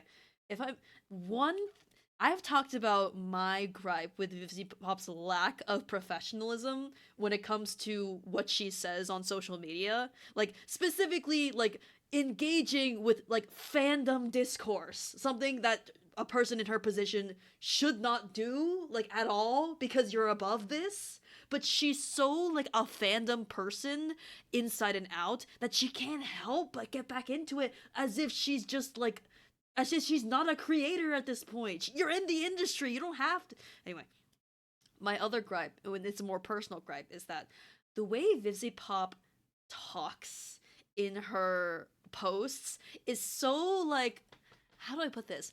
It's very 2010 sass in that, like, you will see her repeatedly going, like, okay, honey, I don't think you really understand what you're getting at. I get it. And she'll, like, it's like one specific, like, quirk where she does the, like, the sparkle emoji before and after a word. It's like, bitch, you are in your 30s. Like, why do you talk like that? Like, she's like, people just don't understand humor anymore. And she's being completely sincere as she says that. It's just so, like, girl, like, not only are you just engaging and in the most, like, childish things, you also talk like someone who has not, like, aged. It's crazy. She was criticizing kids over redesigns. Oh yeah, there was like a teenager who made a redesign, and then, like, someone quoted it and said, like, redesigns keep, like, insulting the spirit of the show, and she responded, like, this, and it's oh my god, I can't, I'm sorry,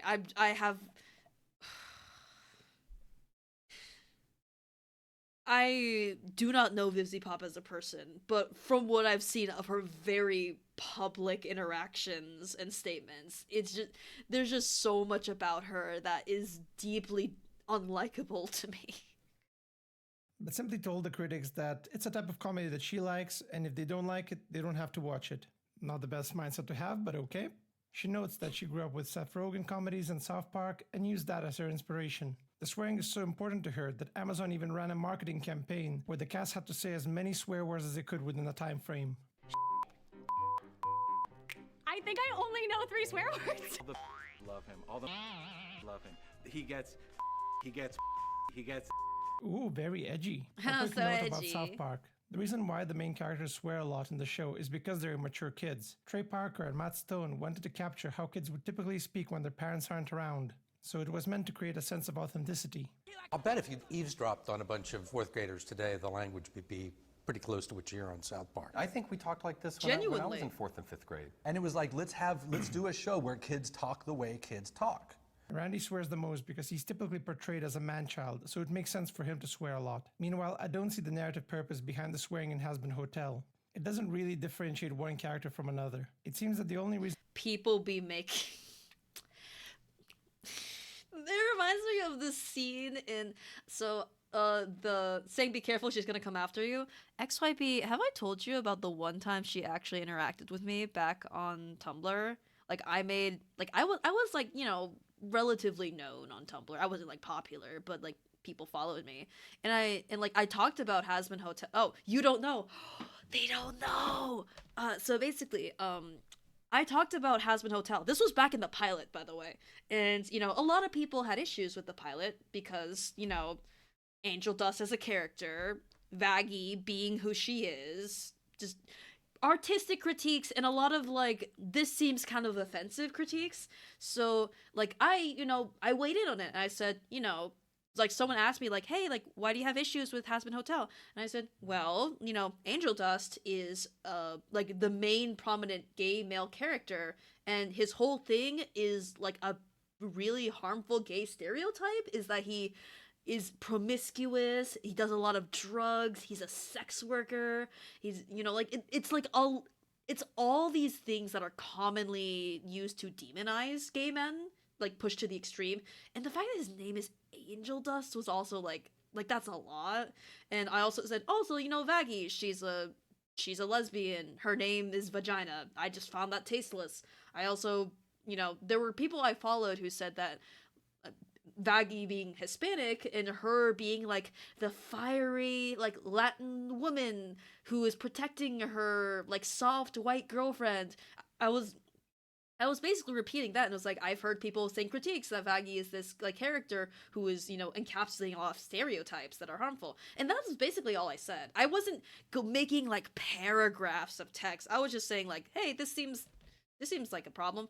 And days later, I got a message in my inbox saying, did you see Vizipop's reply to your post? And I was like, what? And so I went back to that post. Firstly, XYB, I am not famous. Famous on the internet is like Markiplier PewDiePie shit. I am not famous. I am a Z-list celebrity on the internet. So, get it twisted. But so I went back on the post and she had replied to it and it was so like insignificant because I didn't even notice. And this was when I was using Tumblr a lot. So it's actually crazy I didn't notice at all.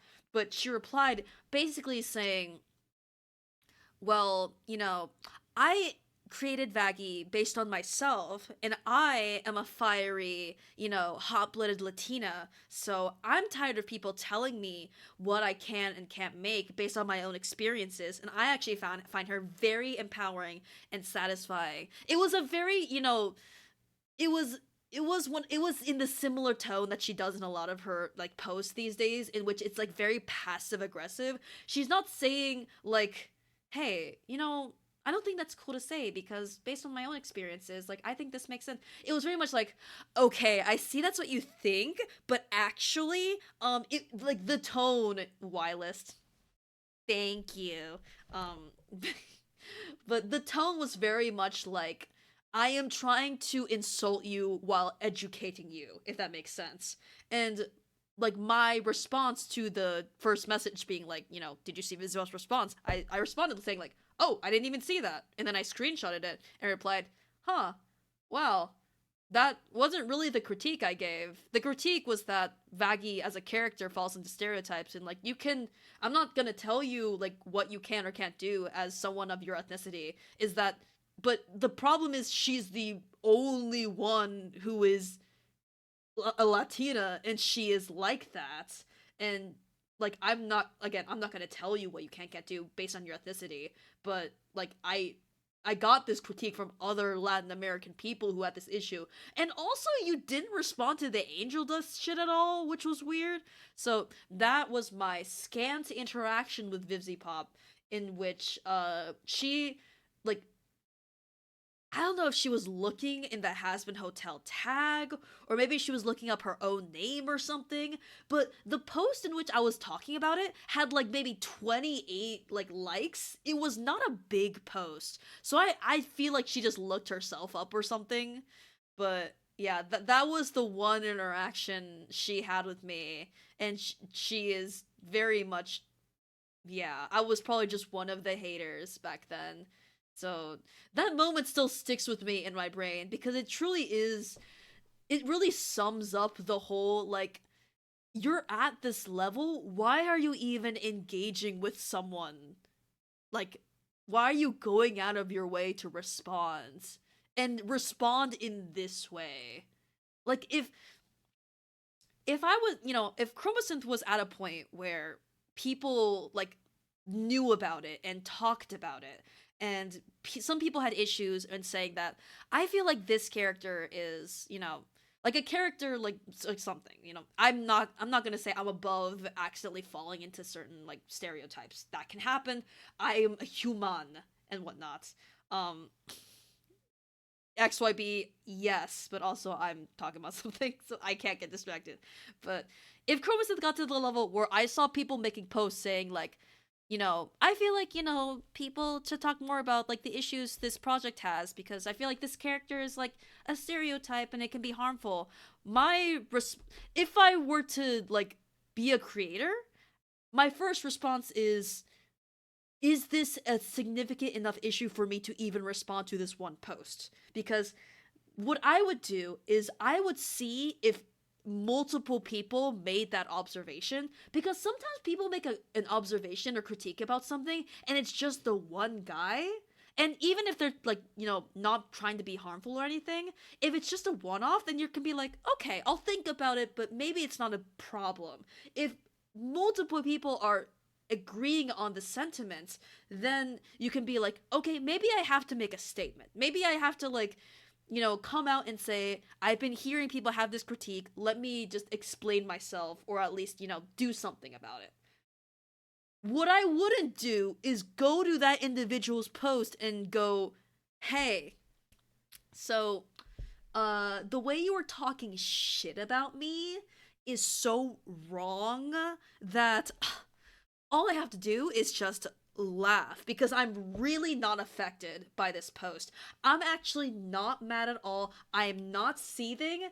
I am just the pinnacle of neutrality. I'm just letting you know that your opinion is wrong and it doesn't mean anything to me. It's just so catty, and I see no reason for her to... Anyway, the point is that happened in the past. I did see the picture with her and Brandon Rogers and BB No, which I have no thoughts on it because who cares? But it sure is a picture. Why is she such a tsundere? I wouldn't call her a tsundere. I'd call her like almost like a bully, like a stereotypical bully who like picks on people and have a kind of sassiness that makes her think that she's so like funny and right, and like she's making you feel bad, but that's okay because you deserve to feel bad about it. It's like, it's the sass especially that is just so unwarranted and also just not funny or like professional or good. Like, she's just sassy in a way that's just so juvenile, personally. Like, she hasn't grown up. What did I walk in on? Critiques. And also Hazmat Hotel. Don't directly reply to someone giving critique when you're famous. That can get out of hand. Yeah, exactly. Like, there's so much behavior that you should specifically abstain from at a level of internet fame, out of just, you know, responsibility from, like, you know, there's a pit that certain internet creators fall into, whether purposefully or not, where they will try to dunk on people by responding to them or quoting them or whatever, but because there's someone with a big audience, the audience is going to go after that small person and kind of inadvertently turn into a mob, even if the original poster's intentions are good.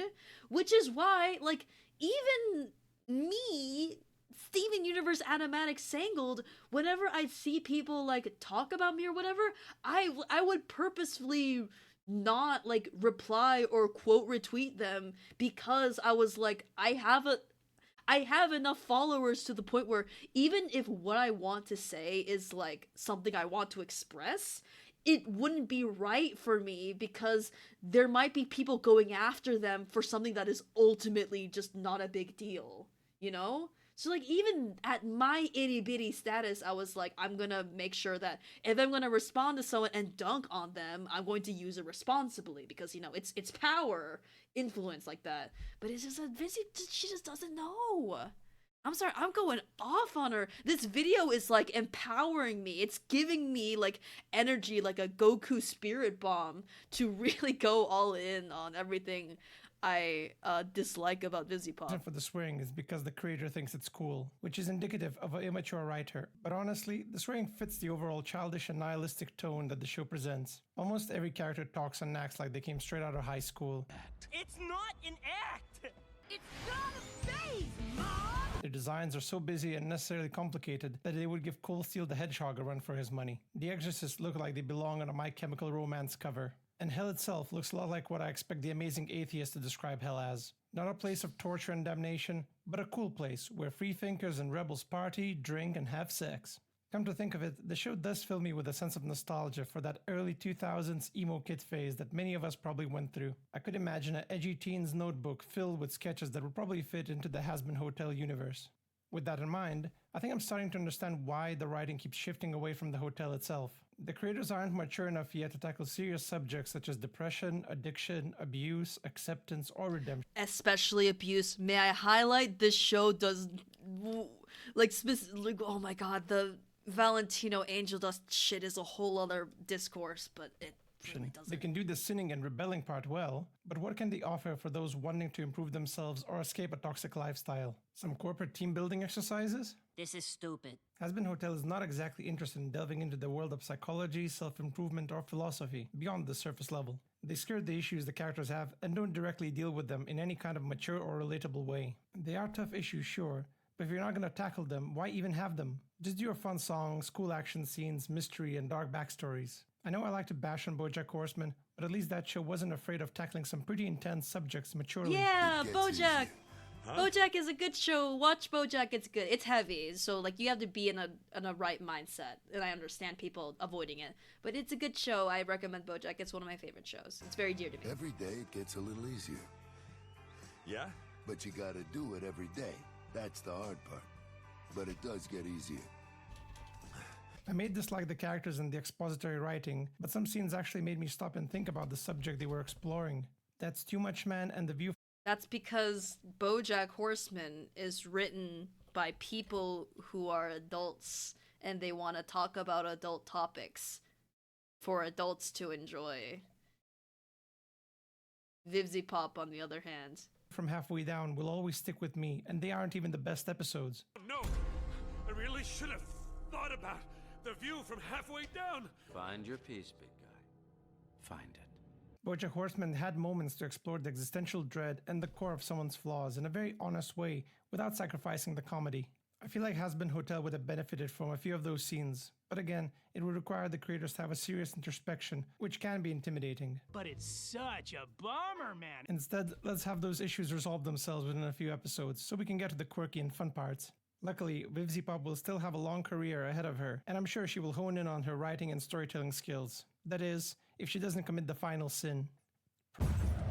Pride is a sin commonly found in younger writers who often overestimate their own writing capabilities. I'm sure most writers are proud of their work to some extent, but it becomes a problem when they're so proud of their writing they completely ignore the criticism towards them and refuse to improve their craft. ooh, that does tie together what I've been saying. Ooh, I need to rewatch watch BoJack and rewatch Tuca and Birdie. Oh yeah, I think I've seen little bits and pieces of Tuca and Birdie season 2, but I never actually like fully watched it. My old main account was blocked by Vizipop and OmoCat. Jesus Christ. XYB, slight aside, you seem to be the type of person to get into a lot of messes, and I don't mean that as an insult to your character. My advice for you is that I think you should just be more careful, like, in general. Like, what you say, how you interact with people. I think there's a certain level of decorum that people should have in general, and I think you should keep that in mind. Obviously, the internet is for having fun, meeting friends, etc., but I just think there's a certain level of caution that you should always have. That's my opinion. I'm gonna be so straight with you, like, you know what, never mind. I was gonna say that, like, when XYB first followed and, you know, become a member of our beloved server, I followed their account, and I do not think any like less of you, but I had to unfollow because some of what they were doing and saying was like, brother, what am I doing? What am I doing here? I am not your target audience. And I left. It's no hate, no hate. It's just, listen, I support you and all you do. But sometimes you just gotta unfollow because someone's, I love your art, honestly. If it was just art, then it's all good. What did I do? It had to be the, XYB, if you're really asking, it had to be the post where you made a text post that said, Ace Attorney Incestigations is real. And I responded with a question mark. And you elaborated by saying, I don't know why I made this post. And then the post remained up for some reason. I think that was definitely the straw that broke the back for me of like, alright, this is not the content you meant investigations. See, here's the thing. If you responded with that by saying this was a typo, that's one thing. But you didn't. And you proceeded, and I was like, I don't think this is the kind of content that I'm looking for. I mean, you're all fine. It's just, I have a very, I don't know, this is a personal thing. I just see a weird amount of incest here and there in the Ace Attorney fandom, and so, like, even hearing mentions of it, you know, I don't blame you for anything. It's just like a personal, like, ick. I don't know. Anyway, that's just me. If you want the truth, that is the truth. Because creators put so much of themselves into their work, criticism can often appear as a personal attack or hate towards them. Is that like a personal attack or something? And thus, the criticism gets ignored, and the same mistakes are done again and again. You deleted it? You don't have to. Thank you. That was a good move, I think. Because even if it was a typo, I think the tweet itself remaining up is a little tasteless. Mollycoddle me. I want to improve my writing. Tell me your real thoughts. All right, well, I'm not a huge fan, personally, of the whole 3 weeks earlier teaser thing. Get out. What? This happens all the time in Hollywood, where creators perceive criticism as sexism, bigotry, or just some online trolling. This isn't a new thing, but it's amusing to see the Hollywood industry taking a page from the author of My Immortal. If you do not like my story, then f*** off. Stop flaming or I'll report you. Bro, I should put that in the homepage of Chromosynth. Bro, disclaimer, if you do not like what I have going, then fuck off. I'll report you. Like the idea of reporting someone on your website, like, is a crazy idea, but that'd be fun. Ivany isn't a Mary Sue, okay? She isn't perfect. She's a Satanist. The problem with this mindset is that you're missing the opportunity to improve your skills and utilize the free feedback you receive. After all, if you already think that your writing is perfect, why would you need to improve? Of course, I can understand ignoring some criticism, especially when you're an online creator. Not everyone makes articulate points, and they can be rather passionate, which often results in unproductive critique. Wow!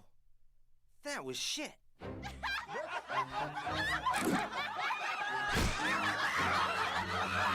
But considering the Has Been Hotel pilot came out over 4 years ago, I feel like VivziePop had plenty of time to receive some constructive feedback and could have made improvements for the Amazon series. Sadly, I don't think that was done. The same issues that were brought up in the pilot as well as Hell of a Boss are still present in Has Been Hotel. In some cases, I think the writing in the pilot is slightly better than the show.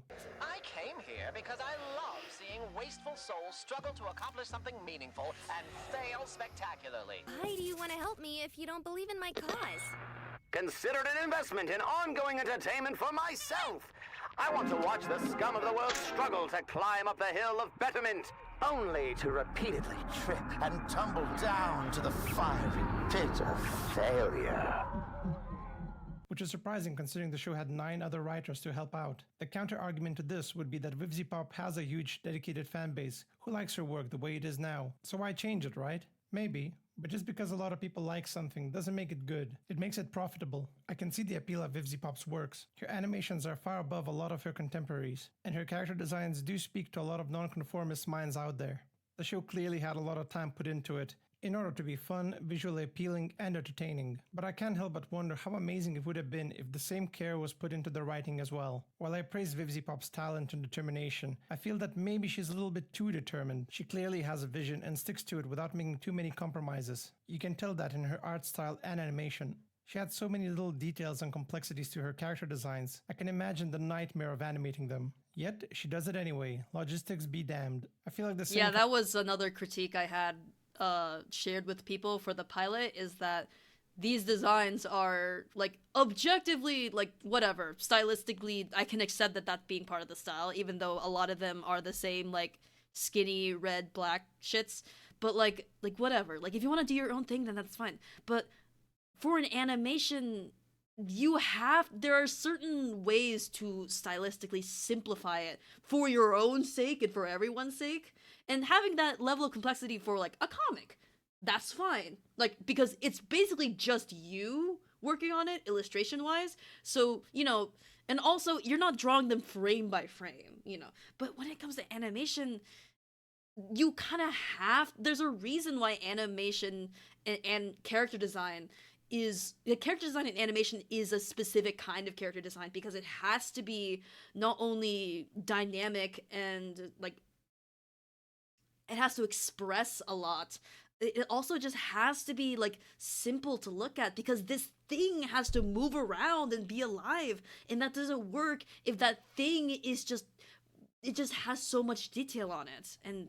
kind of overambitious mindset is reflecting in her convoluted writing too. She tries to stuff as much lore into the series as she can, regardless whether that's going to affect the consistency, pacing, or coherency. This overambition is reflected in Charlie's character too. A girl built a hotel even before finding out whether she can redeem a sinner. Her entire premise is based on, trust me bro, it will work. She never gives evidence or a plan how to redeem a sinner. All she has is a pitch and a dream of it working. Whenever anyone brings some valid concerns, she just goes, ooh, these are my people, I have to try. I don't know how much you can realistically expect from them in heaven.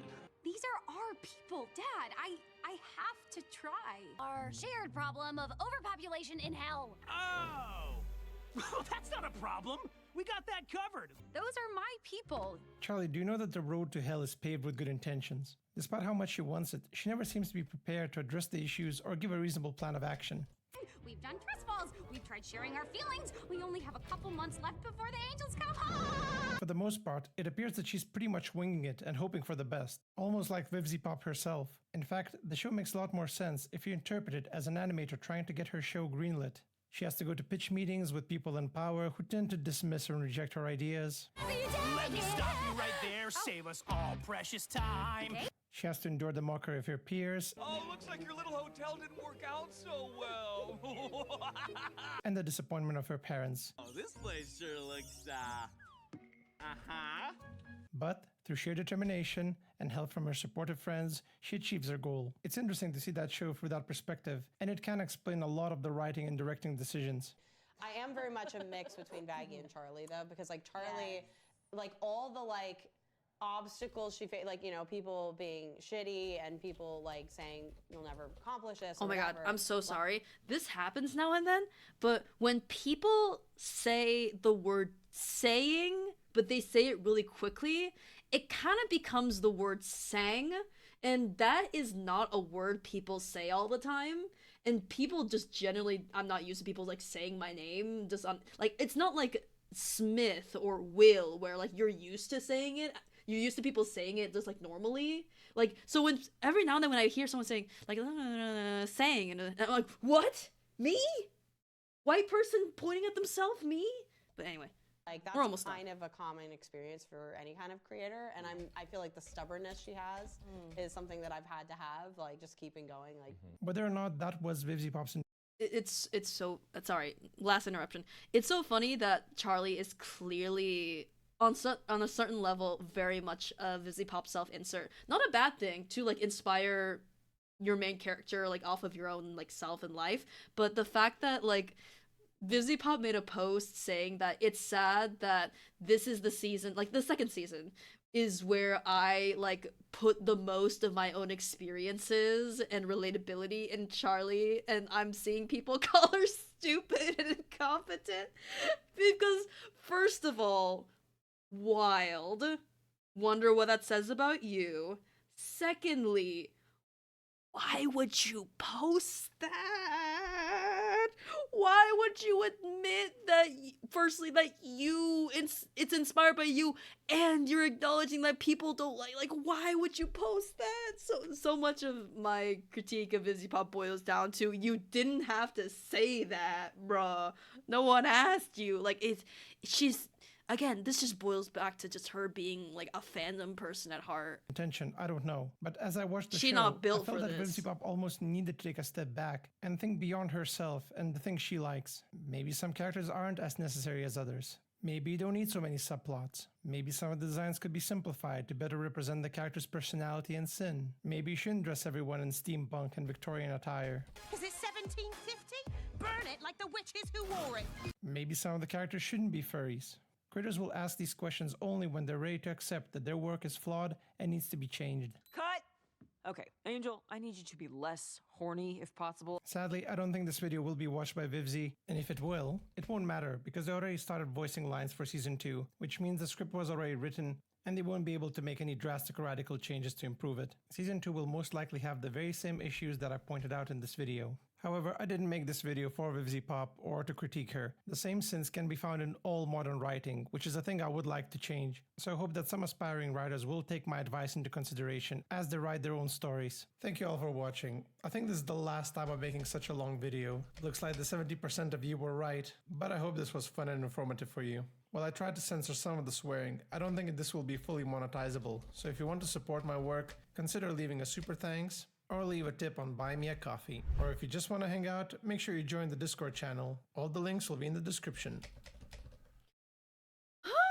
All right. Well, it is 12:39. So, yeah, I think that's it for today's stream. Can you believe that I'm not done with my chromatin thing? I mean, partly I was like distracted because we're doing, but oh boy, hopefully I can finish it in like an hour or so. But this is a terrible screen to end on. Can we go back to here? Yeah, let's go. I don't like cherry bombs and the fashion girls accents. I honestly like it when characters, because Lord knows characters can't be diverse body-wise, so we might as well make it diverse with the voices and whatnot. I heard one critique of Cherry Bomb's voice is that she is voiced by someone who is not Australian, so the Australian accent is something that is put on, and people who are Australian are saying that like her accent is like fake sounding, if that makes sense. Which obviously I'm not Australian, I'm not familiar with the accent, so I wouldn't know. But the idea of being voiced by someone who is putting on a fake exaggerated accent that even actual Australians are like, why is she saying it like that, is really funny.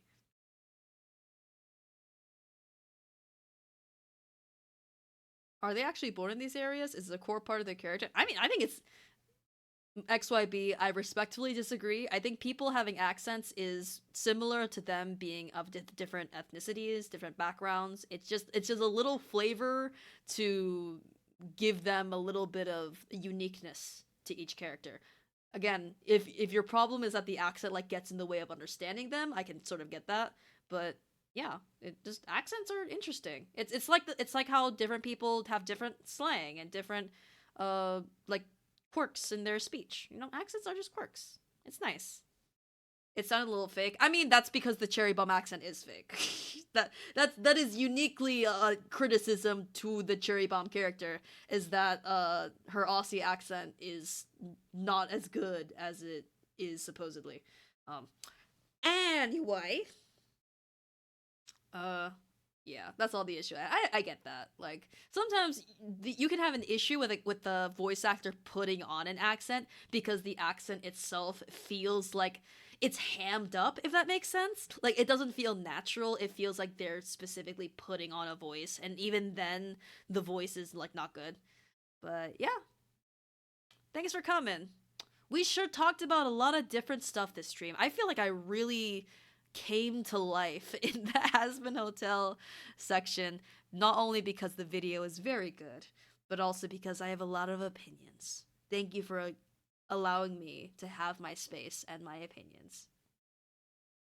Tomorrow, solo sang game stream. I will let y'all know tomorrow what I will be playing. we are not doing Ace Attorney because I usually don't like to clarify like why Ace Attorney isn't happening. I like to think it's implied that one or more of my mods aren't available. The reason why I don't say it outright is because I don't want them to feel like people are going, oh, it's because of that person we're not having it. That's why I keep it vague. But basically, all three of us won't be here tomorrow, so that's why I'm gonna do a solo stream. But also, I like playing solo games, so like you should come and watch because I have fun. Singing Sleep? Yeah, Singing Sleep. There's only like 3 of us. Yeah. It's gonna be also not like a CD-ROM edutainment indie game like Zumbinis. So yeah, hopefully y'all enjoy it as much as I do, because I enjoyed Zumbinis a lot, but I understand that it's quite niche and also not the most interesting to watch. Bye! Thank you for coming. Goodbye!